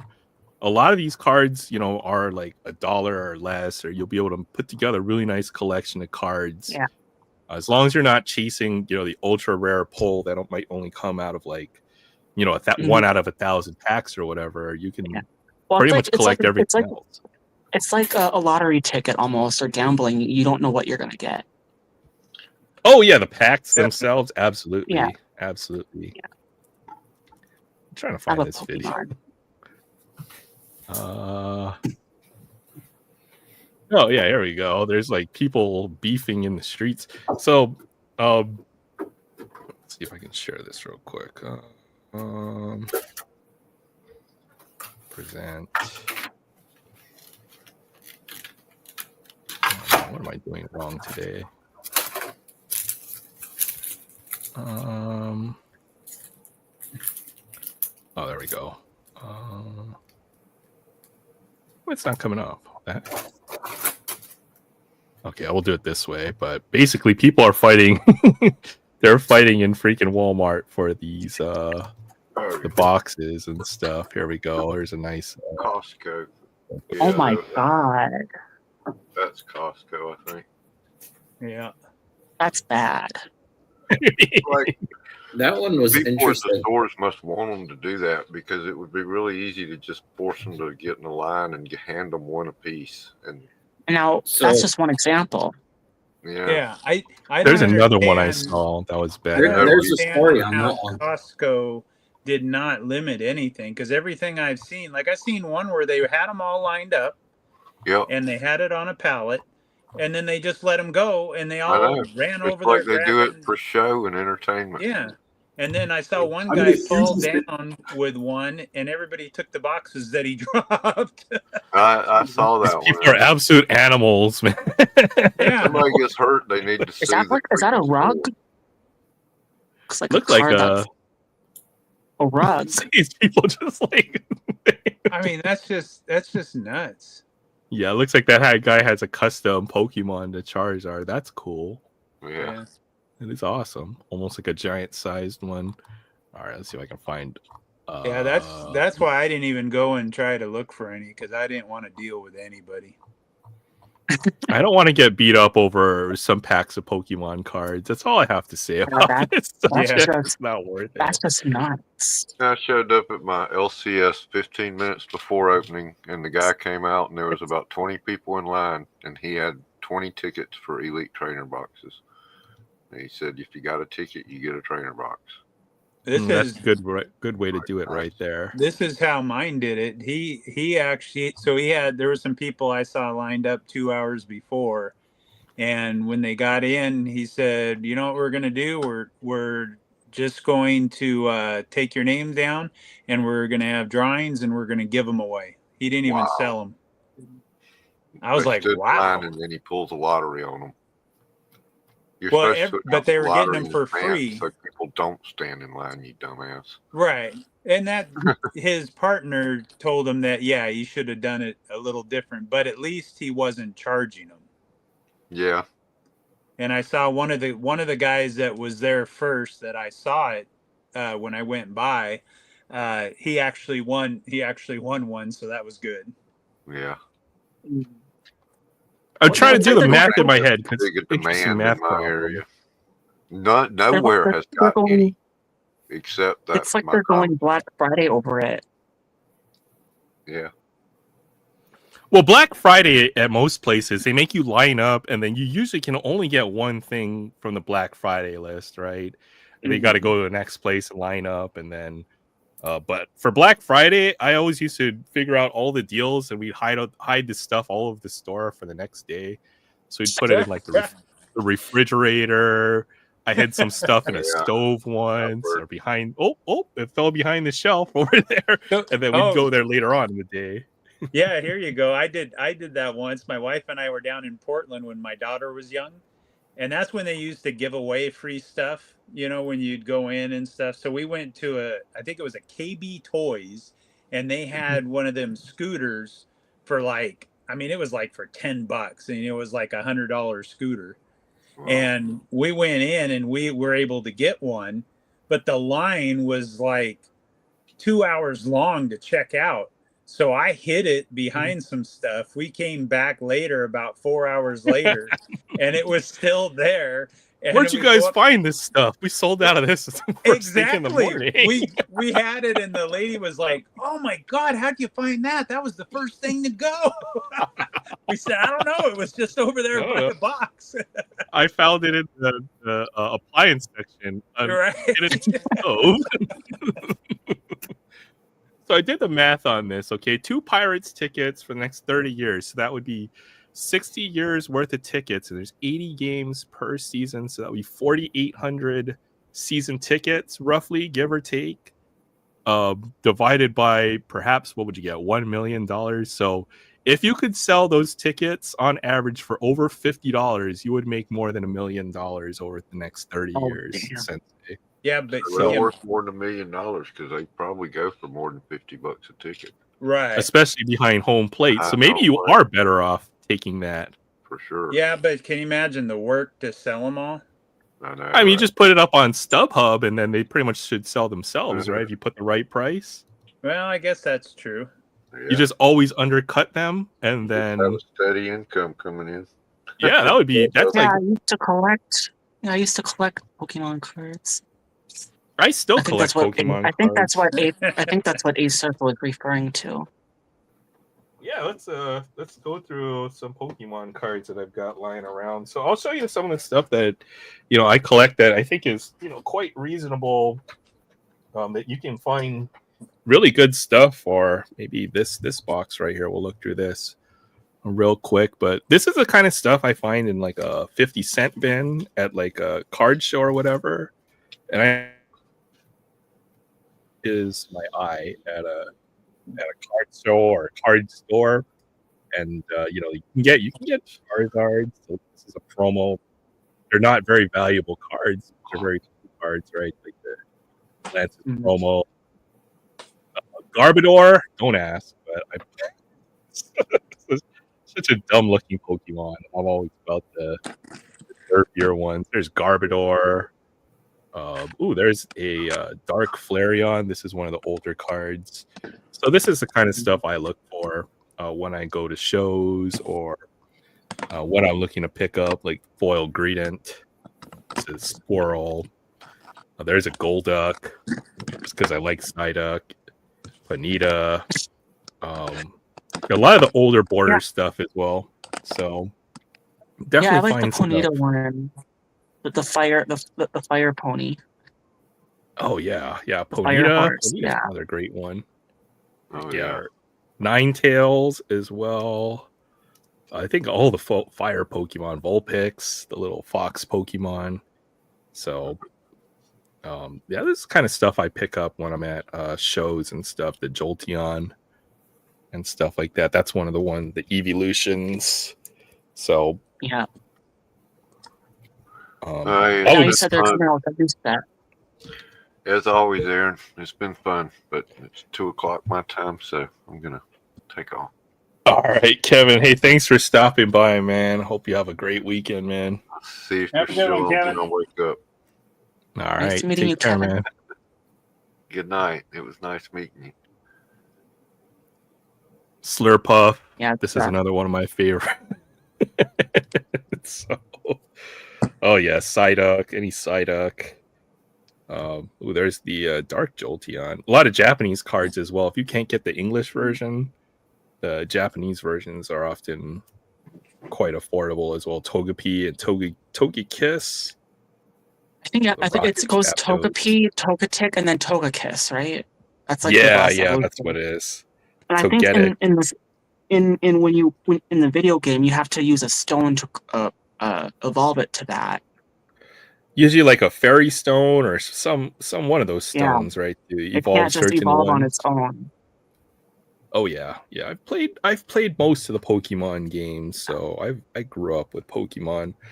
I even went to the movie, and I was the oldest kid there. I was in 9th grade because I wanted one of the promotional cards that they handed out at the movie event or whatever. So, I was a collector even back then, and it was. Those are pretty valuable, aren't they? The Mew promo, probably not too expensive. I know it's gone up to be maybe a $40 or $50 card these days, but I still have it somewhere in this box I'm digging through. Seven Fabian dipped out too. Hope you have a great weekend, Fabian. Thanks for stopping by. Just got to go do some yard work, maybe some scale modeling. Fabian had the electronic football thing that I was watching. He has some cool videos as well. A Surfer is surfing eBay and Amazon looking for some deals. Oh, Tiff loves Amazon. Well, who doesn't, man? I get stuck on Amazon. I remember I went all the way down the rabbit hole and I found a 40-pound bag of cereal marshmallows. Oh wow.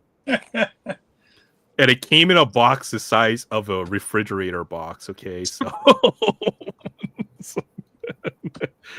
40 pounds of. Okay, And- I did not buy it. I'm not an idiot, but What was it? 40 pounds of marshmallows.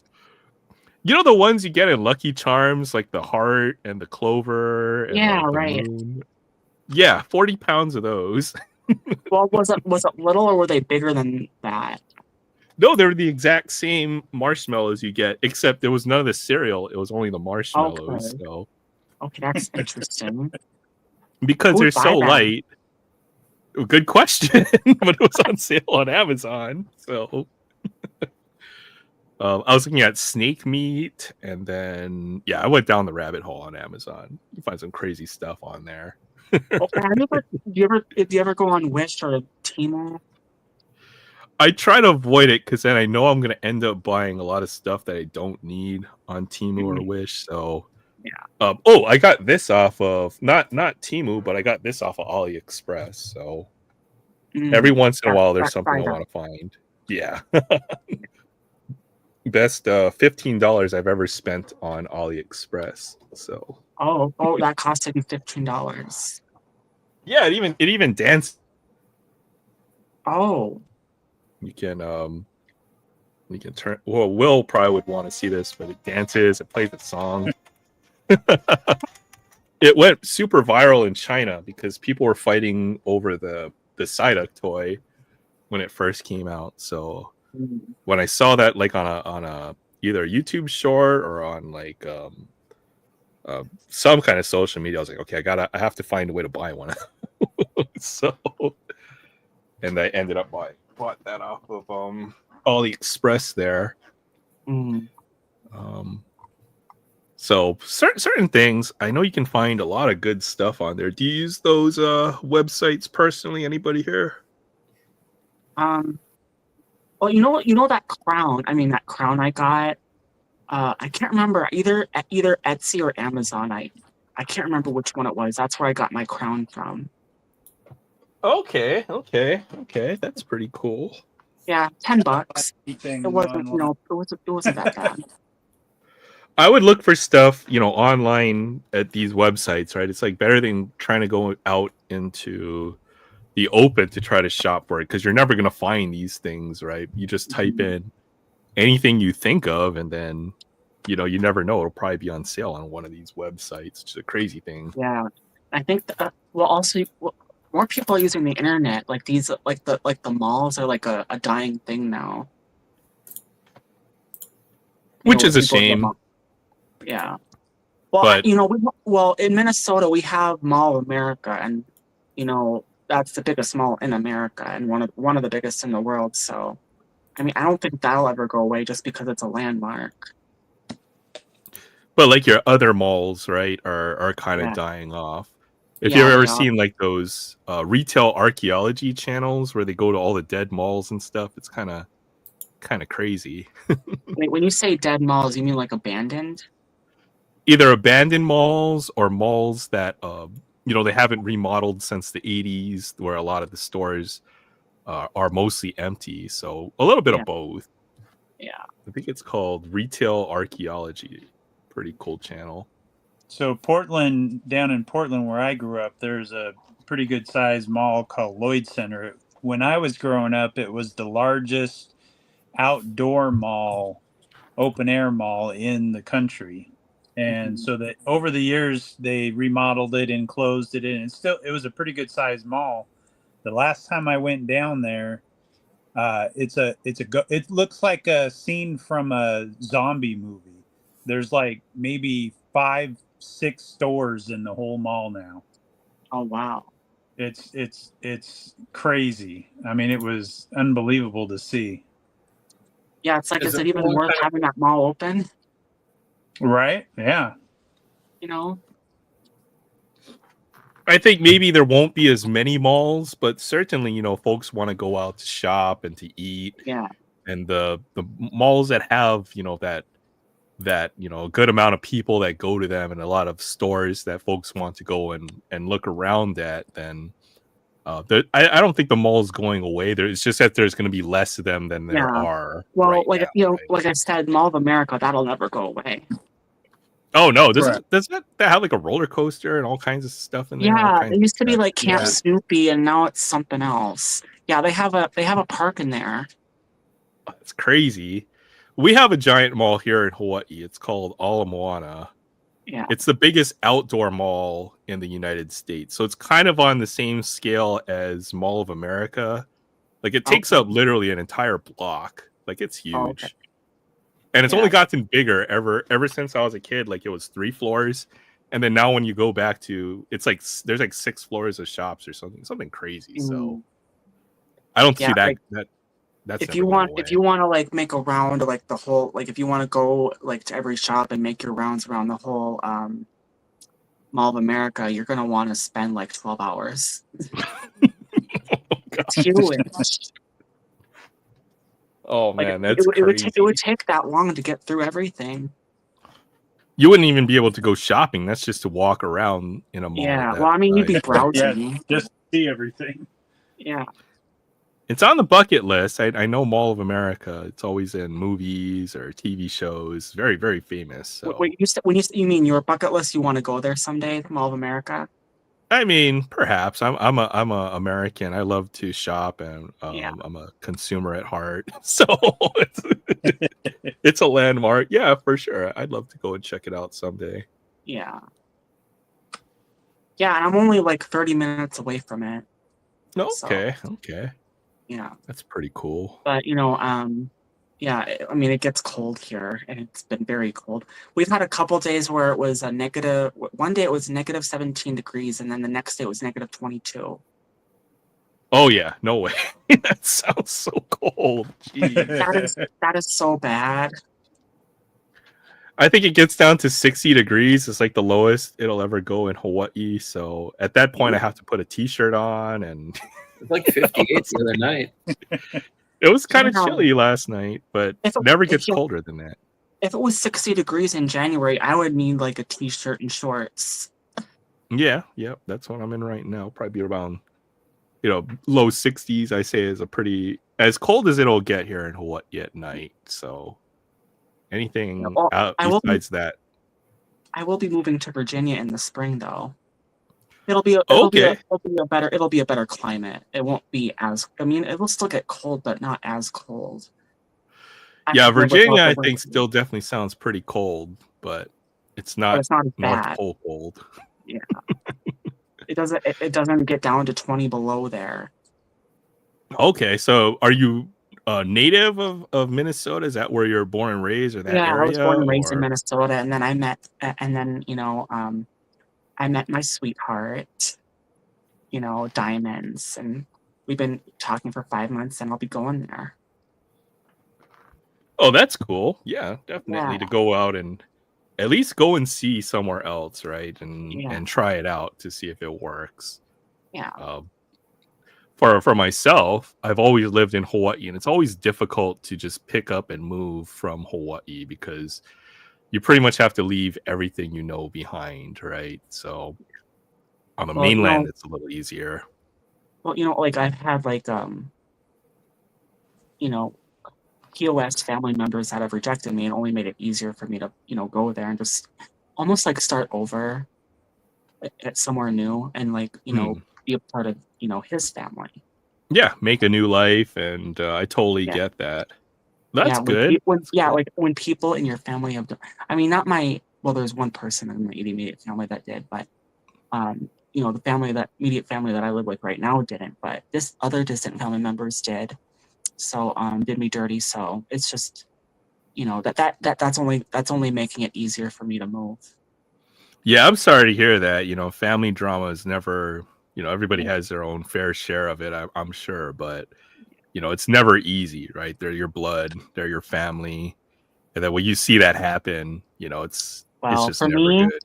yeah, for me, like you know, I can forgive, but they're not. But you know, the bridge that they've it's unsalvageable. The bridge that they burned is unsalvageable.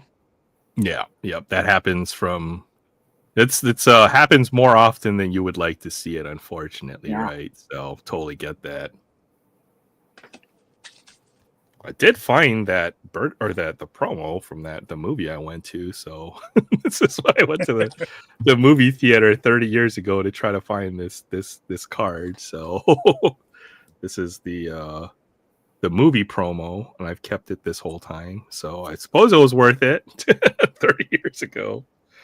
And that's unfortunate because I know, yeah, I've had won't go into much details, but you know, Yeah, right. it's happened to me personally as well, right? So, you know, what you just have to find a way to continue living your life, right, without having that affect you as much as possible. At least that's the way I've had to deal with it, right?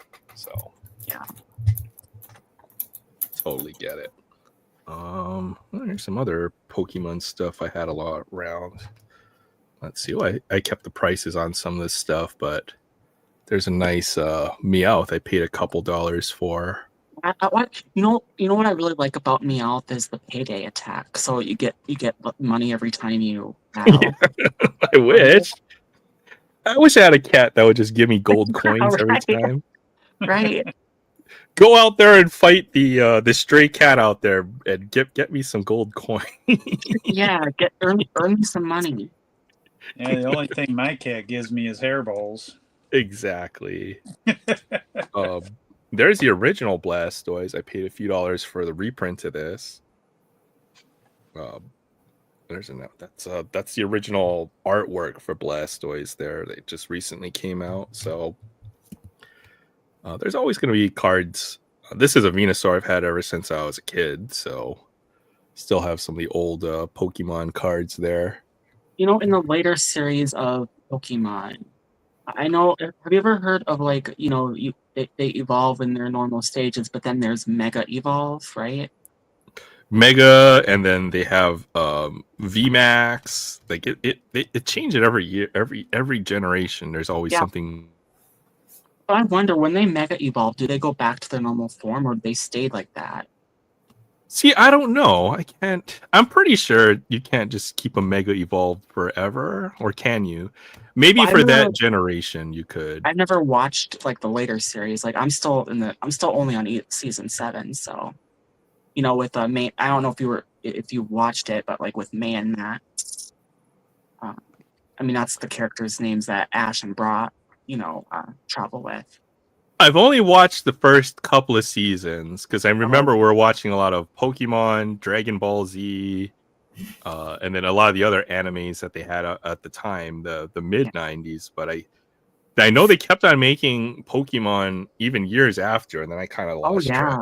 I think even now they still make it. Oh yeah, they have well, Ash finally retired, like the Ash and Misty, and then they have a new for Scarlet and Violet. I think they have a new like protagonist, I think almost for the series now. So I don't know what their names are, but there's a nice Eevee. I get this from Pokemon Go. Eevee. This one's got almost like a diamond foil pattern on there. It's pretty cool. Oh yeah, like a 3. What do you call it? Like a 3D or? I don't know what this would be called, but it almost looks like like diamonds or something like that. Not sure. And then the Galarian Zapdos. I've always liked Zapdos. It's like a fire Zapdos, which is kind of cool. Oh yeah, that's a legendary Pokemon. The legendaries, and then I've always liked Dragonite. Dragonite's from like when you play Pokemon card with someone, and I would think that's a legendary card. That you both can't have the same card, can you? I think you can now. They've changed the rules. Okay. So now you can. And I played back in the day. My favorite deck was a Chansey deck. I like Chansey. Well, I know when I used to play Magic with my brother, when there was a legendary card, you couldn't have the same one. Like if one had one legendary and I had the other one, for example, like if he put one out, the first one out, and then I put the second one out, that would like he would have to take away his Oh legendary. yeah, the old Magic legendary rules, right? Where if you had a legend and then Yeah. somebody else played it, their legend would go away and then your copy would stay. I think Yeah. they've changed the rules on that too. So that must have been a while back too. Yeah. Oh yeah, I was like, I was under. I mean, I'm 32 now.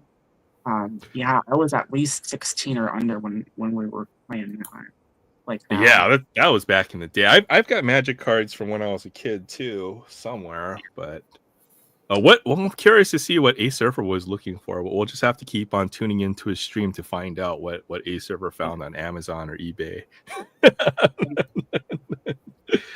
I should find Yellowstone National cards. Let's rip. Always must rip. All right, I still got a couple of these fat packs lying around, so we'll rip one of these then for you guys. Keep on going. That's why I didn't rip everything at the start of the show, and I didn't buy that much for tonight. But there we go. This one's for Tiff, Lava Shark, Ace Surfer, the lava all over chatted, and Travis Kelk.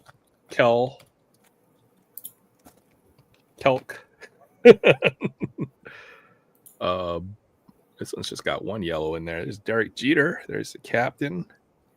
Oh, anytime, Ace Surfer. You got just like you're the machine, and then I am just like the little wheel, the little cog in the wheel. So anytime, I've got you don't have to thank me because I'll do it on my own.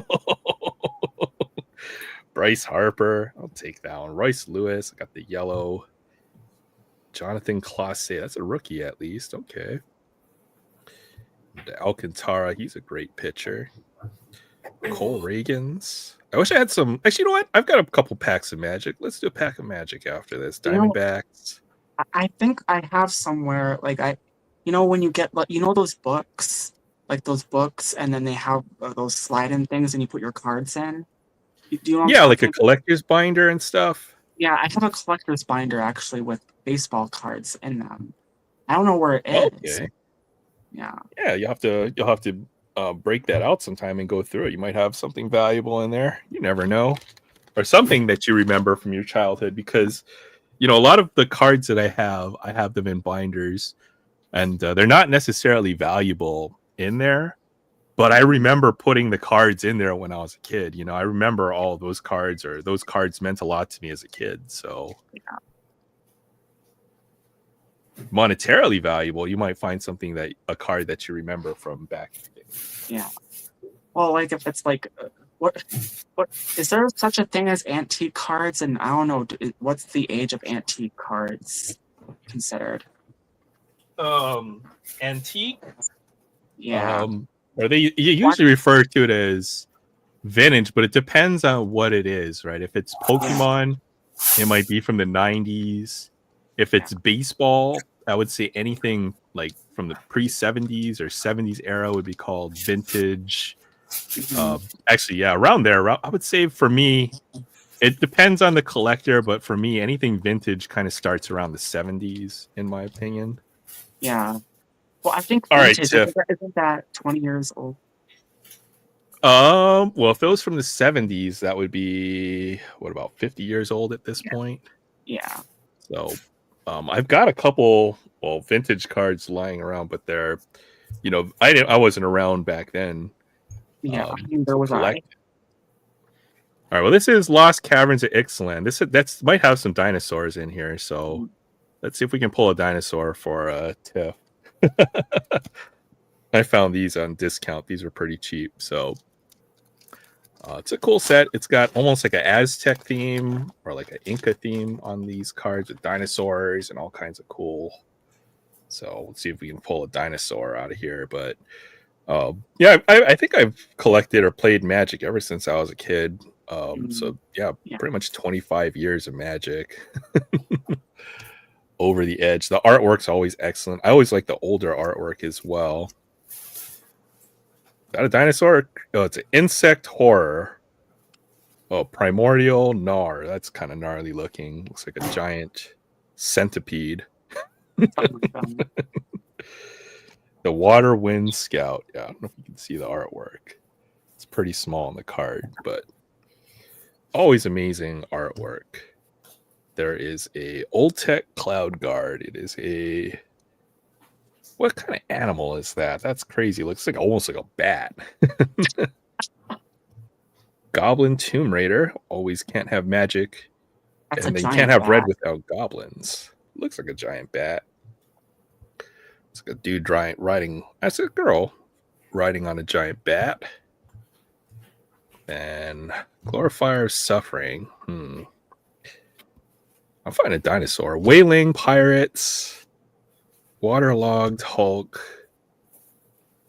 Might of the Ancestors. That's a cat person there. Please do a card rip. Please. No, I won't do that. Oh, no, don't do that. Sorceress Spyglass. This is an old school card. It's been around for a while. Staunch Crewmate. There we go. There's a dinosaur. Hulking Raptor. We pulled the dinosaur for Tiff Lava Shark. There we go. That's a cool looking dinosaur right there. Hulking Raptor. At the beginning of your pre-combat phase, add 2 green. Oh, could be pretty useful. And our foil is a Brood Rage Mycoid, which is like a plant thing. It's a fungus. Okay. Didn't need to know that. Hidden Necropolis. And then, do they have an art card? No, it's just a blank card. Okay. What is it for? Well, they've added all kinds of crazy things in Magic, like 2-sided cards, like this card. Let's see if we can find it. So this card is a flip card. It probably has a condition that once you... I think you can play either side of the card. Okay. Yeah, it's crazy. Magic got crazy. Yeah, it sounds like it. I mean, it's been years since I played. Oh, yeah. Okay, here we go. Crafted Island. Exile an island you control. Return this card transformed under its owner's control. So when it transforms, it flips. So you get the other side of the card when that happens. And they have all kinds of stuff. Vehicle. So yeah, Magic rules, like the cards, they used to be so simple before, but now you have cards like the wall of text of rules there. I don't have time to read all the cards anymore. Are Pokemon cards the same way too, like that, or no? Not really, because Pokemon is pretty simple for the most part. Oh my goodness, I see. I just saw that our good friend Sam has a nice Magic collection. I see it looks to be like a 4th or 5th edition Soul Ring. Let's take a look at that. All revised. Pokemon is pretty simple. You just have a couple abilities you need to know. But yeah, let's see. Revised Soul Rings. Those are still pretty big money. Lightning bolts. Lots of bolts. Oh, lots of lightning. Oh my goodness. Is this Magic now? Some of the stuff that was valuable. How about these? Is that Demonic Strength? Demonic Tutors. Oh yeah, those are like $100 cards right there. Demonic Tutor. Place at a maybe less. They reprinted. I remember it a bunch back of times. in the day there was those Goblin Grenades. I don't know if you remember those. Oh yeah, Goblin Grenade, or what was the other Goblin cards? Anything Goblins was fun. Always loved playing red. So like 25 revised lightning bolts there. Oh man. A decent chunk. Yeah, that was a good amount there. Those are cool. The old school vintage lightning bolt. It's like about 15 or 20. You can see the age if you look at the sides. Yeah, we've seen some of my older Magic cards. Like I'm looking at them in the box, and just from the top, it's like, oh yeah, there's some old staining and kind of faded with some of them. I went through my old Magic collection and did find one valuable card in there that's still worth a decent amount of money now. Let's see if I can find it.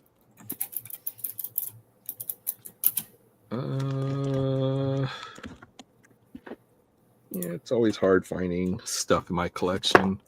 Well, this was the most valuable Allen and Ginter card that I pulled at one point. So this was a big pull a few years ago, but it still might be. That's probably still decent, yeah. Probably still not a bad one to have there. So in this box is the question. Nope, it's in the other box. Okay, I'm not looking. I'm not going to try to pull out that other box right now. Here, this is a card that was in the screw down. You can see the screws have rusted out almost on here. Oh wow, yeah. But I've had this Kobe Bryant insert, and I'm very scared to take this out of the case here because it might. Well, one, it's not in all that great of a condition, anyways. It's got some white dots. The border is just absolutely trashed on this card, but. Well, you have like what do they call those? Like you put cards like in those card slips. Oh yeah. These are okay. So there's different supplies. These are your average penny sleeve. You just put any card you think you want to. Yeah. Keep and track of them, and you can. It's easier to shuffle them that way too. Oh yeah, and then even for TCGs, when you play with them, you actually use a very specific sleeve, the gaming sleeves. So I've got those lying around as well. Let's see.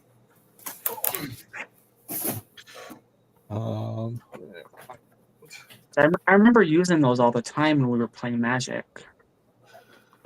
Oh yeah, because if you play with, if you put your cards in these will slide around all over the place.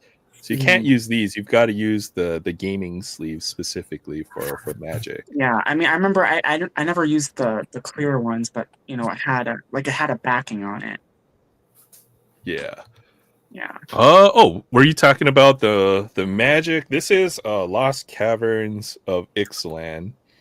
And they have the 3-packs at Walmart. I've seen them for like $12, which isn't bad. That's like $4 a pack for Magic, which is what we paid back in the day in 1995. Magic was $3 a pack. So if you see Lost Caverns of Ixalan, that was a set with the dinosaurs. But they've made some cool Magic sets. Like they've done. It's usually centered around a different plane. Ixalan is one of the planes, I guess. They've done Eldraine, which is like fairy tales. They did Duskmourn, which is like horror recently. So I love how Magic always has the different sets.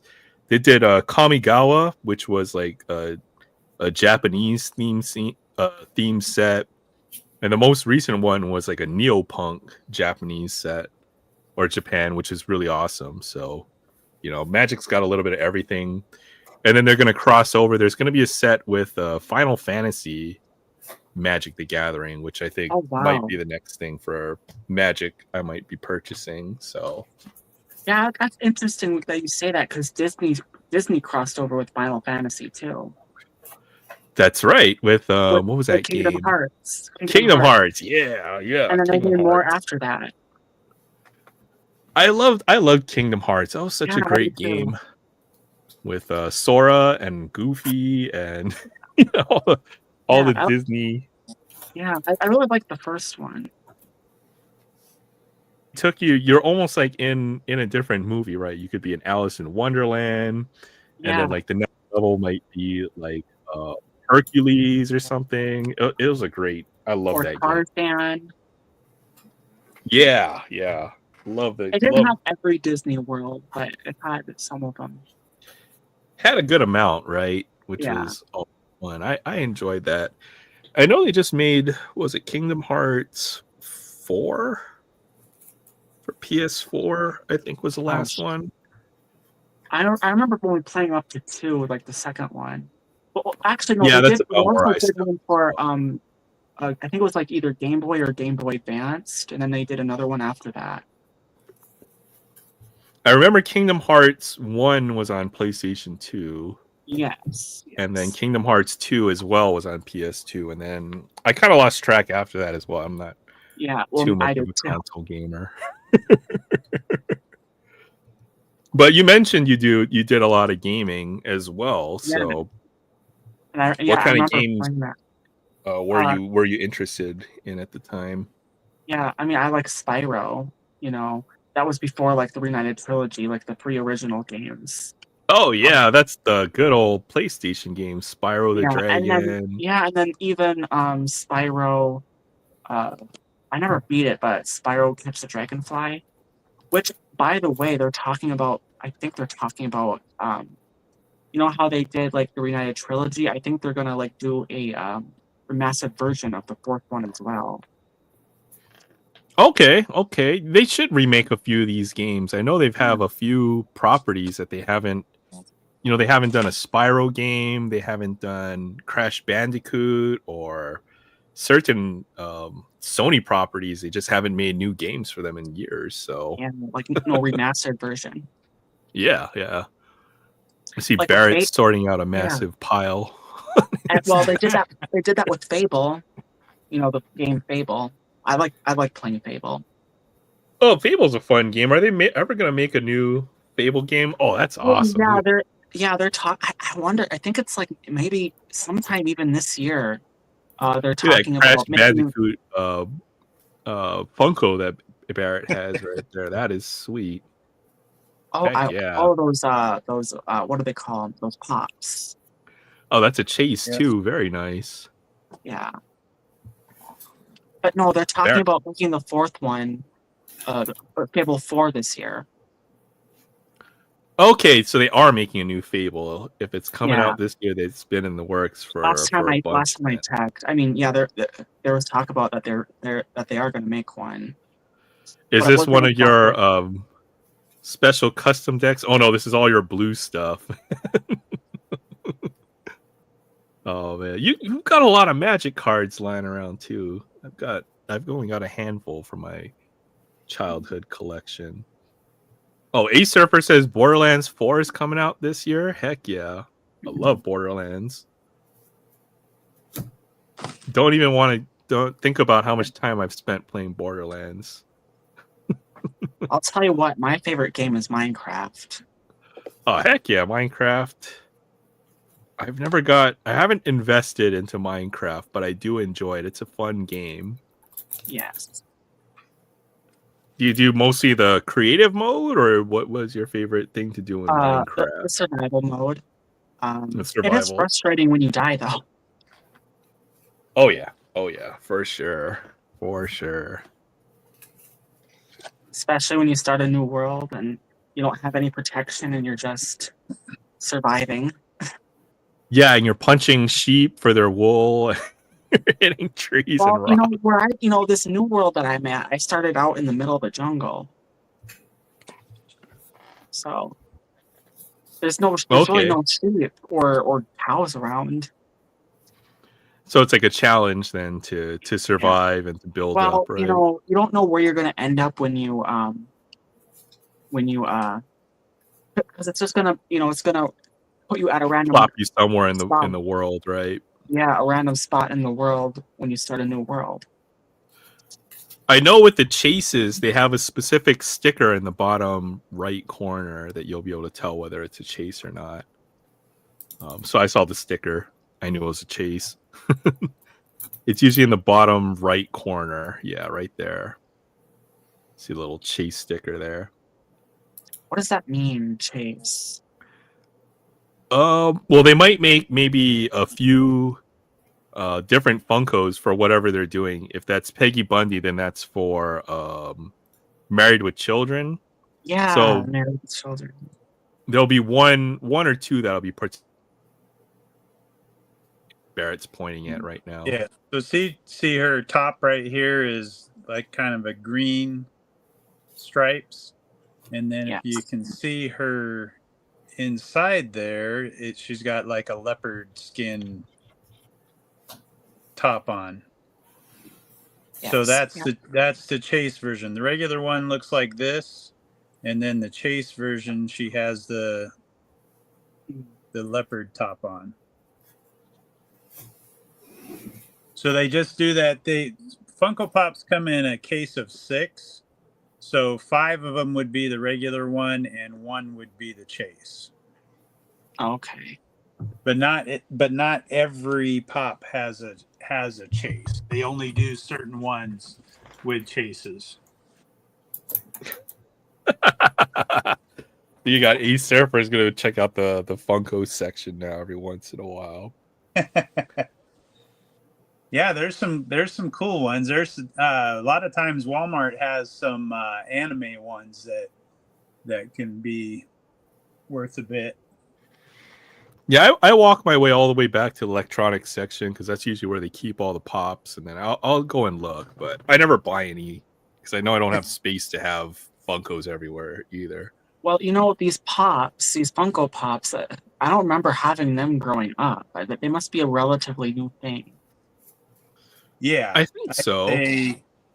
When did so, and the cool thing for me is their headquarters is up in Everett, Washington. So it's only a few hours from me. So I want to say, God, I'm trying to remember. Funko has been around for a while. They've made some older stuff, and then they started making the Funko Pops. I'm trying to remember. I want to say around 2013 is when the first Pops were made. Okay, yeah. So that's relatively new. Yeah. Barrett's been collecting the Funkos kind of almost since the start of Funko Pops, which is kind of interesting. So he can tell you pretty much everything there is to know about Funko Pops. Yeah, I think I started in about 2017. Okay. My daughter told me, she has narcolepsy, so she doesn't drive. Yeah. And back then she told me, hey, you have to go to Target to try to get me a Funko Pop of, I can't remember what she wanted. I think it was Tom and Jerry. And I said, what the hell is a Funko Pop? And I've collected a lot of stuff over the years, and I had no idea what it was. So she told me, and yeah, then it started. I've got those chase versions. I've got probably over 150 of them just in chases. Yeah. And it's amazing how popular, like how fast they became so popular. Yeah. Yeah, Funkos had their run as, a very hot collectible. But I think now that they have like literally thousands of different Funko Pops, it's kind of died down a bit, but are some very cool ones, I think, to I don't think it. I mean, I don't think it's died down at all. I see them all over the place. Those Funko Pops. I see them at Walmart. I see them at Target. See them in shops at Mall of America. Everywhere. They're around, but they're not. They're people still buy them. They're just not as I would say more on the secondary market isn't as hot as it used to be. Okay. But people still buy them. It's just not as hot as it was. Yeah. Well, I think it's one of those things like no matter what happens, I don't think they'll ever die out. Well, the cool thing about it is it hits a lot of different collectors, whether you're a pop collector or if you're a movie collector, because you name it, they probably have a Funko for it. Yeah. And it's, only problem is that they add up quick and they take up a lot of room. Oh yeah, I bet. Yeah, if you have 150 chases, then yeah, that's a lot of Funko. Yeah. And then there's like people that are like addicts that don't know when to stop. Oh yeah. Well, those are like the cream of the cream when it comes to Funkos. Yeah, see, Barrett has some really cool chases. These are my favorite chases up here. So Oh Yeah. wow, you got quite a collection there. Those are. Oh wait, hold on. I screwed up. My bad, Barrett. There we go. Now I was looking at the little. Yeah. Wait a minute, I could do something about that. These are my favorites up here. I love Nacho Libre, and then Wild Thing, Ricky Vaughn. Those are my two favorite.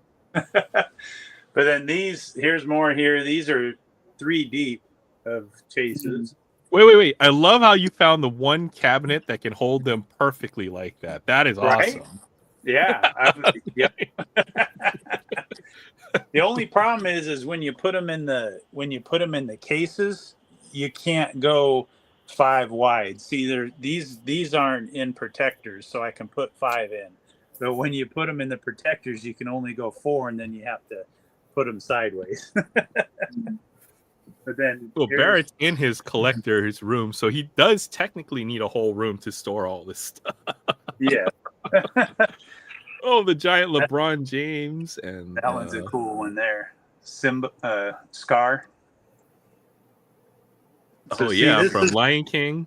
Yeah, so here's a perfect example of how they work. So this is the regular version, the green, and then the chase version has them in red. Okay, yeah. Here's some old. There's Steve Urkel. Yeah, there's yeah. Well, here. There's a whole stack back there. There's everywhere. There's my Mariner ones up there. Oh my goodness, Barrett. Yeah. Well, Barrett will go to the baseball They're gonna game. run out of room. Oh, I trust me. There's not. I can barely move in here. And they hand out certain promotional ones, so Barrett will hunt down all the promotional ones as well.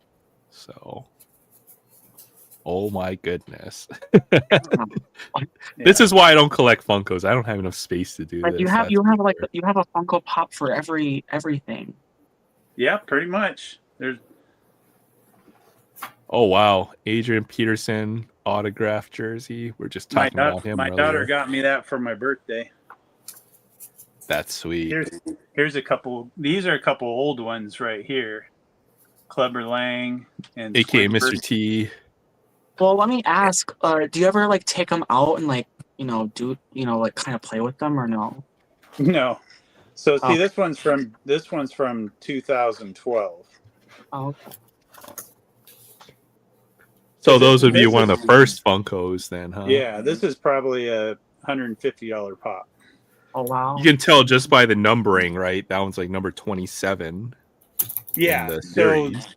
they number. Yeah. So this is a television series. So this is number 27 in the television series. So it was an early one, and then the 12. See how that sticker right there that starts with a 12?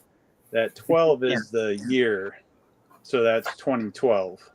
Oh, that must be the very, very beginning. Yeah. And I here's remember you saying. So there's movies number 20, and that's 2012 also.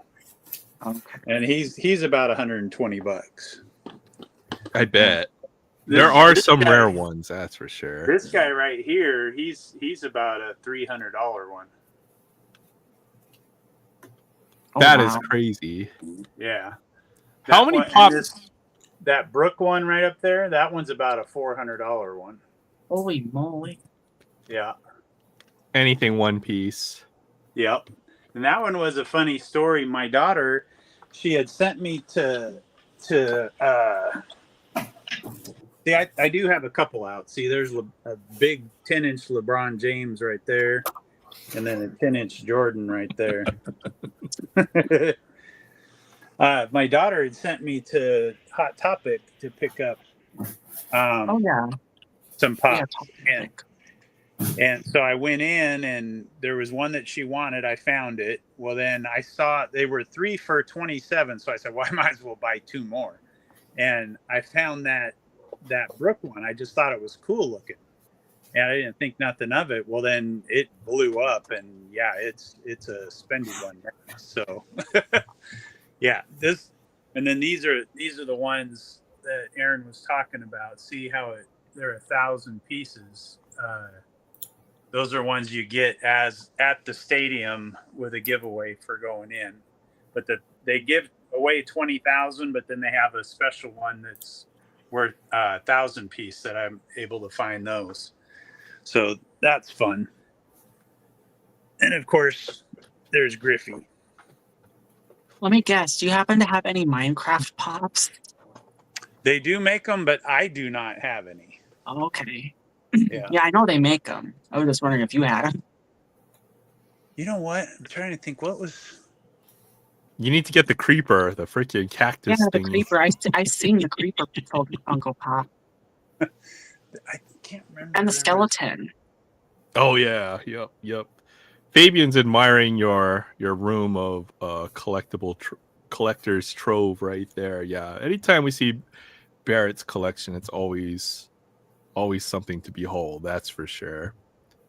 Yeah, Barrett's Funko spelled backwards is Pop Oknoff. Okay, that's good to know, Barrett. Fabian, they don't make a Ty France one. He left the Mariners probably right before they would have made one for him.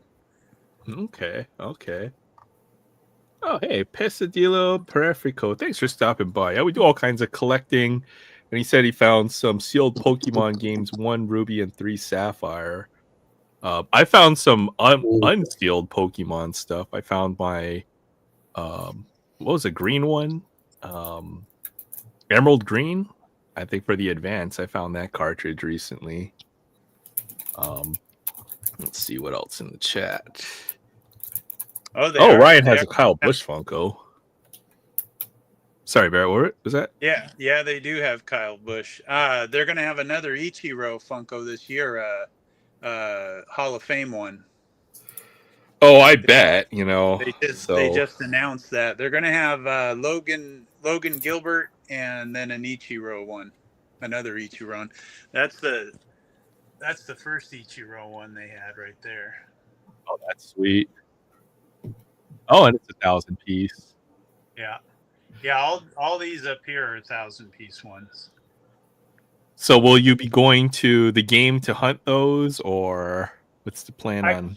I probably will go, but they last year, so we went to the last one of the year, which was this one, the Luis Castillo, but they didn't have 1,000 piece one.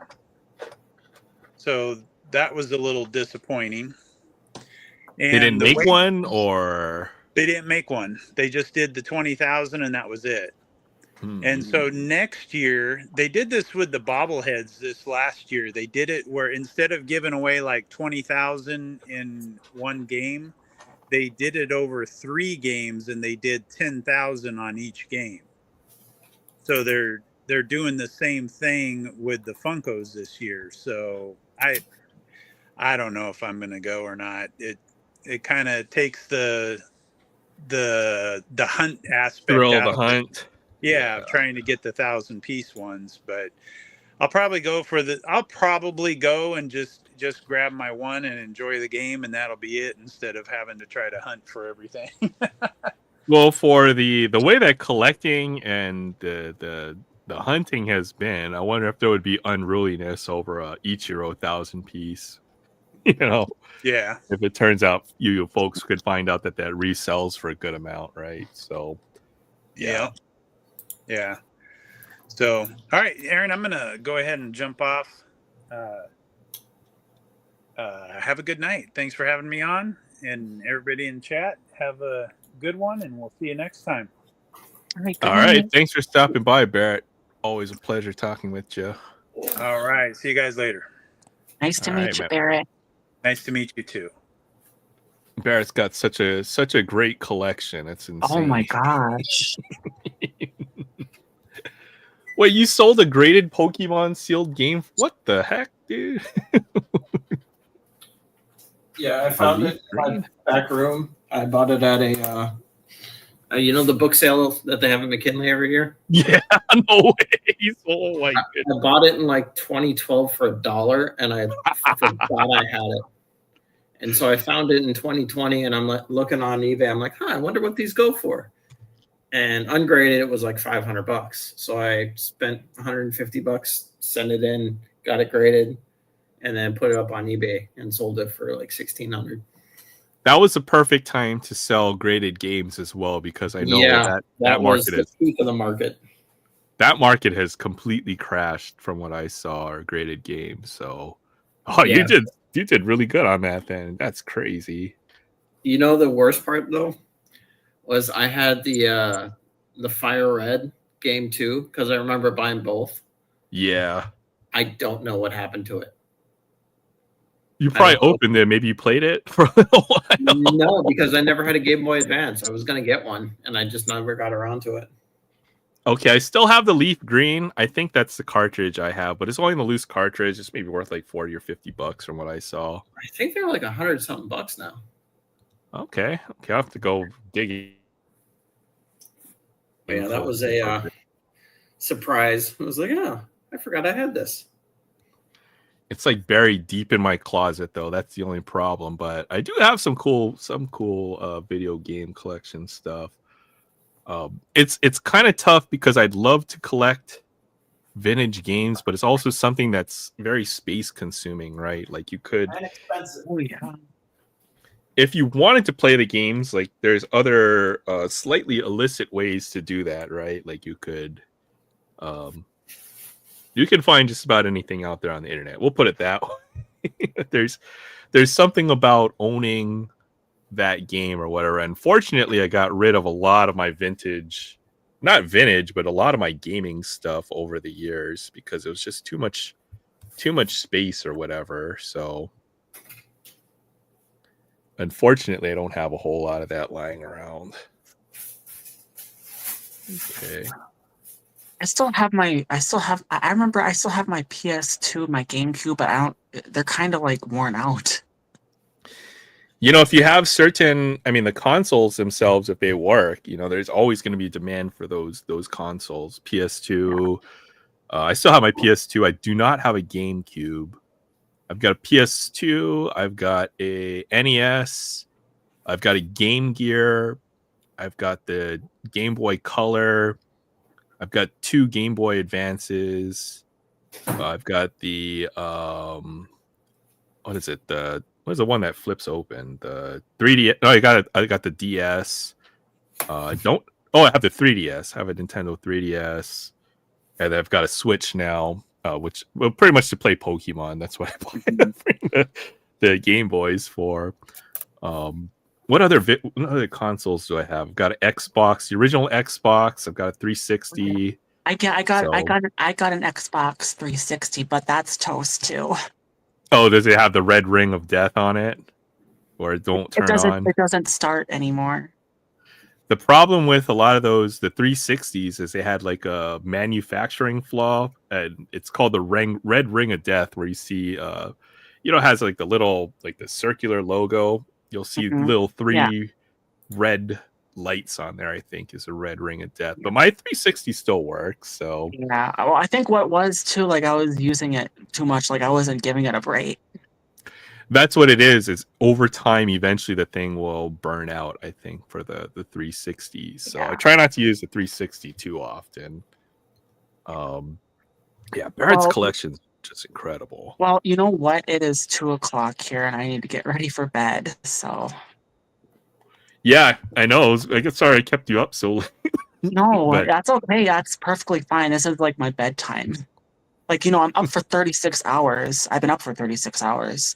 Now I'll be taking, my sleeping pills and then going to bed and then doing that all over again.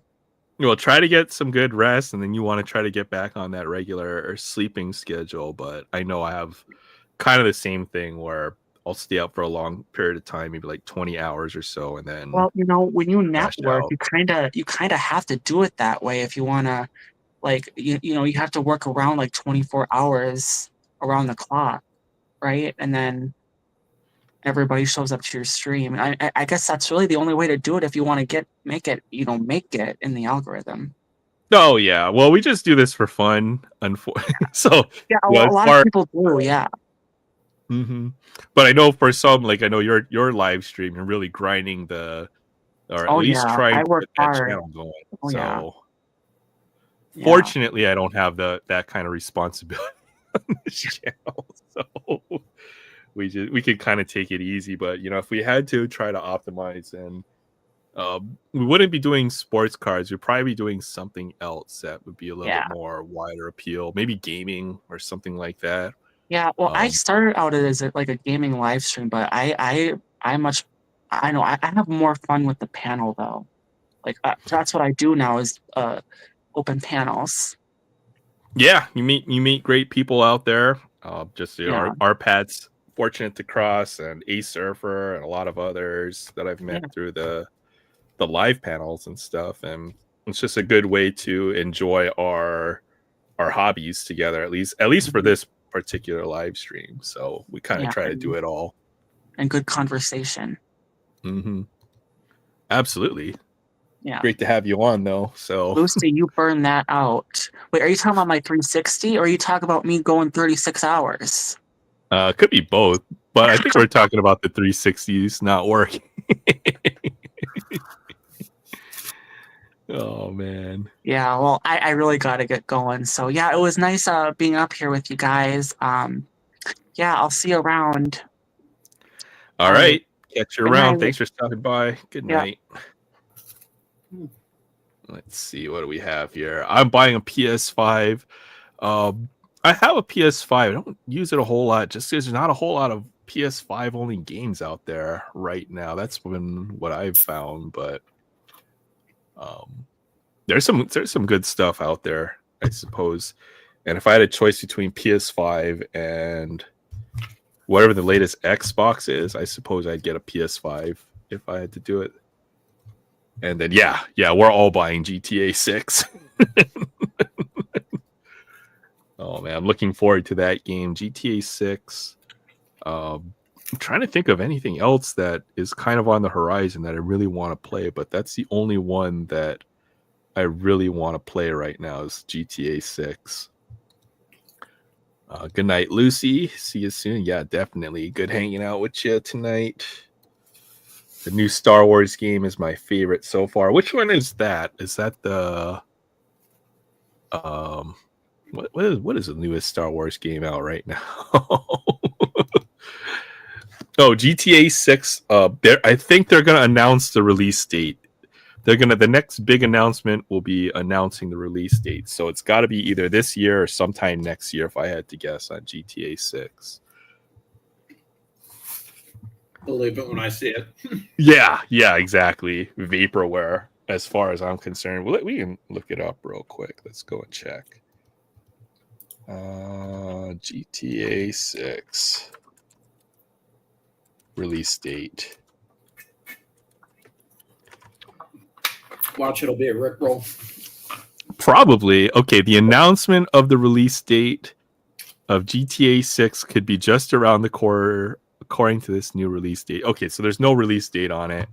So I'm guessing sometime next year at the earliest. But supposedly...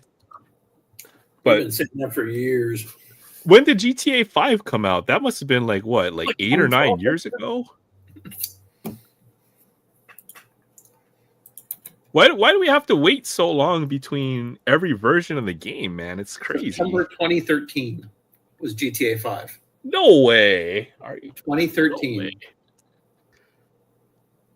That is crazy. And for a PC player like myself, I'm going to have to wait an extra year to get my hands on it, unless they do the release at the same time.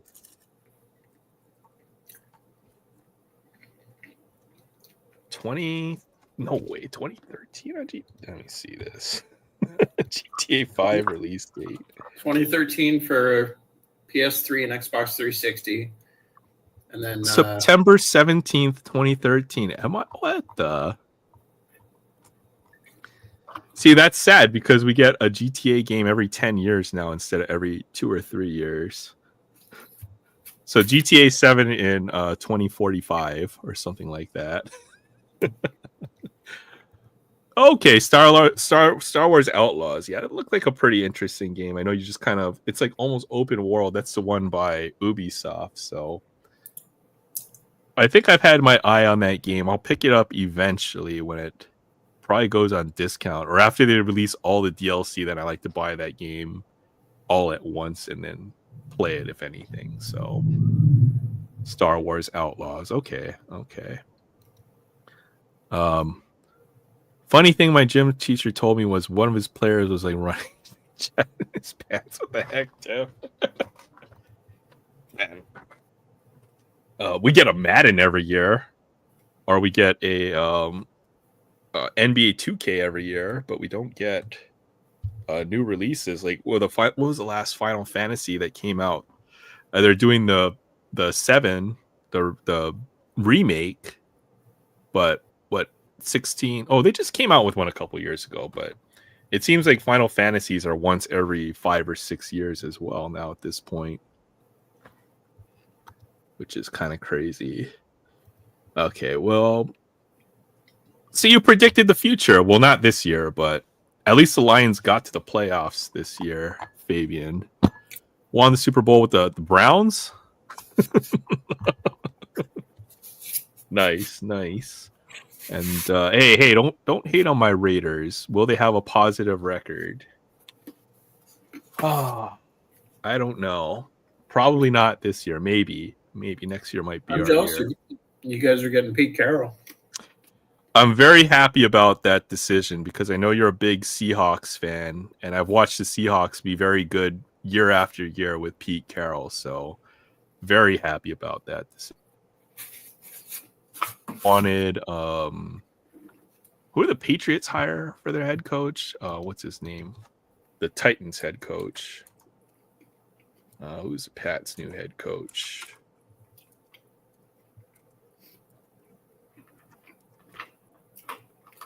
I'm one finger typing right now because my keyboard is behind. Mike Vrabel, but I think I'd rather have Pete Carroll. We couldn't have made a better choice for once. Yeah, there we go. Mike Vrabel. That's who I was thinking of. So yeah, Pete Carroll. We'll just hope we get the good version of Pete Carroll instead of self-destructing. Like somehow the Raiders find a way to do every single year. Well, that's the one thing. Seahawks were excellent at doing that too. Well, yeah, because you had we don't talk about that Super Bowl. Yeah, you don't talk about that one, but the one before it was quite good where they smashed the Broncos. Mm-hmm. Lost a lot of money on that game, I'll put it that way. But the Seahawks even before that era was very good. With how you don't run on the 2-yard line. We'll just be happy if we get to the Super Bowl. I put it that way for the Raiders. If a win would be making us a consistently winning team again, I think. It's just a question of how long does Pete Carroll want to coach at this point, right? Since I think he's pushing like 75 or something at this point. So yeah, he's got a lot of energy though. I think he'll be fine. We just gotta keep him away. I think he's one of those guys who just has to keep moving, has to be doing something. I think so. And I know Bill Belichick was in the conversation and like as a rumor, but I think Belichick's got some, he's got other priorities than coaching right now, He's got a girlfriend. His like 25-year-old girlfriend or whatever. Like Belichick's living the good life, so maybe he wouldn't come back to coach the Raiders. I mean, who would want that job? I'm amazed we got Pete Carroll to sign on, to be honest. Rosie Greer. Okay. Ryan's going to buy NASCAR 2025. I've been looking for a good racing game. That sounds like fun. I might have to check that out. This year, I bet on one game for the Buccaneers to beat the Falcons, and Kirk Cousins had the game of his life. Oh, man, I'm sorry to hear that, Fabian.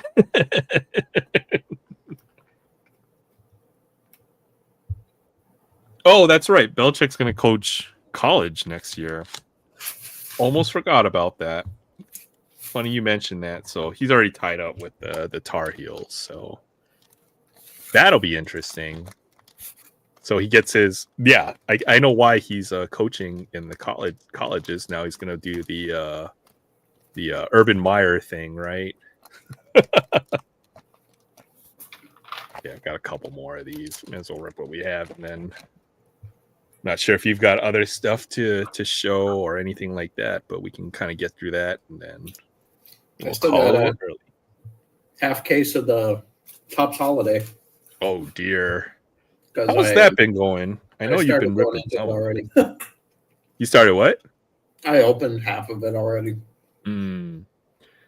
That's a nice pair of rookies back to back to get Churio and Lawler back to back in a single pack. I'll take that. I wonder if Frank fell asleep at his desk or something.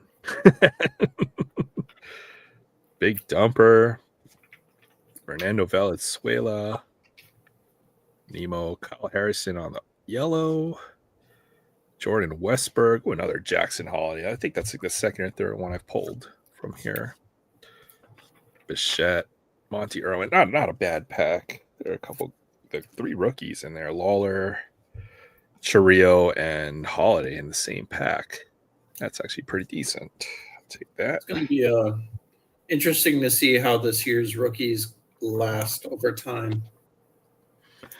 I think with baseball, you have like maybe 10 players that are who we would consider the big rookies, but then over time, only 2 or 3 from every year are going to be are going to go on to have long careers and possibly Hall of Fame type of careers. Maybe only one, if that's the case. So, like even guys like Ronald Acuna, he's always hurt.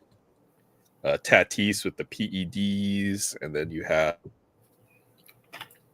big question mark up until recently, because only recently he's had 2 MVPs now. So, but he was quite old for a rookie. So only a few of these big rookies. Even J-Rod's got a long way. He's still quite a young player, but he's got to put together like another 8 or 9 years of peak in order to have a chance for the Hall of Fame and stuff like that. Same with Pete Alonso, probably needs like another 200 home runs if I had to guess. Mookie Betts. So baseball can always be kind of difficult. You never know who's going to be hurt or who's not going to be as good as they are in their peak, right? So football's like that too, right? As well. Like Deshaun Watson a few years ago, you felt like you couldn't miss on him, and then look at where he's at right now. So he might not even be in the NFL next year. It's kind of crazy. Well, his off the field stuff for a lot of players is the downfall. Yeah, the Zion Williamson situation, the John Morant situation. Ben Simmons could have been the next Jordan, but obviously that didn't turn out. Who was that one baseball player that everyone is chasing, or has to the be one that was supposed to be a huge rookie, and then something happened, and he's like persona. Oh, this guy right here. Yeah, that guy. This guy right here. That's the one. Yeah. That's the one.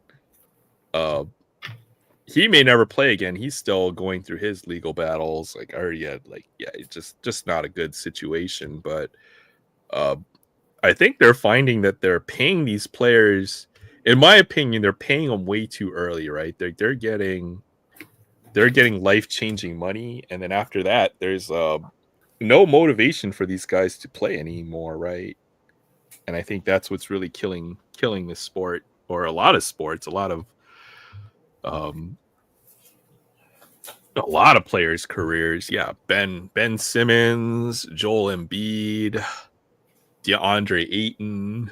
The list goes on forever on these guys who are going to be they have all the talent in the world, but they don't seem to have the motivation to play Ja Morant. Well, Ja Morant is going to ball out, I think.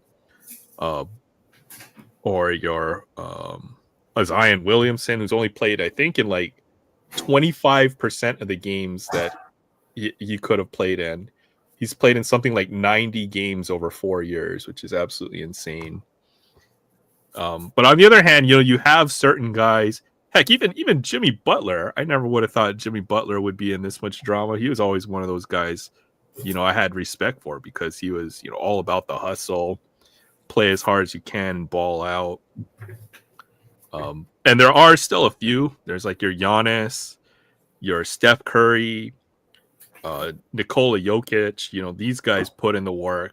I'd say Wembanyama for now, but who knows after Wemby gets paid, $250 for 5 years, which will probably be his next contract, whether he'll be motivated to play, right? So basketball has a big problem with this. Football is different.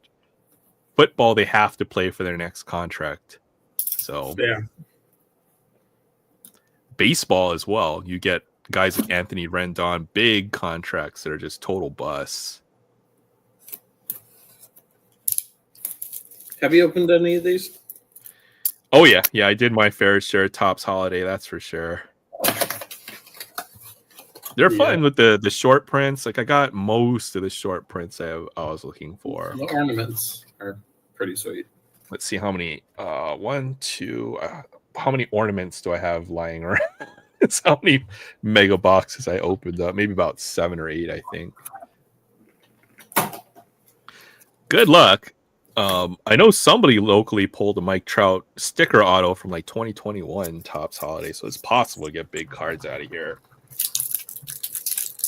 I did notice that these packs are like really hard to open. And the hardest you'll part get picking out the Oh, okay. Yeah, I'll help you. I'll help you look. Benintendi, Rutschman. Usually you're looking for a pack without a silver foil or an insert will have the holiday or the holiday short print. And it's usually in the same slot, like the 7th or 8th card from what I saw.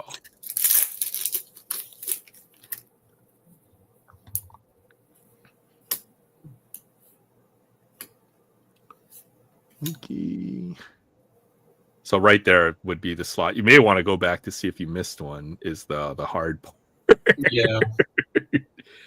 I look for the lights or the hats. It could be the bat. It could be a bunch of other things as well. The reindeer ears. They're just so hard to see. The other way is to look for that code on the back, but that's the hard way.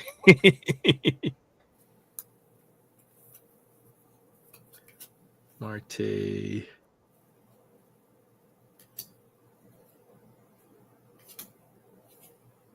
There, Ken Kane bat. Yeah, that's one. PCA, nice one. The candy cane bat. Yeah, see, Barrett knows what's going on. He says there's probably one in the first pack too. Anytime you don't see an insert, usually you'll find one. They have Santa cards as well. Let's take a look. Slowly. It usually be a star player as well. That bat? Was that bat on that last card? That's just a red handle. Oh, okay. You want the rookies? Too confusing. Yeah, hard to tell.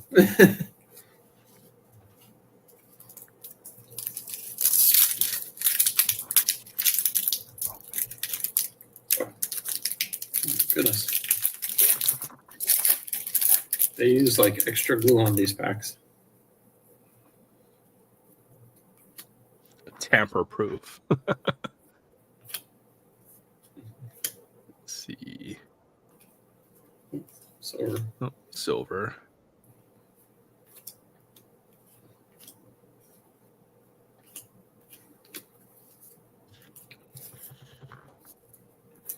If you're missing any, I'm sure I can fill in some holes. I think I made a couple sets already, so I'm good on this set. The one good thing about this is they always give you one relic card in here. Yeah. Oh, there it is. Nice bat piece. J-Rod bat. That's pretty sweet. I think it's just a napkin. Oh, the color threw me off. Looks like a bat piece. Yeah.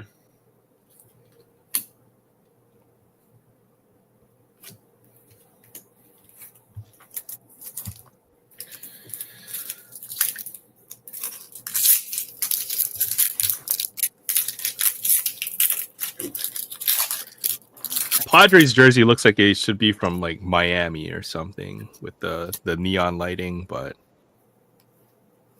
guess they're going for that Fiesta look, the light green. Joe Ryan.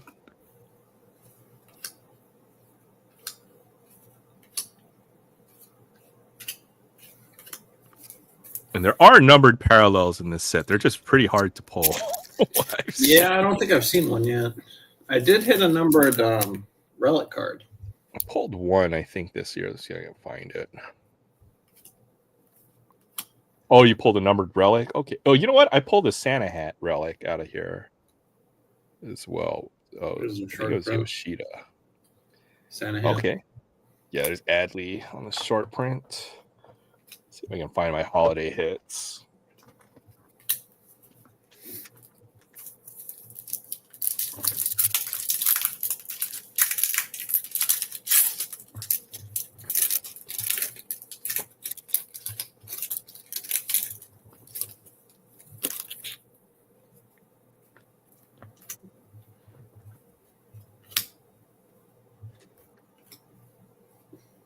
There's an Ellie.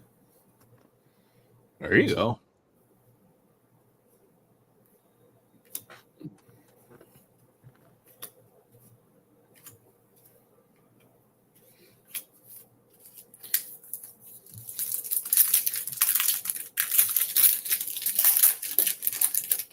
Oh, you should get the one blue foil board, which I'm guessing will be in one of these packs. Yeah, there it is, I think. Blue foil. Oh, that's a good one. Jason Dominguez. Ooh, look how off center it is, though. Yeah, that's the only problem. That's not a bad one, though. If that guy gets healthy, he could be really good. Want to see what he does in a full season.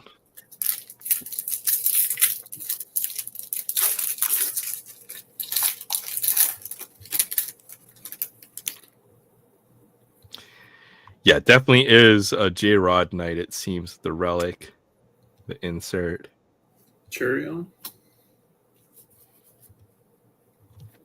Oh, is that the Santa hat that you got, Barrett? Arias 25. Mine was, I think, Masataka Yoshida. I'll have to find that card.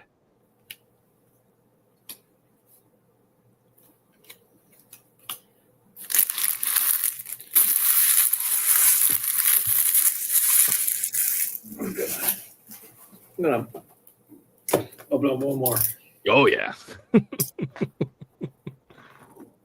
always do a couple of these at a time, but I've been kind of trying to draw it out. If I had a tough day at work or things, then I would pop open a couple. Yeah, I try to keep stuff away from me until Fridays, I think, is the day that I do everything now. Another one. Another Mookie Betts. Back to back.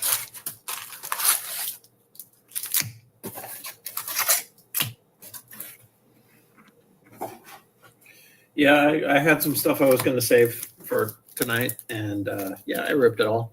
Yeah, you got to hide it. I know we have our friend Rex. He's got, okay, basically what he does is he'll go, I think he has a storage locker where he just puts all this stuff away, but he literally has bins and bins of sealed product hiding away, and I don't know how he does it, but man. I tried, and then none of that stuff survived. It all got ripped over the last few months. See, the one thing nice show. Oh, Tani. The one thing I have been holding on to that I have not ripped any of yet is the Pokemon. Yes, yep. Oh, Aaron Judge too. Not bad. He's so good. I have, if I break any of them, it's a slippery slope. Well, opening Pokemon is not a winning long-term proposition, right? So, Well, neither is it. but it's like worse than football or basketball cards or baseball cards in my mind. Oh, there's your relic. Oh, okay, second relic, second box. Hunter Goodman.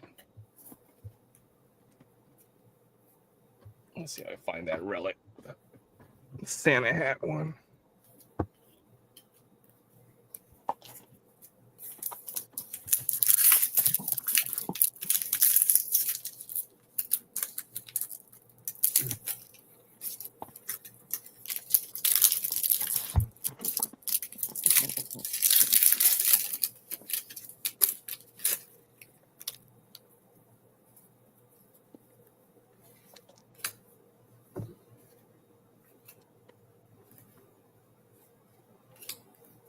Goodman is a good name. Yeah, it is, Fabian.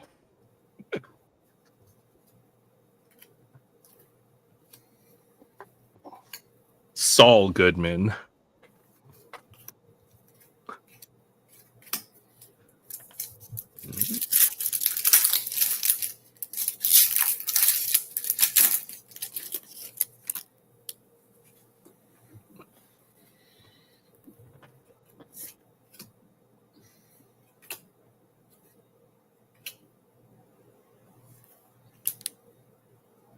Yep, there's a candy cane bat. Yeah. Colt Keith. He's a pretty good rookie this year.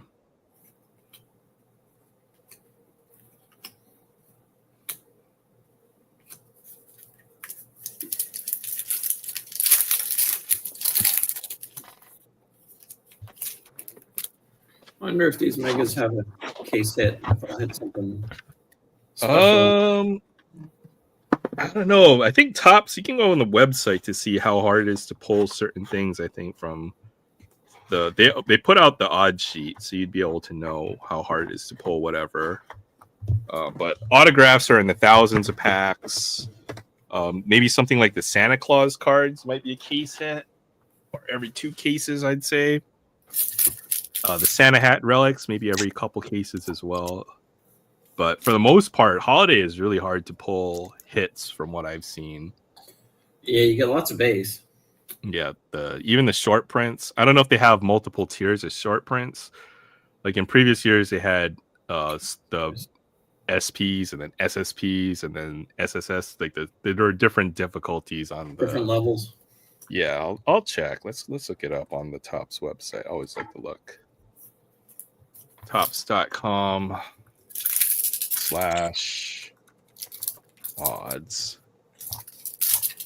2024 Topps.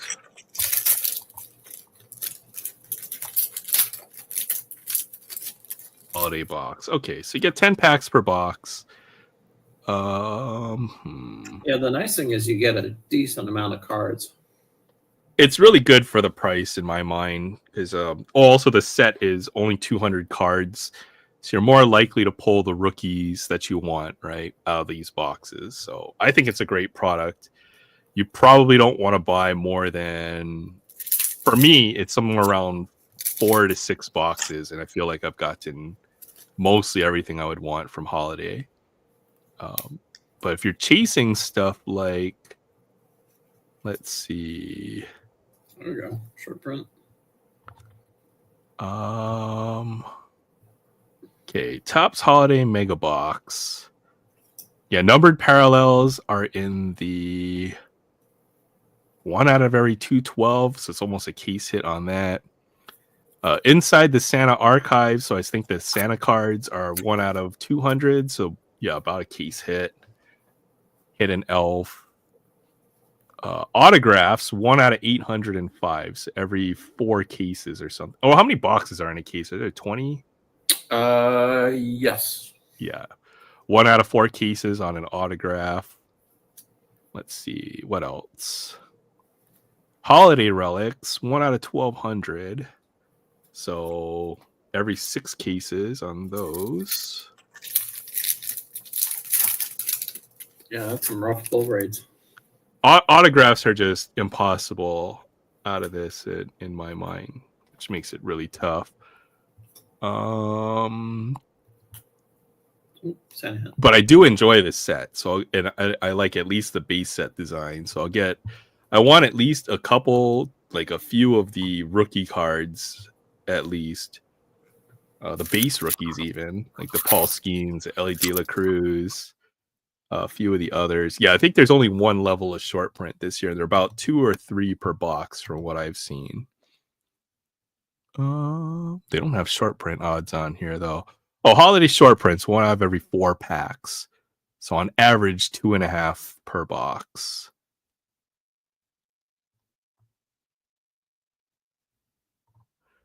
Relic cards. Not too bad. Got a couple more archives packs. I'll probably close it down. Oh, got the Paul Skeens relic or the holiday ornament. I can get that one. I got the Otani one.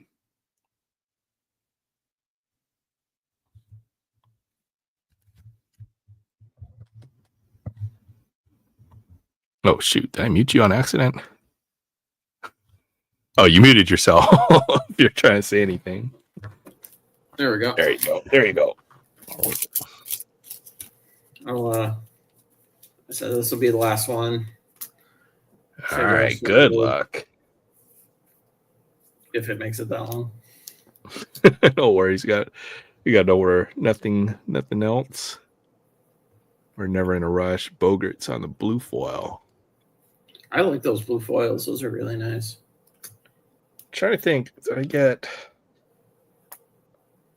I know Paul Skeens would be nice in there. I think I got a Jackson Churio in the blue foil. That might have been the best one I got.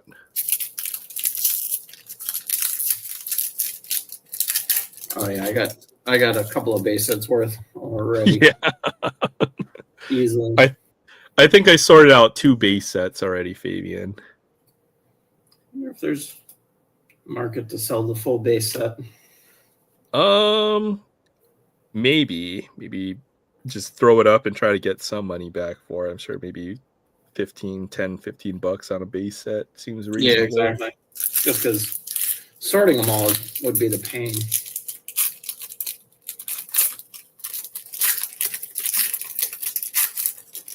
How do you do it? Just go by the numbers on the back? Yeah, I'll show you how to sort. I'll usually split the piles until it's easier to sort. So for this, I would split into hundreds and then 50s and then the 10s. Is that what's that? Oh, CJ Abrams. Okay. Maybe we'll do a night where I just sort, but I'll show you the technique is pretty easy. Or the way I do it.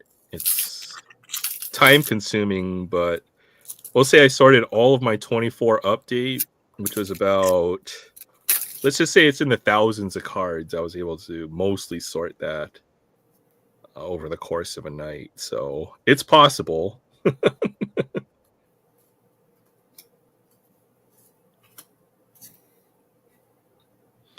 Silver, Matt McLean.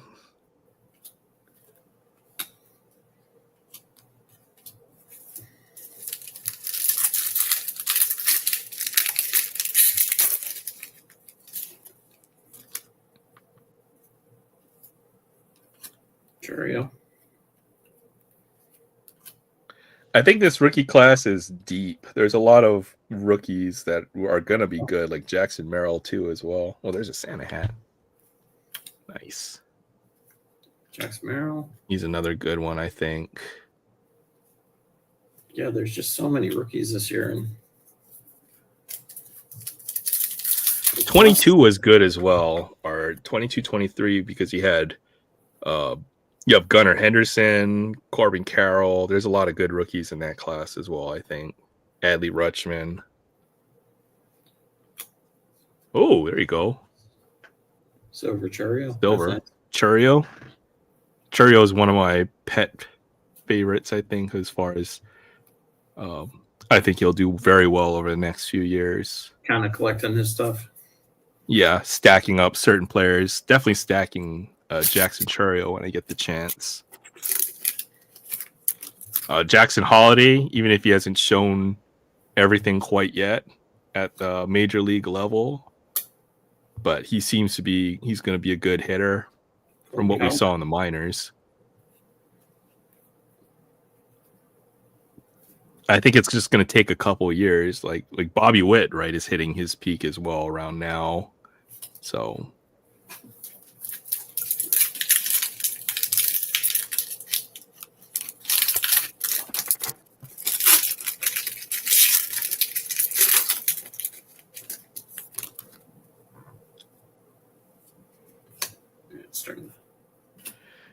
but then again, a lot of the guys we thought were going to be good in 22-23 kind of disappeared. You can think of Michael Harris and Christopher Morel. You know, they had good rookie years, but really bad second and third years. So maybe not as deep as we thought, but yeah, it's worth holding on to some of it, especially if the value is not crazy. Yeah. Like the only one I think is worth selling right now would probably be Skeens, just because it's so much hype. Oh, there you go. Mike Trout, Santa hat. Santa hat, yeah. Never go wrong with Mike Trout. I really like Ellie De La Cruz in this class as well. I'd be stacking Ellie De La Cruz.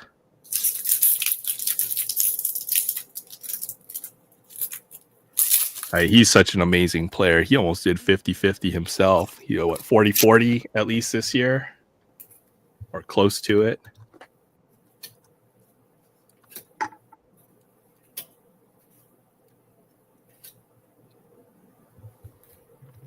If he could just strike out a little less, he would be pretty amazing. Okay, 25 home runs, but 67 stolen bases. So, wow, Ellie De La Cruz is going to be an amazing player. Not a bad little hole. Yeah. It's there's a high floor on this set, if not a low ceiling, I would say. Yeah. So you really can't go wrong ripping Topps Holiday in my mind. The one thing though is I've noticed for me, not a lot of Skeens. It seems that way.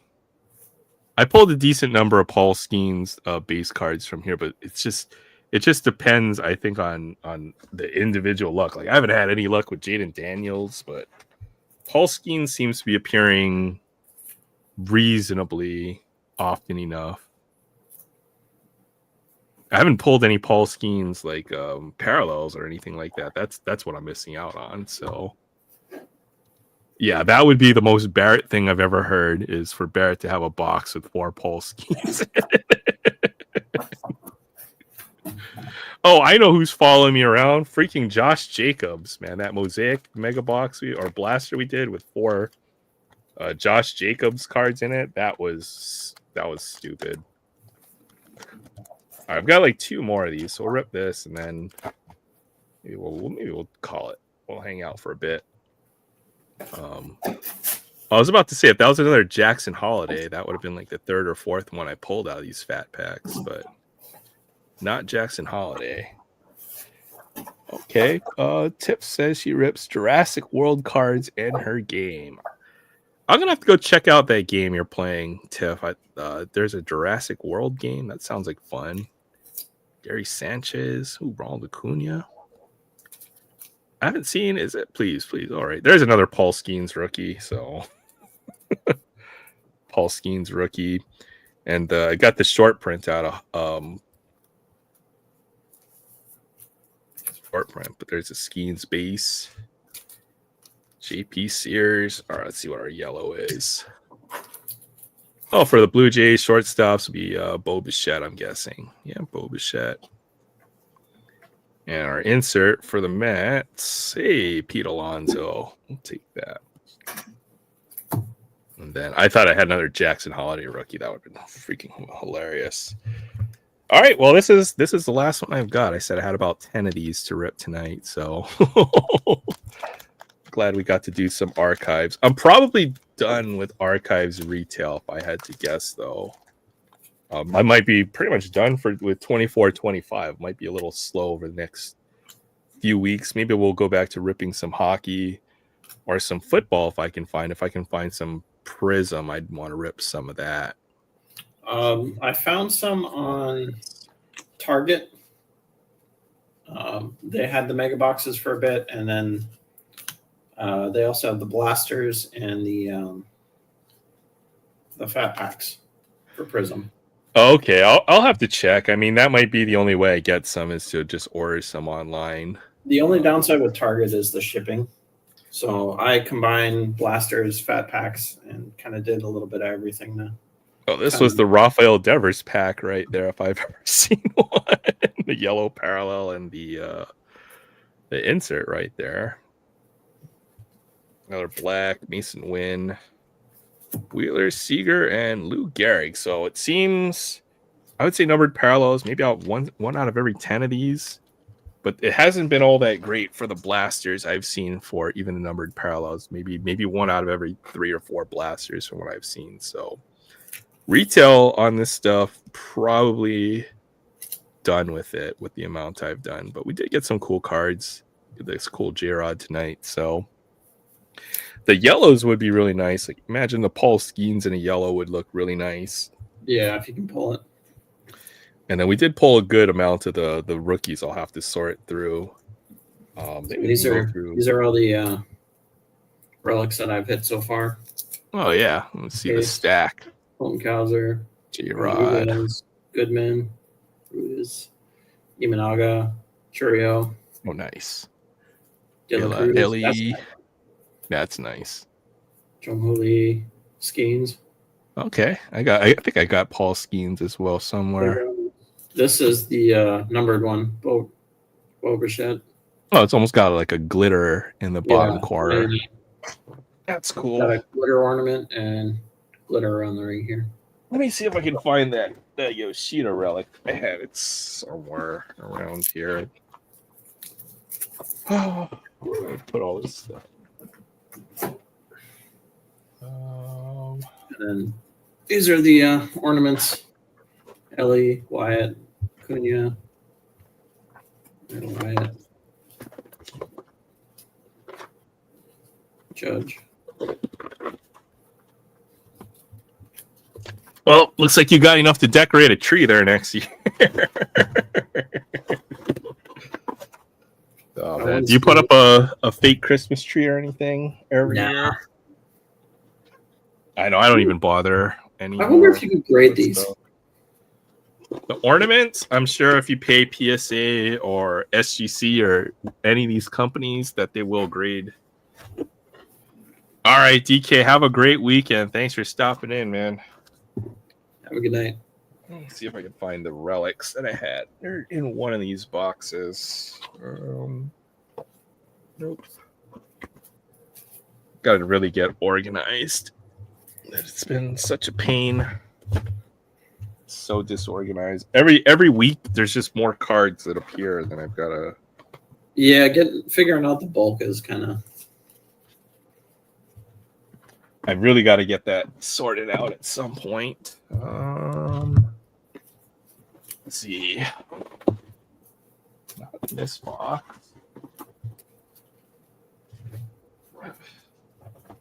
Is it in this one? Nope, not in that one either. Where did I put it? I had a whole box full of the relics I had. To find out which box I put it in.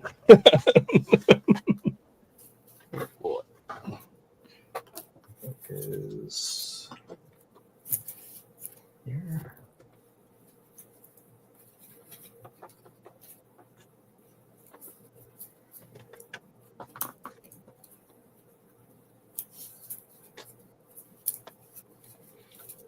Yeah, I'll probably find it for next week or something.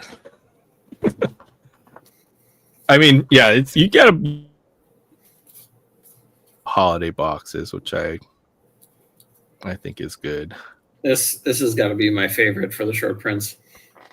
Oh yeah, dude, Bobby Witt Jr. That's a nice one. I like that. Oh, the reindeer antlers sliding. That is pretty dope. With Aaron, A Surfer, and Sam, no sports trading cards on the shelves for Hawaii guys. Yeah, yo, Honestly, that's for sure. they're mostly gone before we get there. Yeah, we get all the scrap, so we're behind the curve on that. Even when I went to go check, that's why I didn't buy too much. If I don't see the right sets on the shelves, then I'll probably not going to be buying as much. Right? It's like I think now you have to be a little selective about what you buy. It's not like 2020 where you just bought everything. Yeah, So these are all the blues. Jadom probably gets a top loader. Yeah. Even if it's all off-centered. 2 of them, both off-centered. How This does one that did even happen? Like, what the heck, Tops? Come on, Tatis. Tops. Get on your... What are we doing here, Tops? Jeez.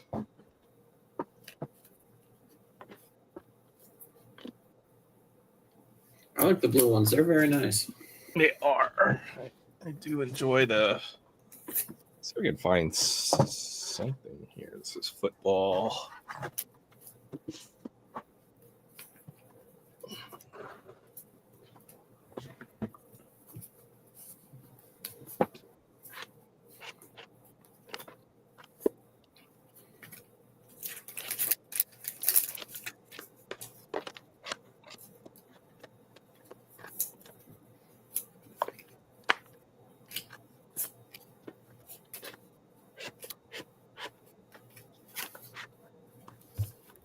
Oh, geez, it's just a box of... Oh, yeah, I do have some cool relics lying around. I found this in my collection. I didn't even realize I had this lying around, but... John Smoltz, 205. I'm going to save this one for next week. Oh, well, you know what? I say there's no pressure to rip something like that. You have to decide when and if you want to open that, because that's a big box right there. But I want to. Yeah, for sure. It's fun. It is fun, I will say. But man, that's definitely something that I don't have the heart to open. I got one for you. Oh, okay. I don't have that one. That's the draft picks, Brock Yep. Bowers. Very nice. And then I had another one, but that one I believe I'm sending off to graded. Are there certain players or cards that you're looking for? I'm just curious because I need to know what to look for, to put aside. Probably start trying to get some of the Seattle stuff. Seahawks. Maybe Seahawks. Okay. I'll try to keep that in mind. Sending off to grade. I don't know how I'm going to do with these, but these are the ones that I figured. I'll show you something that you might want to pick up. And actually, you know what? I've got an extra one, and if we ever meet up at some point, and we probably should, maybe we can coordinate a stop at the LCS here. But I'll give you one of these.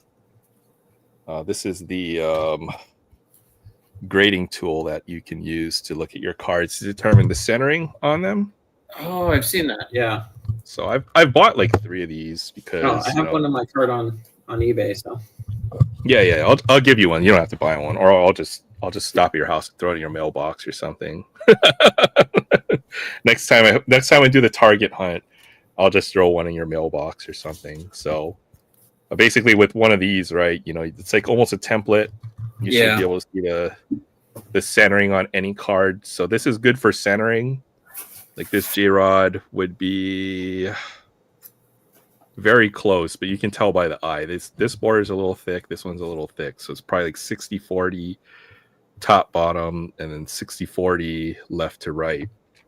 The centering, that's not terrible for me. The hard part really is just understanding the condition, the edges and cornering. Well, let's go look at the PSA grading scale, because then you can tell the scale, right? Like this would probably get an 8 or a 9, and that's before looking for any surface imperfections. You do have to take the card out of the sleeve, but if you bring up let me just bring it up here. May as well take a look. Because a PSA 10 can actually have, up to 1 or even 2 minor imperfections and still get a PSA 10. That's why I think a lot of folks probably grade with PSA 10 is because it's easier to get a PSA 10 than it is to get a Beckett 10 or possibly even an SGC 10. And you can look at all the different grading services and they should tell you how they do their what their criteria is for their cards, right? So let's see if we can find the PSA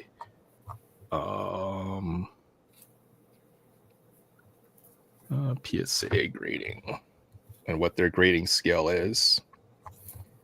You'll want to look for creases. Anything with a crease will not get higher than a PSA 5. Crease is like -5 on it, no matter what it looks like. Same with edges can oftentimes have very small creases. The other thing you want is a jeweler's loop. Do you have one? Do you have one of those? You know what that is? No, I know what you're talking about. I have not got one of those yet. Yeah, these are very good. You want a jeweler's loop. So I've got one of those lighted magnifying glass one. Yeah, these will let you see the detail. I lost a screw on this, so I have to get a new one. But you want a jeweler's loop to look at the cards at very high detail. And these are very cheap. I think I got this one for like $8 off of Amazon, but that's why it's broken.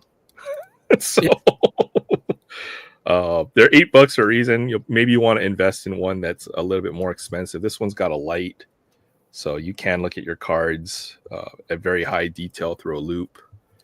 You need one of these if you're going to grade. Even for to determine fakes, which I mean, if you pull a card, it's not a big deal.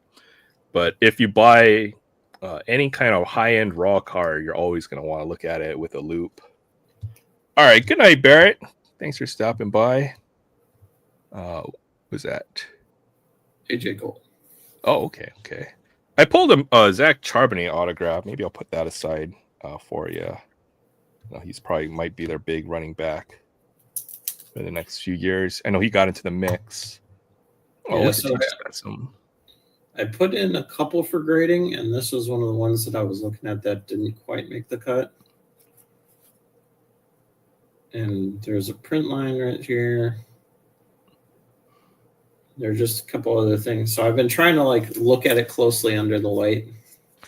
Print lines, you're looking for scratches and dimples and other imperfections on there as well on the card. For glossy cards like these, oftentimes it'll be underneath the chromium layer as well, underneath on the bottom of the card, which is where a loop comes into handy because you'll be able to see that very, very good. One thing for chromium cards, if you have microfiber cloth, you probably want to remove any footprint or any fingerprints or grime. Yep. And then even on the edges, there can be some, I guess you would say, like fuzz or whatever on the card.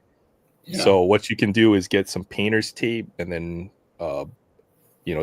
at least just tap the edges of your card to remove a lot of the fuzz from, like a slightly miscut or whatever. As long as you're not altering the card, I would say. So as long as you're not dipping it in a solution or manipulating or cutting the card in any way, there's some debate on how much what you're allowed and what you aren't allowed to do when you clean your cards or get them ready for grading, right? So that's been a hot topic within the hobby.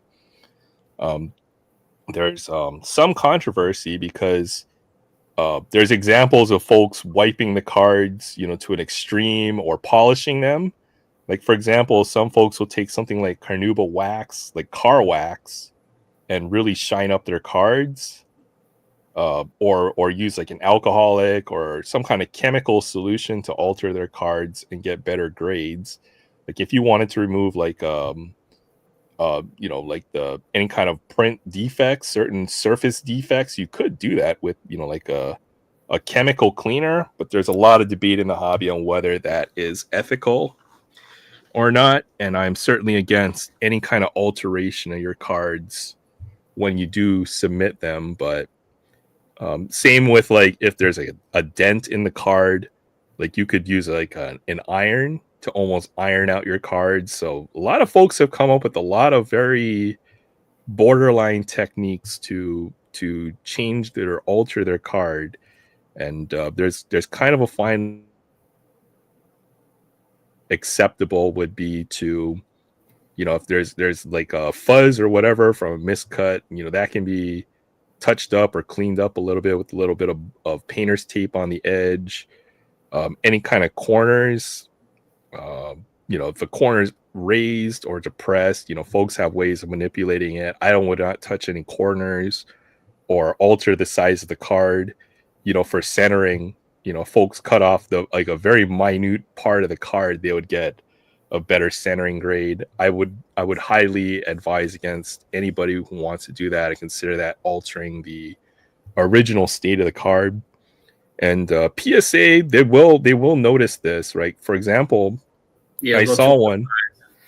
Someone sent in their Luca autograph, right? And then it was a big one. It was like a Luca autograph 5 of 5 or something in some rare color, maybe for Prism or might have been Optic, right? But they wiped the autograph and it became really faint after. They screwed that card up so bad, but they reholdered it or they resubmitted it and they got like a lower grade or whatever. So hopefully that happens more often to these guys who are trying to alter big name cards. But for stuff that's like 5 or like cheap cards or something that's going to be like a maybe let's say if this were like a $10 or $15 card raw and it turns into maybe a $60 or $70 card graded, then I wouldn't worry too much about that. But I would be very wary about buying high-end graded cards. Like you kind of have to go and look for that, make sure there's no alterations on it. So AJ Cole is a Raiders punter, 3-time Pro Bowler. Well, at least we got a Pro Bowl punter. Because we're always punting the ball from deep in our own territory, baby. And so, we better have a good punter. The Shane Leckler, the other all-time great Raider punters, Ray Guy. There might be a few videos I might be able to refer you to for how to prepare your cards for PSA submission. I would just do your homework, and then you probably only want to send the cards that you feel the most comfortable that are going to get PSA 10 in my mind, just because the raw version of the card often will sell better than PSA 8. Maybe PSA 9 has a slight premium just for the fact that it's in a slab, but you're really looking for 10s in my mind. You're looking for cards that are somewhere in that $40 to $100 range, so that when they grade a 10, they'll 2x or 3x, but still fall under that $500 threshold or whatever that PSA has. Let's look at the PSA scale real quick. These ones are going to be a little above that, I'm sure. Yeah, may have to make it worth grading, I guess. In my mind, you only grade to sell, but some folks like to grade just to have them in the slab. And then getting an 8 or a 7. Well, pretty much you have to eat the grading fee, and it's probably worth less than a raw card, right? Just because the raw card itself will be in a higher grade than 7 most of the times out of a pack. Somewhere between 7 and 9 for, I'd say, 80% of the cards out there. Where is the PSA grading? Okay, there we go. Grading guide. And there we go. Just let me a second. Share this real quick. Hopefully we'll have Chance on. You'll be able to get a chance to pick his mind with grading, because he does really well with his submissions. I think he has somewhere around like a 70% gem. So he's very meticulous on looking at his cards to grade. So I think it's usually surface and edges that really get you on the grading. It's more difficult. It's usually 4 criteria: corners, edges, centering, and surface. So PSA 10 is they've changed this. This used to be a lot more detailed. I don't like the way that they've changed their page. They don't want you to know, so you have to regrade and regrade and regrade. Well, usually a PSA 10 can have one extremely minor imperfection. Before they told you you could have up to 60/40 centering. I swear they had a better. Maybe you have to go and look at like grading standards. Yeah, here we go. This is the page you want. So they will tell you exactly what the criteria for PSA 10 is. Must be free of staining of any kind, but an allowance may be made for a slight printing imperfection. So I wouldn't send anything that your imperfection. It's probably more than slight, in my opinion. The image must be centered and it can't exceed 55/45. So they've changed this a little bit. So PSA 10, it doesn't have to be 50/50 centering, top, bottom, left, right. You can have slight imperfections, and that will be a 10. They should have it for every criteria here. A 9. A 9 can have 60/40 centering, and it may have one of the following flaws, right? And that's excluding centering. So you might have a little slight discoloration or very minor printing imperfection. I would say if you can see the printing imperfection, then that's probably not a minor imperfection. Like if it's a giant print line or streak, and so on. Like 8. Most cards are PSA 8. They're gonna have corner damage, and the centering will be that's the criteria for 8, 7, and so on. It gets hard at these levels to know the difference between a PSA 3 or a PSA 4 card. But I think as long as you underestimate your cards for the most part, you'll do good on grading. Anything you have doubts, that would be a PSA 10. Would probably pass. You're only looking for the best looking cards if you're trying to get gem mint 10s. So this scale used to be a lot better. There's got to be a better guide out there. I would look out for. All you have to do is search for PSA grading scale. Maybe we add the word guide to here. I imagine too, depending on what card you're going for, timing is a lot to do with trying to get a good grade for different cards, because after a certain point, if there's a large population of them, they're going to grade it a lot harder. Usually the earlier the better. Yeah. On the card. And also the earlier in the season, right? So right now there's been 6 or 7 retail releases for football, but by the time the end of the year comes around, you're going to have 25 different rookie cards, and they all have their own rainbow, and there's the supply of the cards is just going to be maxed out for whatever player, right? And then it becomes hard to differentiate your card from everything else out there, even if it is Prism or Optic or one of the brands that folks are trying to collect. The exception to this might be like the very high-end stuff that folks normally can't get anyways. There's only a small amount of that stuff, like your Flawless, National Treasures, sets like that. And then the pop report matters as well, especially on certain cards. Like a lot of them are going to be graded. Like we just go like the Wembenyama,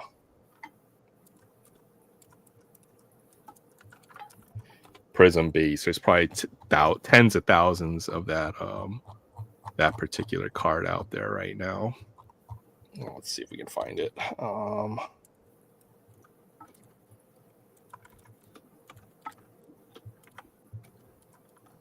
Yeah, the key for those is getting the 10s early while the value's still up there, and then sell them on.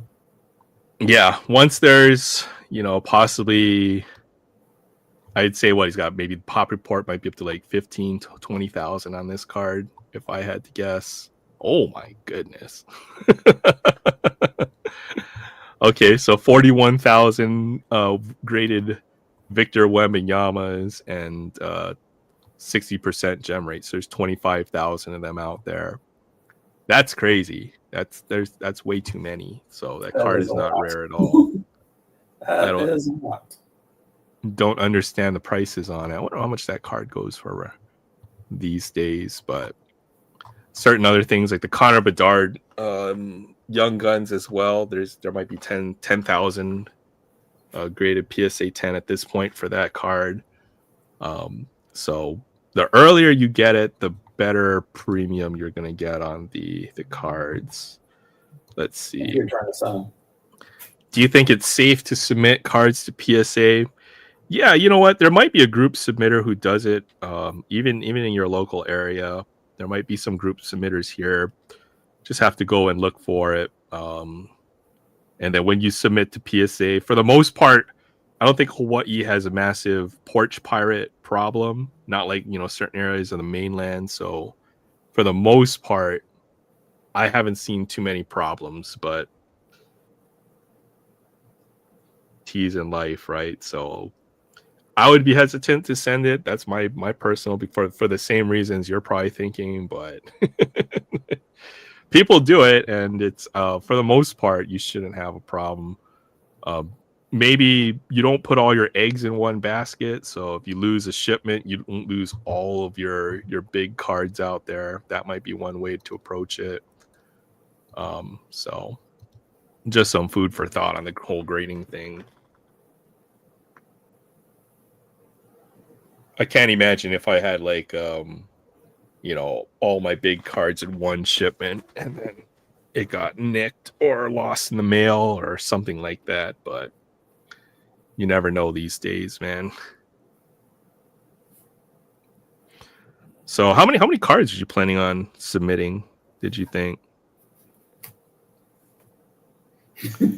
About 50 or 60? Oh, dang. What's up, Frank? And then these three I did in a separate because these are all going to be over 5. Yeah. Yep. Those will probably be over at this point. Yeah. JJ McCarthy's probably going to have a market. Yeah. That one started at like 5 to 6, and now they're going for 8 to 9. Yeah. Football's in peak swing. I think what is the best time to... I'll have to go and find what the best timing on football, but right now is the best time to sell. So during the if you're season, planning 100% during the season or playoffs, I guess if you really want to get, now would be a good time to try to buy like CJ Stroud or Bo Nix or whatever. They're done for the year. Maybe their hype is over. Everyone's trying to get to Jaden Daniels, your Patrick Mahomes, Josh Allen. But basically when you buy at the peak, you're paying to own the player's card during their playing days. There'll always be a better time to buy these guys, I think. So well, good luck on that submission if you've got about 50 or 60 cards, and then we'll have to see how it comes back. Yeah, I mean, it's worth a shot. The way I figure it is, anytime I do something like that, there's going to be a learning curve. So I have a feeling I'm going to have some strikeouts. You know what would be a good thing to do is to catalog your cards as you send them, if you have doubts or whatever, and then put the grade you think you're going to get on the card, so that when you do get your grades back, you can compare what your assessments were when you assess them for grading versus what the PSA grader gives you for a grade, right? And you could get the one guy who is coming back from their break. They just had the best day of their life. They're going to give you all 10s. Or you're gonna get the disgruntled guy. You just don't know, right? Yeah, that's the hard part with grading. Is for the most part, it's subjective. Like, I know there's other grading companies that are a little more analytical on how they do it. What is the bulk threshold? How many cards do you need for a bulk submission for PSA? I did the faster one, so it was 20.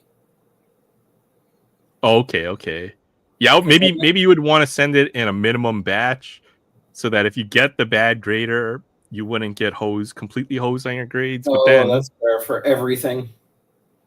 But then you could get that really good grader, right? Who's going to give you all 10. So I don't know. You're kind of rolling the dice either way. But maybe it evens out your luck a little bit. The grading. Am I gonna do good, or am I gonna get taken to Pound Town?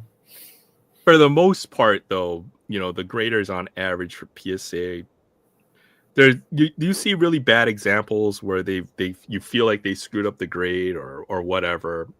And there's a lot of complaints in the hobby. But I think for the most part, you get a fairly reliable range for who's grading your cards. Yeah. I've heard with PSA they're backed up though right now on certain categories, so I'm not sure exactly when you're going to get your cards back, but it'll be sweet to see when you do. Well, it says 20 business days, and I still haven't sent them out yet, so it's going to be a little while. Let's see. I think I saw some PSA turnaround. For what I saw, there might be a backlog for some things PSA right now. From what I saw, I think folks are probably grading a lot of football. It's peak Pokemon once again, and I've heard there's a backlog at PSA. So hopefully you get your stuff back relatively quickly. All right, Fabian, have a great weekend.